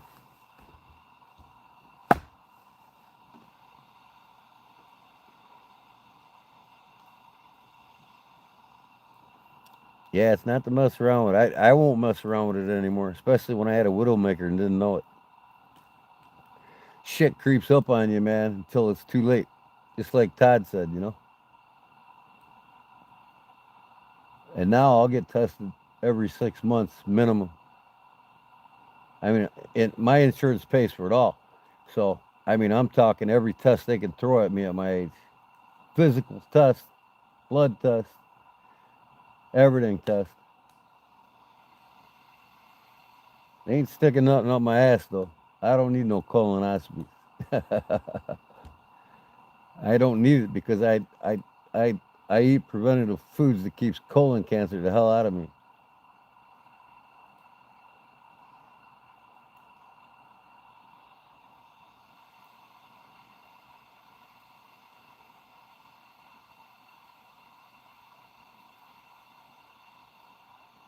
Yeah, shipping is nuts, man. It went up 85 more cents here. Even for Claude, North Carolina, he says, man, 85 cents.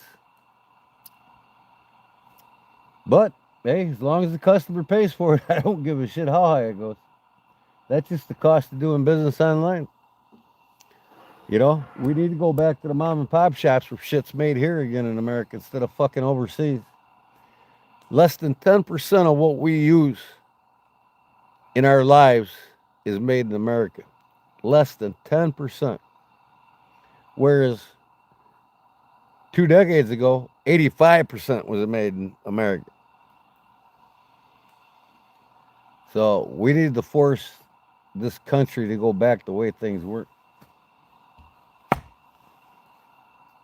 Maybe we should just start boycotting internationally trade goods and foods.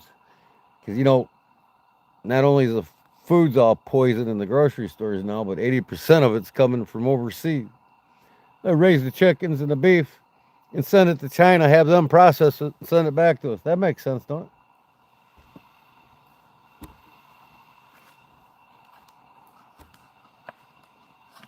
Meanwhile, the farmers are getting ripped off. The farmer's lucky to make $800 profit per cow. And that ain't no shit. Because I'm surrounded by farmers. I know. And after that fucking cow is processed, guess what the meat industry makes off of each cow? Nah. If you guessed 11 grand a cow, you're right. So the farmer gets ripped off. And they can't do shit unless they got Monsanto's and DuPont's approval in their crops. They can no longer make their own fertilizer. It's all one big monopoly to poison the world. And they don't, in other words, they don't give a shit about you or I. The politicians sleep with them. As long as they give them millions of dollars when they retire, that's all that matters. Look at this, guys.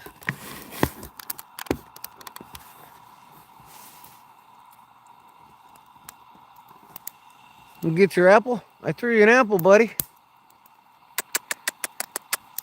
Uh-oh. I threw you an apple. Where are you going? He's checking out that fire. He's like, what the hell's going on over there? That's a big-ass coon, boy. Don't get your ass too close to me. I'll stick you. He smells my fucking hot dogs, what it is. Here. Eat it. He ran back into the woods. That is funny. Trash panda. That's exactly what it is. Probably over there wanting to go get my fucking cat food that I got out for the cats. He eats it every night, puts his feet in the water and gets it all dirty. Every night. I'm going to pepper his ass one of these days. I'm going to stuff him. I'm going to take that fucking pelt and make a hat out of it. That's big enough for a nice winter hat.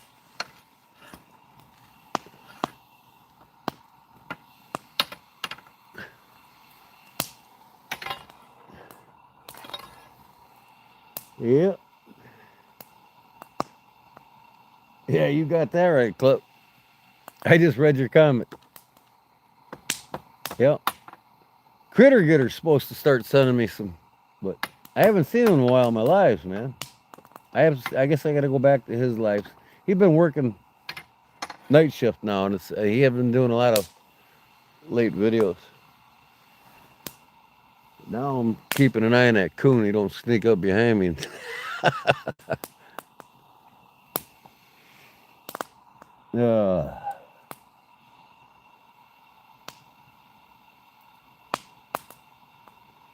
Well, what fun would it be if I didn't, Todd?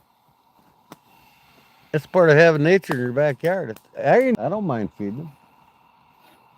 I got plenty of food here for them and the cats. They gotta eat too. Wife throws them apples out here and bad bananas and all the different shit that we don't get around to eating. He's well fed. You just seen him. That son bitch is a fat ass.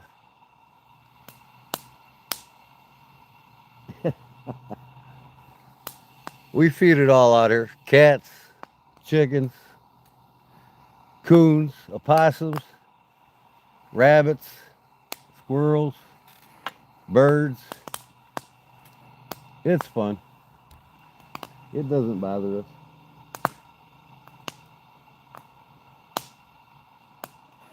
Yeah, my cousin, she raised two baby raccoons. You know, when you get them young and stuff and you raise them like a regular domesticated animal, they're cute as all hell. I tell you what, these wild ones are meat as shit. Ain't no going up to them and petting them. No, opossum, you just yell at them and they'll faint. You can pick them up, hold on to them and pet them. They won't bother you. Possums will not bite you.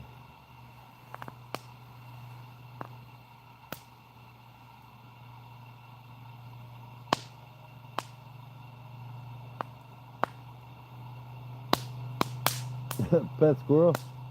Well, my dad, he got squirrels in his backyard. I mean, he's been feeding them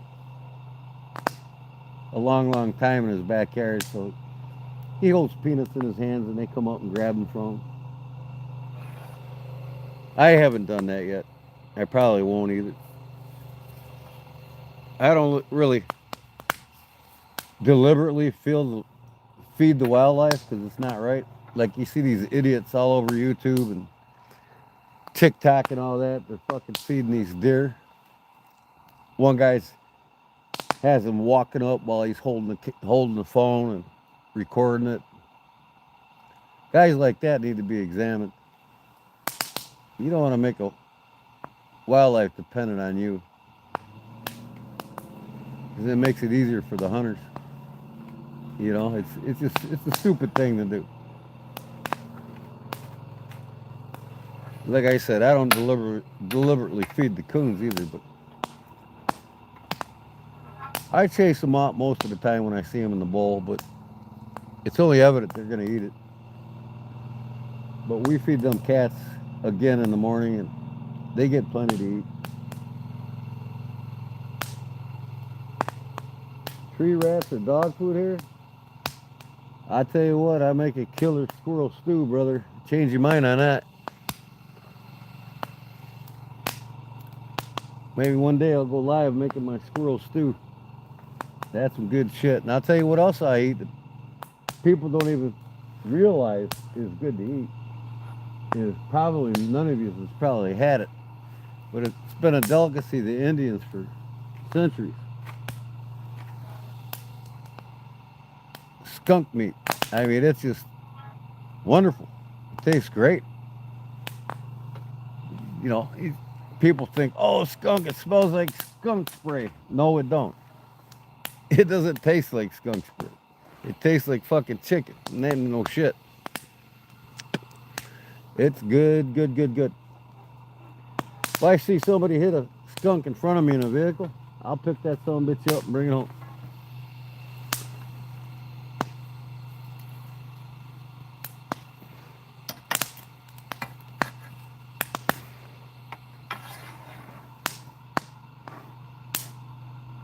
What will bite? Skunks?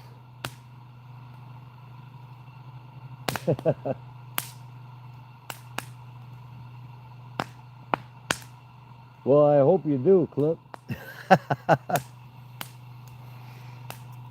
But there isn't been much wildlife I haven't ate, that's for sure. And I always have elk, I mean, and moose. That's the best shit, man. Always in my freezer. Moose and elk. My wife absolutely loves elk. She never ate it until she met me. But living where you are, you know, having the nearest grocery store 70 miles away ain't really that much of a convenience, you know what I mean? So you gotta learn to live off the land and live healthy. You know, you're living healthier than probably everybody in this live right now.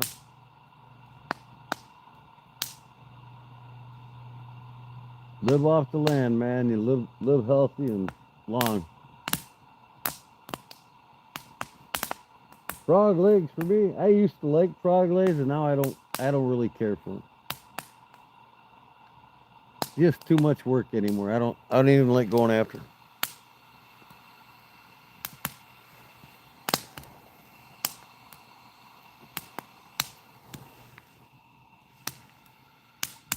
That's funny. That raccoon, he got wind of my sausage papers here. I'll throw it to him just to tease him. He'll come back out for it. Ooh, I got a couple more pickled asparagus here. Forgot they were there. Jar's almost empty. Now I got to put some boiled eggs in it. Every time I run out of pickles or these, I boil up eggs and fill the jar. 2 weeks I got pickled eggs.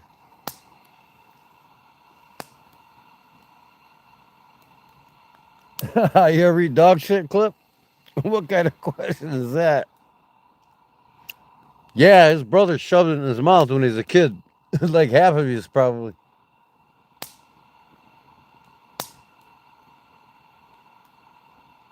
Nah, you can have them frog legs. Too much work. I gave them up years ago.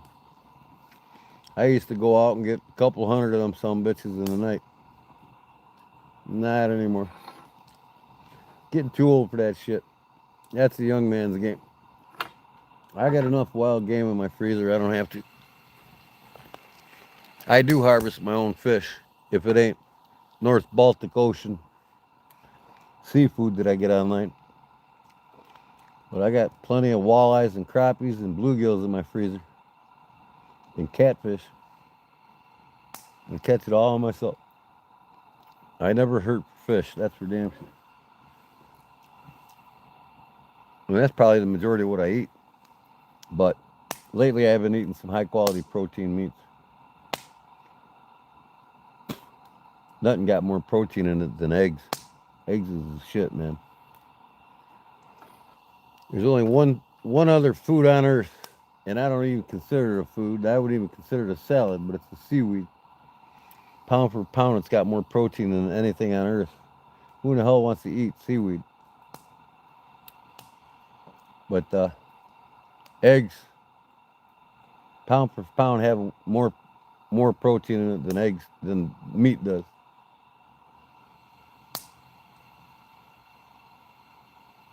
Y'all are crazy. No, we're not crazy. We just learn to live the good life. You learn to live the city life, Barbara. That's the difference between you and us. We grew up on the wild, man. You did. Of course, we're going to be crazy to you. But you know what? Just think about your great grandparents or their parents before them. They lived just like we did. But that wasn't a choice back then. We have a choice how we want to live today. And I'd rather live on wild foods than I would anything from a fucking department store. That's for damn sure.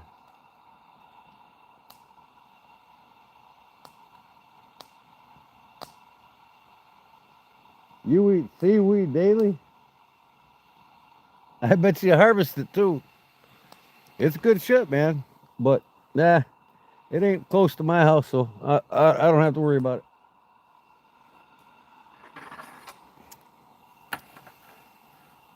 I think I'm gonna get a couple more cedar boards, and then I'm gonna.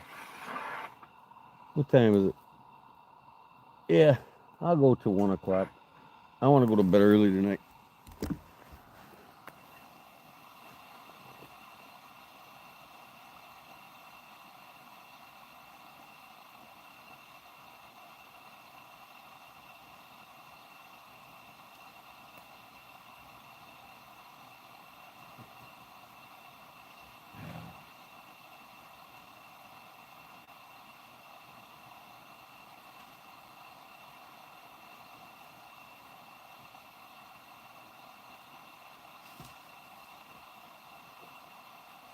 We'll burn it in half this time. How's that sound?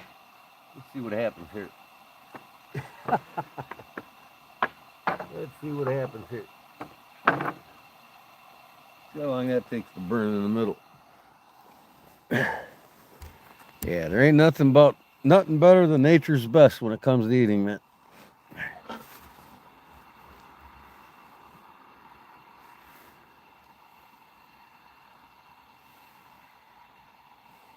You're a country girl. Well, I don't consider living in the South being a country girl. No, I'm just kidding. There's a lot of woods where you live.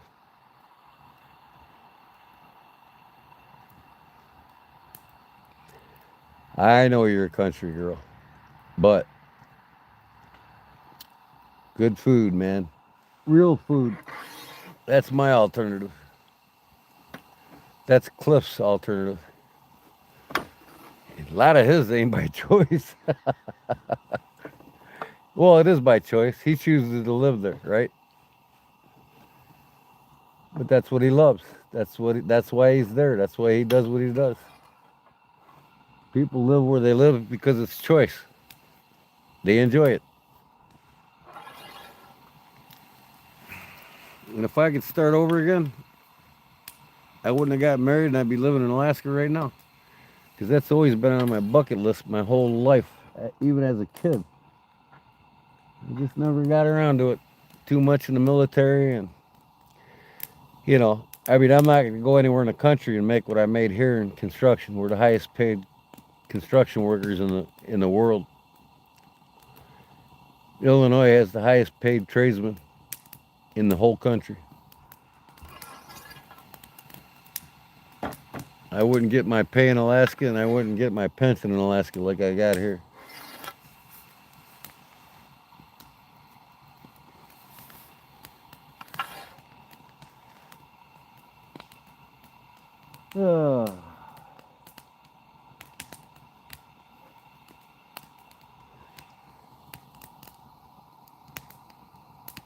As soon as that collapses, it can take a while though. Makes a good looking fire though, don't it? Oop.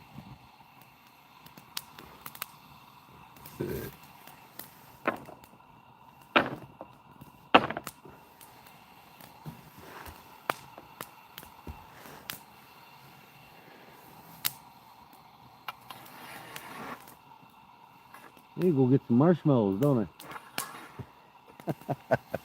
I got some upstairs. I haven't had a marshmallow in like 6 months. I don't eat that shit too much anymore. We'll do it like that. See how long it takes that to climb up that fucking board. Oh, I don't miss the cigarettes, I'll tell you what.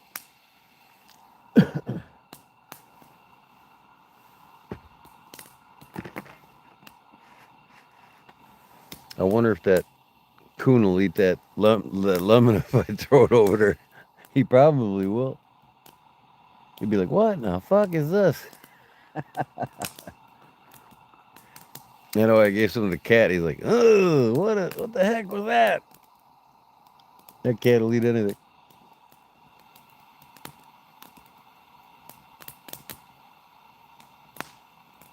My pension should be the same. Oh yeah, I mean, I'll get same pension check, same amount, no matter where I go in the country. But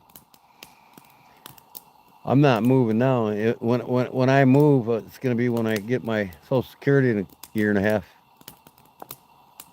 But it's kind of hard to walk away from this property, man. I mean, I love this place. But we're already talking about getting a smaller modular in North Carolina to go there in the winter. We could be there for 5-6 months out of the year and come back here. She wants to be with her best friend Cindy and Claude Williams. And I agree with her too. I mean, it's hard for her to give this up. This property's been in her family for, well, since I think they bought it in '82. So she don't want to give it up. And I bought her brother out, so it's ours now.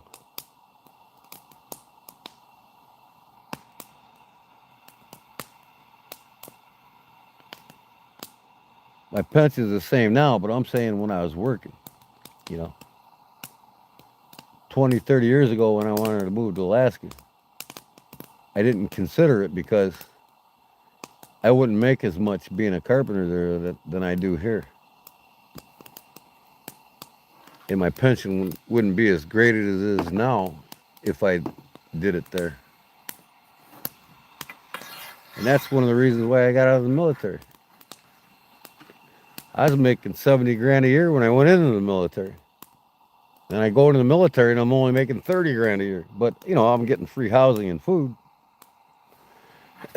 But I didn't want to stay in the military for 20 years to make more than 60,000 a year. So I came home, got back into the hall. Continued my career as a union carpenter. Made more than most officers in the Navy.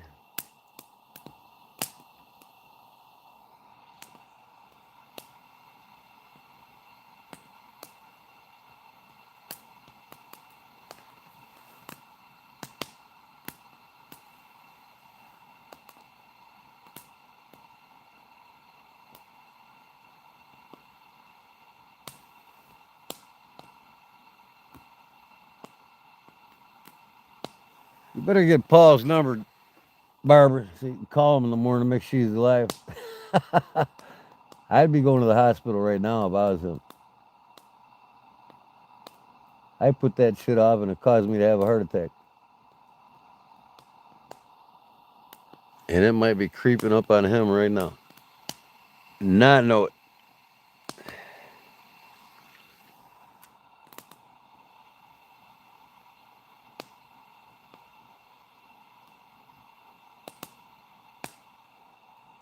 Yeah, Todd, around where you're at, probably so. But man,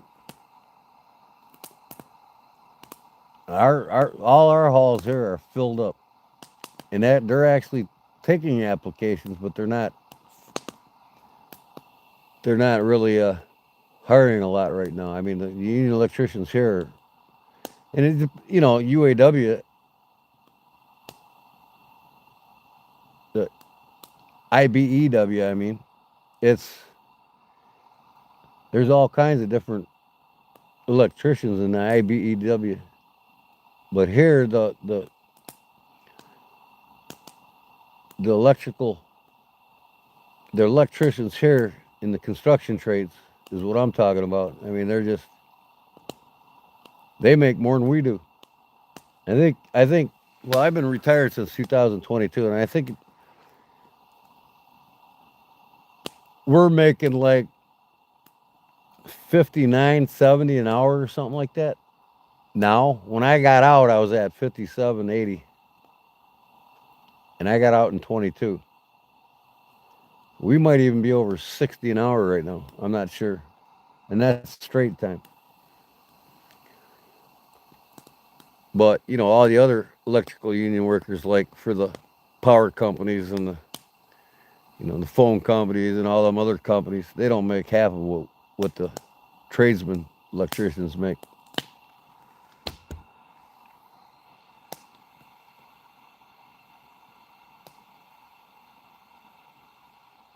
Pretty much, small towns are always different everywhere.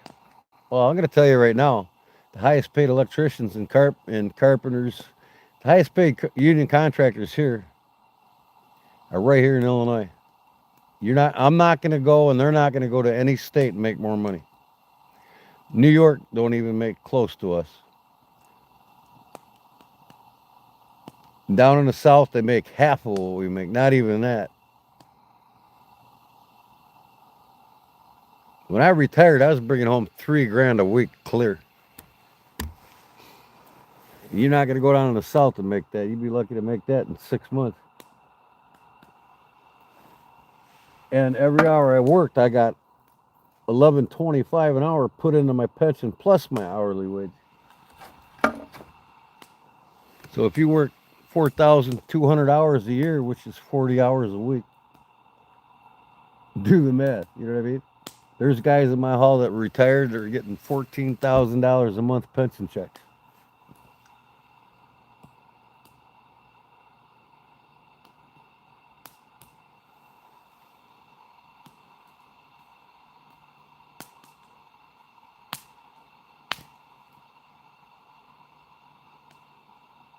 Electricians make $200,000 a year. That's the total package.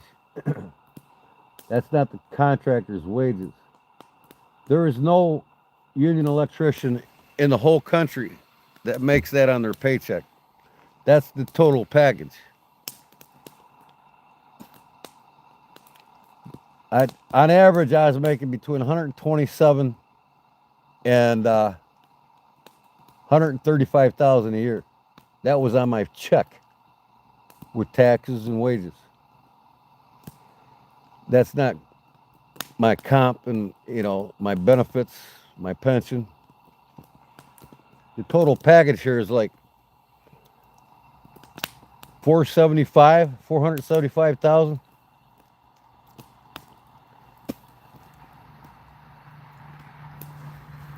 And I'm just telling you right now, look it up. The highest paid contractors,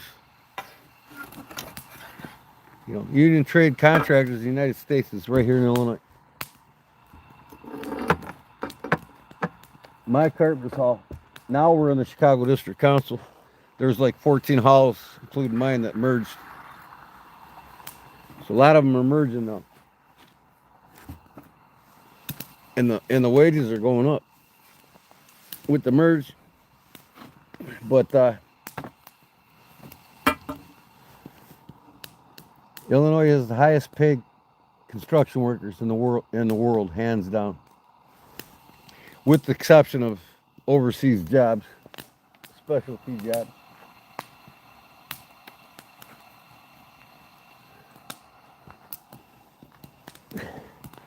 You tell me what electrician makes $65 an hour outside of Illinois, and I'll look it up. I'd be glad to. I think the guys in my hall now are making like $61, $62 an hour as a carpenter. Down in Mississippi, they're making $14 an hour. And that's union contractors in Mississippi.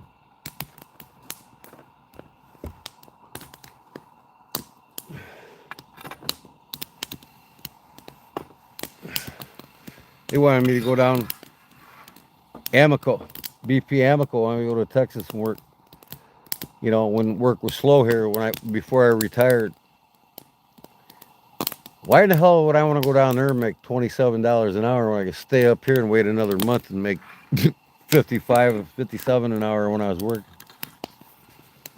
No, thank you. The per diem wasn't even a third of that either.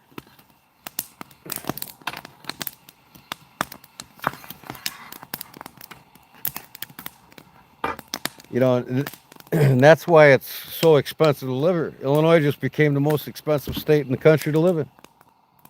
We just topped the rest of the states off. And that's because Trickster, the fat-ass governor we got, taxed everything 5 times in the last 3 years. 5 different taxes on gasoline, 5 different taxes on tobacco. He just keeps taxing the shit out of everything. Because the budget's out of control. They're going broke. The government in Illinois is too big and too unsustainable for the income that they're making. And there's like 27,000 people, no, 2,700 people. No, wait. It was 17,000, and now there's like 27,000 people moving out of Illinois almost every year. Sometimes every year and a half. There's a lot of people moving out of the state. You know, and theoretically, I should be too. Live a lot cheaper down in the south. Property taxes are $14,000 a year. My electric bill is $700 a month. Most people don't even pay that on their fucking mortgage down south.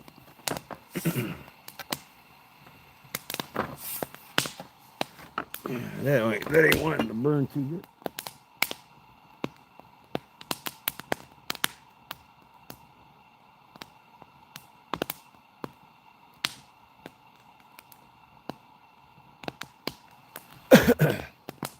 Paul, I'm telling you, there's nobody in the country making more than probably $67 an hour as a union electrician. There is not. And I think that's maybe where electricians are right now in the state of Illinois. But there is no other state in the country that pays $65 to $67 an hour to an electrician. There isn't. Unless he works for a company and he's been there, you know, an IBEW with the company for say 20 years, and he's a high asset to the company, so they pay him more than average. That's the only exception. But in the union trades, Illinois has the highest paid tradesmen in the country, hands down. Now, our package, like I said, even though electrician gets paid 65, 67 an hour, his package is like 400,000 almost a year. Whereas pay on average is about 170, 180,000 a year, but his total package with the pension and the benefits and everything else, the workman's comp, everything that's paid into his pension and workman's comp, is almost 400 grand a year. Ain't nobody in the South going to pay their workers that much. And that explains why most of the South is recipient states. The donor states are the ones that pay the welfare down there. They're the ones that pay a lot of the Social Security down there. You know? Illinois is the 5th biggest donor state in the country. New Hampshire's #1. And California is #2. New Hampshire paid out $173 billion last year in funds to be appropriated for the recipient states. Illinois paid out $75 billion.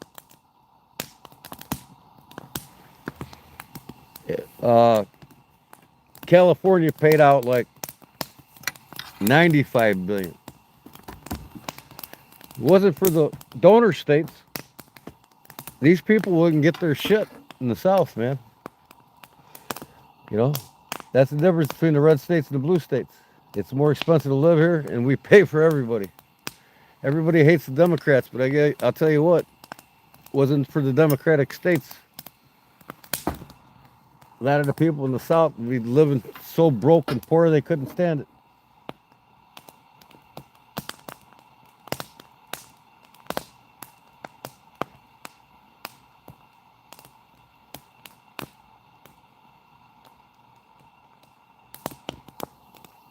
You know what? I worked for $15 an hour in 1980 when I was a fucking teenager. In fact, right out of high school, before I went in the military, as a union carpenter, I started out right away. I didn't have to go through an apprenticeship because my dad taught me how to frame houses when I was a kid. So I started out immediately as a journeyman. And in 1985, I was making $16.75 an hour. In 85, that was the tradesman's union carpenter's pay back then in 85. And then when I got out, I was at about 57 an hour when I retired in 2022. So I think they are over 60 an hour now. But the fitters always made more than us, and so did the electricians.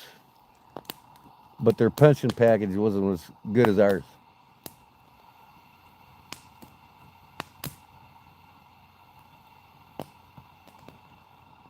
Yeah, heavy equipment operators, no matter where you go, they make pretty damn good buck.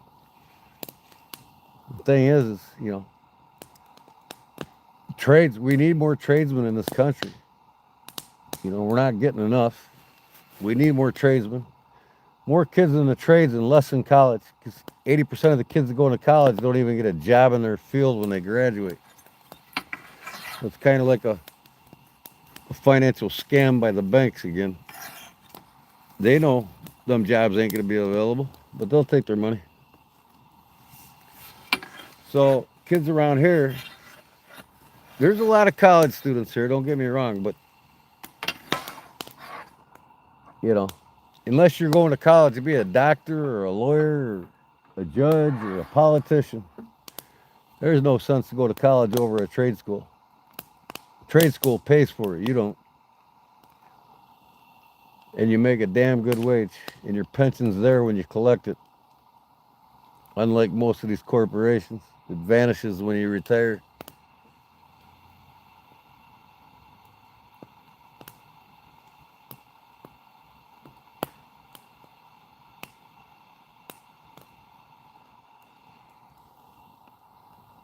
Well, them electricians here were making 120 grand a year in wages a decade ago. The electricians made more than us, but their pension plan wasn't as good as theirs.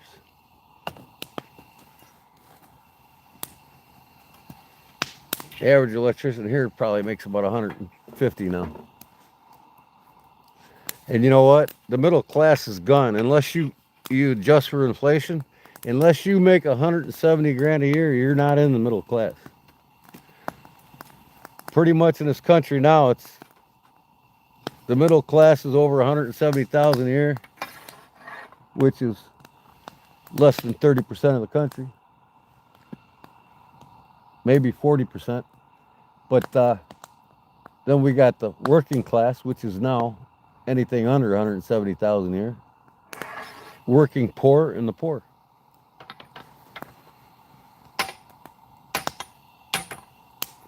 I remember when I was a kid, the working class was anything over 45,000 a year. Well, that's changed. Monetary inflation's gone through the roof because these idiot presidents keep borrowing more than the government can make, and it's jacking everything up. And we're feeling it now. That's for damn sure.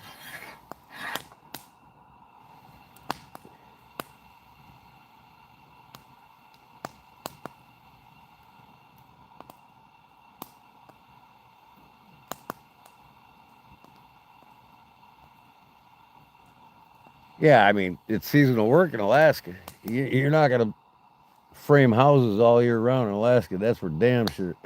Unless you want your head to freeze off. You know, we don't, it gets below 15 degrees here, nobody goes to work. And it's 3 times colder than Alaska. There ain't no way in hell you'd be an outdoor tradesman in Alaska 12 months a year. It's not possible. And the reason why a lot of things are expensive in Alaska is because of the shipping costs. Lumber costs way more there than it does here because it's got to be shipped over there. A lot of things got to be shipped over there, jacks the price through the roof. That doesn't mean the labor's jacked through. You guys just don't work all year round, like Cliff said.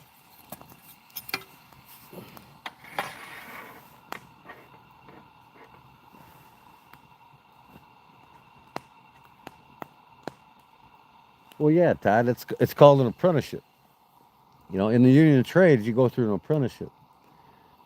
An apprentice starts out today, he's making $28 an hour his first year. His second year, he's making $34 an hour. Or no, $37 an hour. His third year, he's making $47 an hour, you know. His fourth and final year, he's making $62 an hour or something like that. I haven't checked on what the wages are now. I know they're more than, at least $5 an hour more than when I got out. You know, and in the trades, there's no such thing as a master electrician, master carpenter. It's non-existent. You're either a journeyman or you're not. And journeyman pretty much knows the trade inside out. Master is something that you get qualified through a corporation or something stupid like that, not in the union trades. They might call themselves a master electrician, but really it's a journeyman. A master electrician is a journeyman, and that's basically all they are. Now they're just like electrical trades and the carpenter's trades. There's some dumbass journeyman carpenters. Half of them, not half of them, but some of them never even framed a house in their life. They just done commercial work. I worked on a lot of commercial jobs, you know, and I started out pounding nails and building houses for the first 15, 20 years of my life. These commercial carpenters, they couldn't even cut a set of stringers for stairs, let alone cut trim exact. You know, had no clue how to frame a house. And then the same with the electricians. There's electricians that are journeymen, that never wired a house in their life, never been a piece of conduit or nothing like that. All they've done is commercial work. They're dumber than shit when it. So, you can't call them a master. If you was a master, you know all the different aspects of the trade, and it's just impossible. You die before you do it.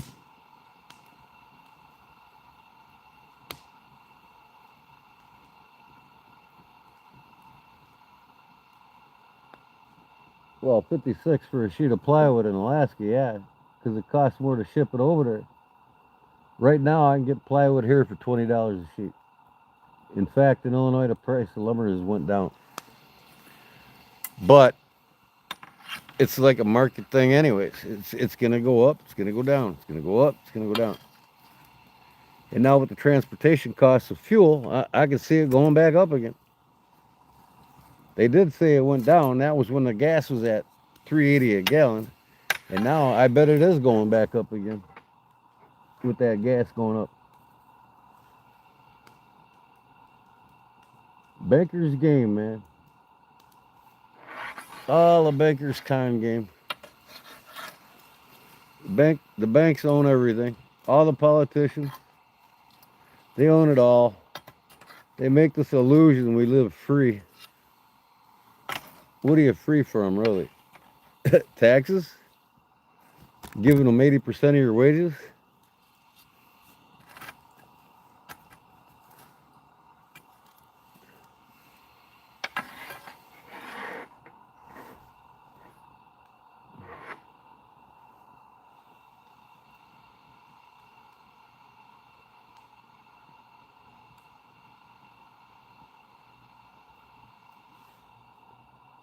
Well, just like anything else, Todd, if you want a quality built home, stick built home that they call it, with the most quality materials, you're gonna pay up the ass for it.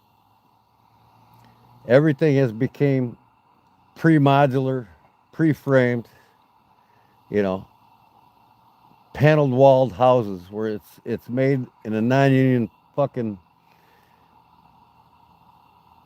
scab ass fucking factory and then brought out on a semi to be put together like a puzzle.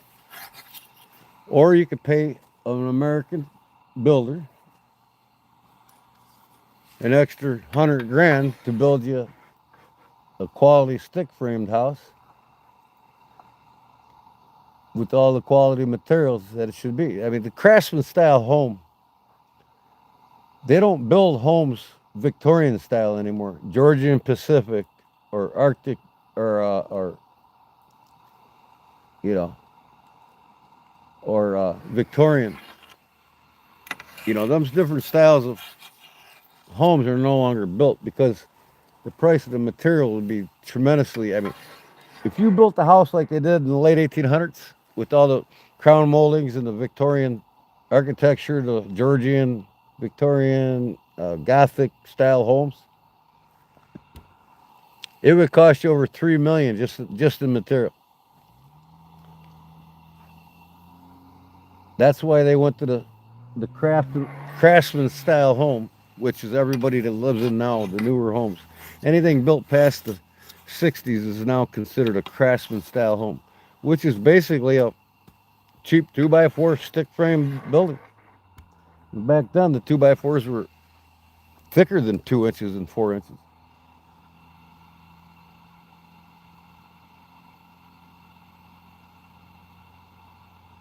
Yeah, that's pre-manufactured home, and that's cutting corners and cutting costs with the American consumer. I built this place. It's a barn house. I built it 20 years ago. I built it because I can. But, those who can't, they don't know what they're buying, especially these first-time home buyers. These young kids out of college, that's if they don't owe 150 grand to the college before they get it paid off to even buy one. But I remember my brother out of college, he paid his college off. He only owed like 60,000, and that was 40 years ago, 45 years ago. And he moved into one of these shit stick-built homes in the factory. Walls are sweating outside. You can just see it. You know, 1/8 inch thermal ply wrapping instead of 3/4 plywood on the corners. Just all garbage. And it was falling apart. I was constantly over there repairing this and fixing that. And I says, you know, you just bought a house that I built 10 years prior. He bought a house, Pulte home in a subdivision that I built 10 years before he moved it. I said, these are the worst built houses in the whole Fox Valley, Chicago area. Sell this son of a bitch and get the hell out of here faster than you can.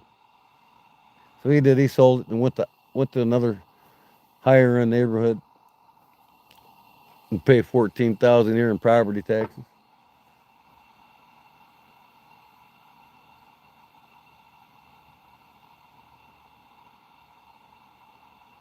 Well, it depends, Todd, if you're getting, laminated rafters, or you're getting micro lams, they call it. Pre-laminated micro lam rafters. And they make pre-laminated micro lam floor joists too. I mean, it's pre-engineered wood that's, put together and compressed with high pressure and glue, and it's supposed to be better and this and that. And no, it's not better. It's more expensive is what it is. A wall stick built home,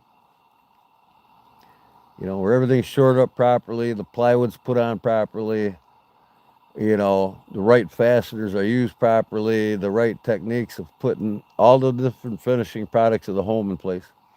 A well-built home. It really won't break your bank. You're still looking at $275,000, $300,000 today versus $70,000 30 years ago. You pay $250,000, $300,000 for a well-built stick-framed home.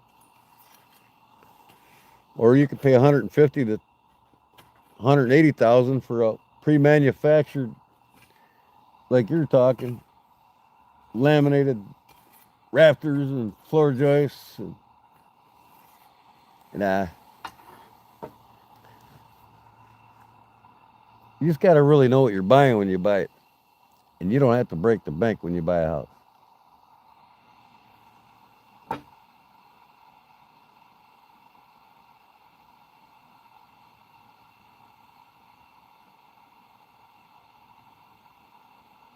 Your floor is squeak. How old is it?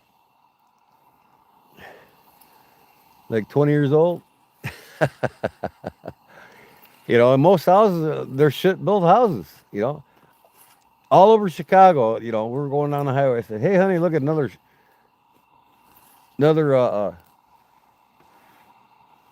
more shit fabs going up.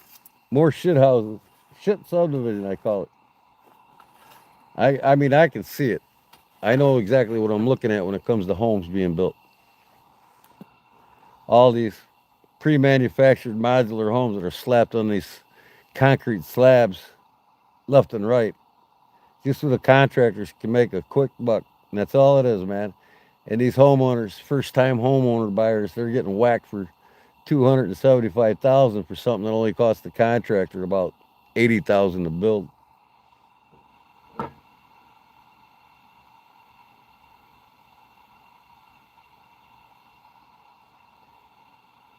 Should I put more wood on the fire?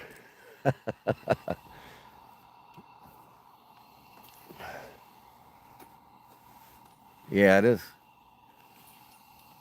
Things, it's not just homes. Like I said, we make less than 10% of what we use in this country. 20 years ago, we made 80% of what we use. This country's basically become an international shit show, regardless. You know what I mean? It doesn't matter what you buy. There's only select things that we buy that we actually use, that we actually make. Less than 10% of what we make, we use. And that's horrible. We let this country turn into an international shit show, basically. I'm going to get this wire out of here now. Oh, look at that. That's a big old train of wire. Good thing my grass ain't wet.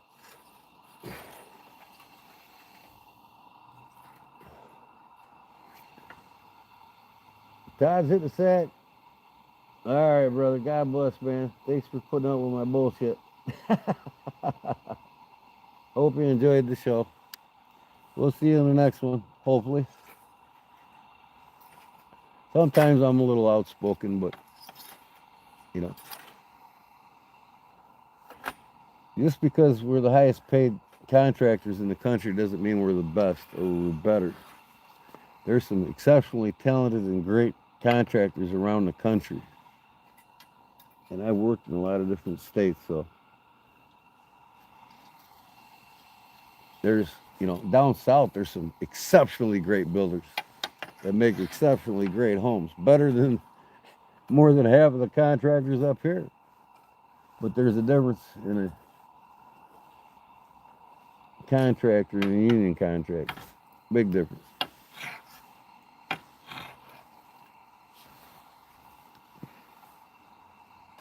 Big difference in pay. Not no big difference in quality. Pay doesn't mean quality. And a lot of times in Illinois, that's half the case. Some of these fucking contractors are way overpaid for the shit that they're doing. Yeah. Good night, brother. Thanks.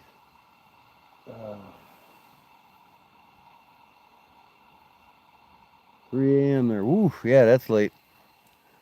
Yeah, it's almost. I'm gonna call her in 10 minutes. I think myself. 1 o'clock's far enough. I've been out here since what? Time did I start? I want to say 10 o'clock. That's enough. Didn't burn the forest down. Didn't burn the house down. So I did good. If you want to see that blazing fire that I had, go back and watch the beginning of my life. I had the wife all freaked out. That's for sure.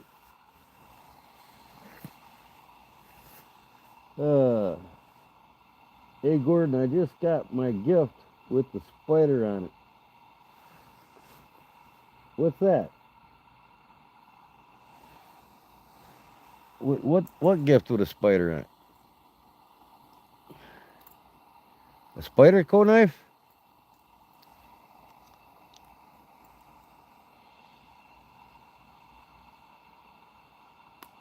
You started. Spider-Man costume, laughing out loud. Oh, I got you. Yeah, yeah. What your wife was supposed to get you for a present you were talking about. Yeah. Got my gift with the spider on it. Yes, it's a spider coat. I knew it would be. I mean, she told you deliberately right away when she said it's got a spider on it. Come on, man. Was she gonna buy you some sexy undies with the spider on the you know what part? You was hoping it wasn't there, right? Yeah, I got a damn pair of spider britches with quick access.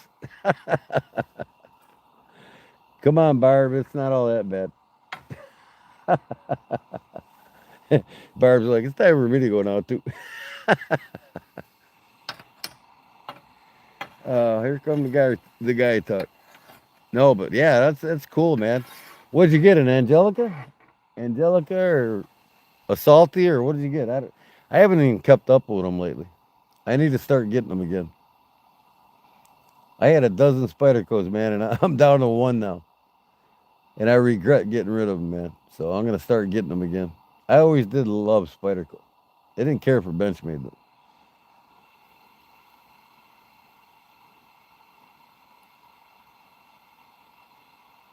Oh, you don't believe what she bought? She's crazy. It must have been big bucks then. You're probably talking a $350 knife. But you know what? A woman will drop that on a Coach purse in a heartbeat. So don't feel bad. Because them purses they're getting is a lot more expensive than your knives. I guarantee you that. I go to the bathroom.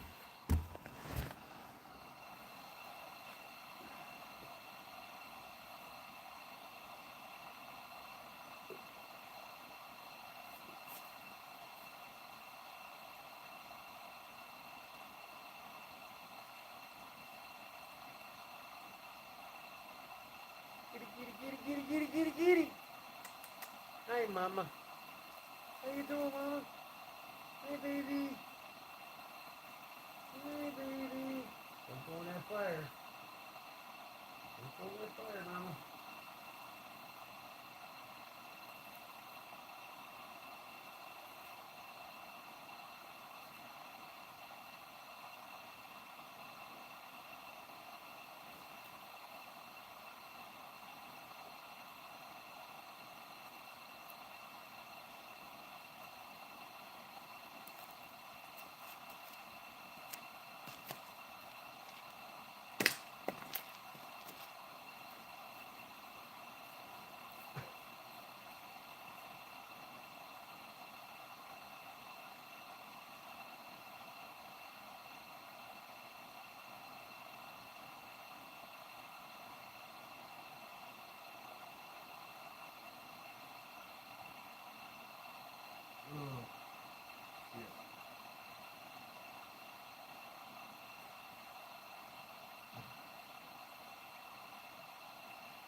Oh, I think that's it, folks. Getting cold out here, man. Whew. I'm gonna leave that lemon out here, see if that fucking coon takes it out the log tonight to bite tomorrow.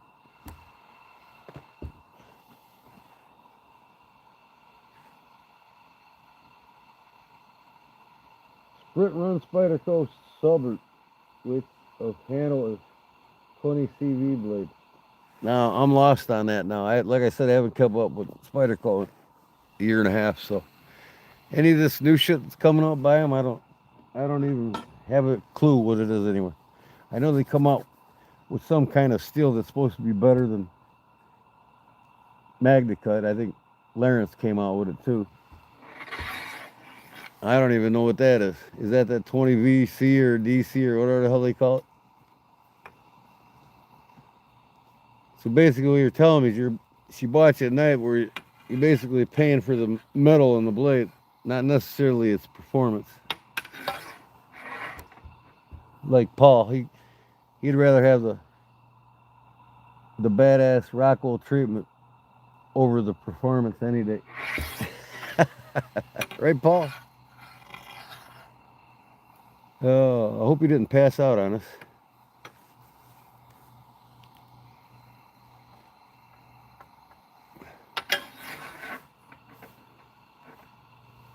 Never heard of 20 CV? Nope, don't pay attention to it. Chrome vanadium? Is that what it is? That's what CV is to me.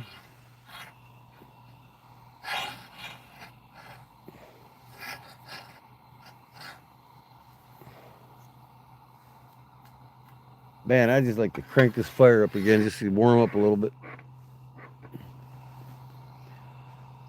That's probably my problem. I want to go in because I'm getting cold. How are you today, sir? Hope you're keeping your peace. Well, Big Chow, welcome to my channel. I'm keeping my peace with everybody. Been around for over 20 years. CV, chrome vanadium, is what you're talking about? I know what CV is. If of the term chrome vanadium, I know that, yeah. But other than its performance, what has changed with it?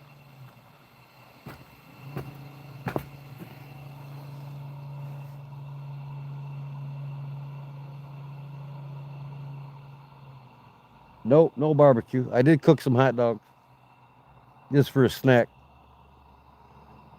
I had a barbecue going on behind me. It had 25-foot flames on it. I barbecued the cats, neighbors' cats.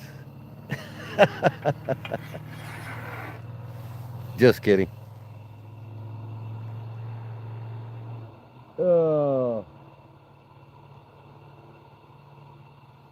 Yeah, I got a couple wieners here. I put on the old wiener stick. Really gets out there about 5 feet, you know. I need to go get some marshmallows now. Man, I'm wanting to put another. Paul, you see what that model is. Good night, Barbara. Barbara's going to bed. All right, Barbara. Sweet dreams. God bless. And I'll see you in the next one, girl. Thank you. I appreciate everything you do. As long as you know that. Oh, yeah. You stick around long enough, Big Sean, you'll see me cooking, cowboy cooking, cast iron pots and pans. I do a lot of cowboy cooking, so you'll get to see it. This is mostly a knife and leather channel, though. I mean, that's what I do. Knives, bladesmithing, but I do lots of things on this channel. Make it more interesting and more enjoying to watch. Not your boring talk about stupid knives all night deal, you know what I mean? I get bored going most of these knife community channels, man. They talk about the same shit all night long. It's like, dude, cut it after 30 minutes. That's about as long as you need to be on. Because you're not entertaining, man. You're saying the same shit about knives everybody else is. You can't find my other channel? Oh, the Backwoods Man. I don't have the link in my. Man, I gotta. Some people said if they got Apple phones, they can't get to the link. But I haven't even really started it off yet, anyways. But as soon as I get 100 subscribers, I can go live on it. I haven't really made any effort to get 100 subscribers yet on it, but I want to here soon because I want to start doing some things in the backyard. In my back 40 acres, and or not back 40, my back 5 acres. Bushcrafting. I'm gonna make a hobo shack out of the trees in my backyard to start it off, and then do my cowboy cooking and all that on there. Look up at 1965Okay.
Low battery.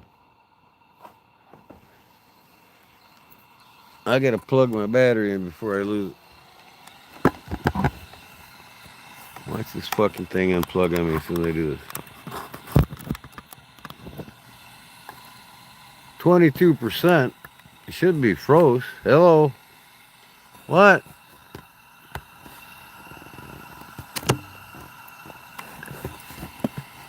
Hold on. What the hell is going on here?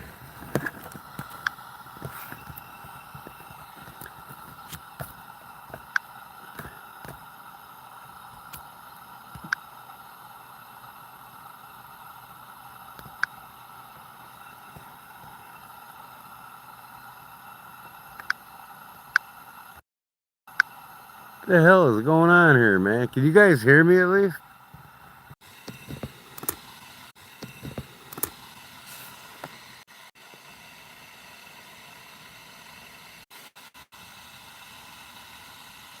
Okay. I took it off of fucking Wi-Fi. What's going on here?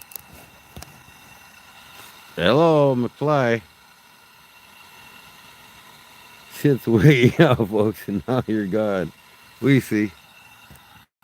Reconnecting. You're live. Reconnecting. You're live. Yeah, well, when am I going to be live? I think McFly. Yeah, that's what I'm thinking. McFly. You gotta love technology, huh, folks? Well, if you can hear me, I'm out of here. I ain't putting up with this shit anymore. This fucking phone's wigging out. My laptop's wigging out. Everything's fucking fucked. All right, guys.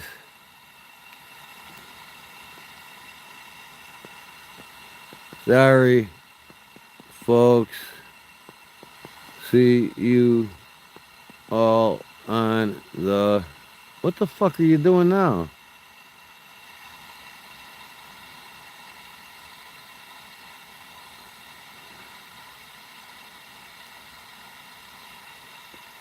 The next one.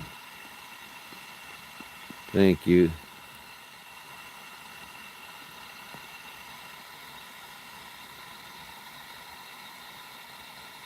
I'm good now. I don't have nothing on my phone showing that I'm recording. I'll turn this thing around and see if it's recording my face.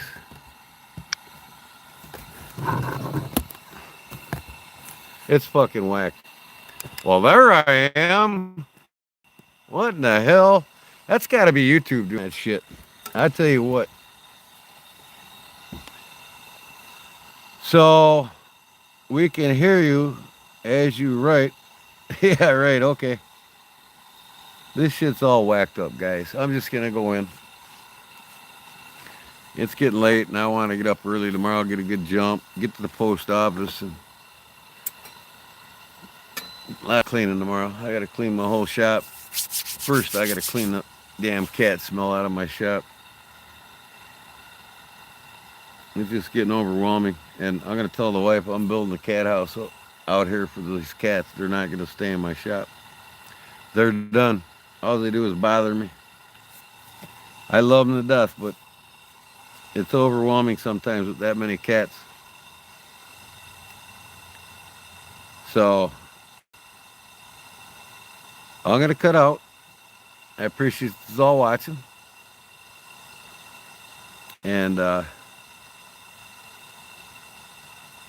bless you all. I thank you all, and hope you enjoyed the bonfire. And next Sunday we'll do it again. I enjoy doing it. What? No, next Sunday is Sunday Fun Day. I'll be making stuff and giving away. So that's for everybody. Last Sunday Fun Day was member giveaway and subscriber giveaway. But this next Sunday will be just everybody. I alternate them every 2 weeks until I start getting a lot of super chats, and until I'm selling a lot more through my channel. Like I said, I'm not in no hurry. My channel is growing. That's all that matters. So, happy birthday, Leon. Enjoy the rest of your birthday, brother, and thank you.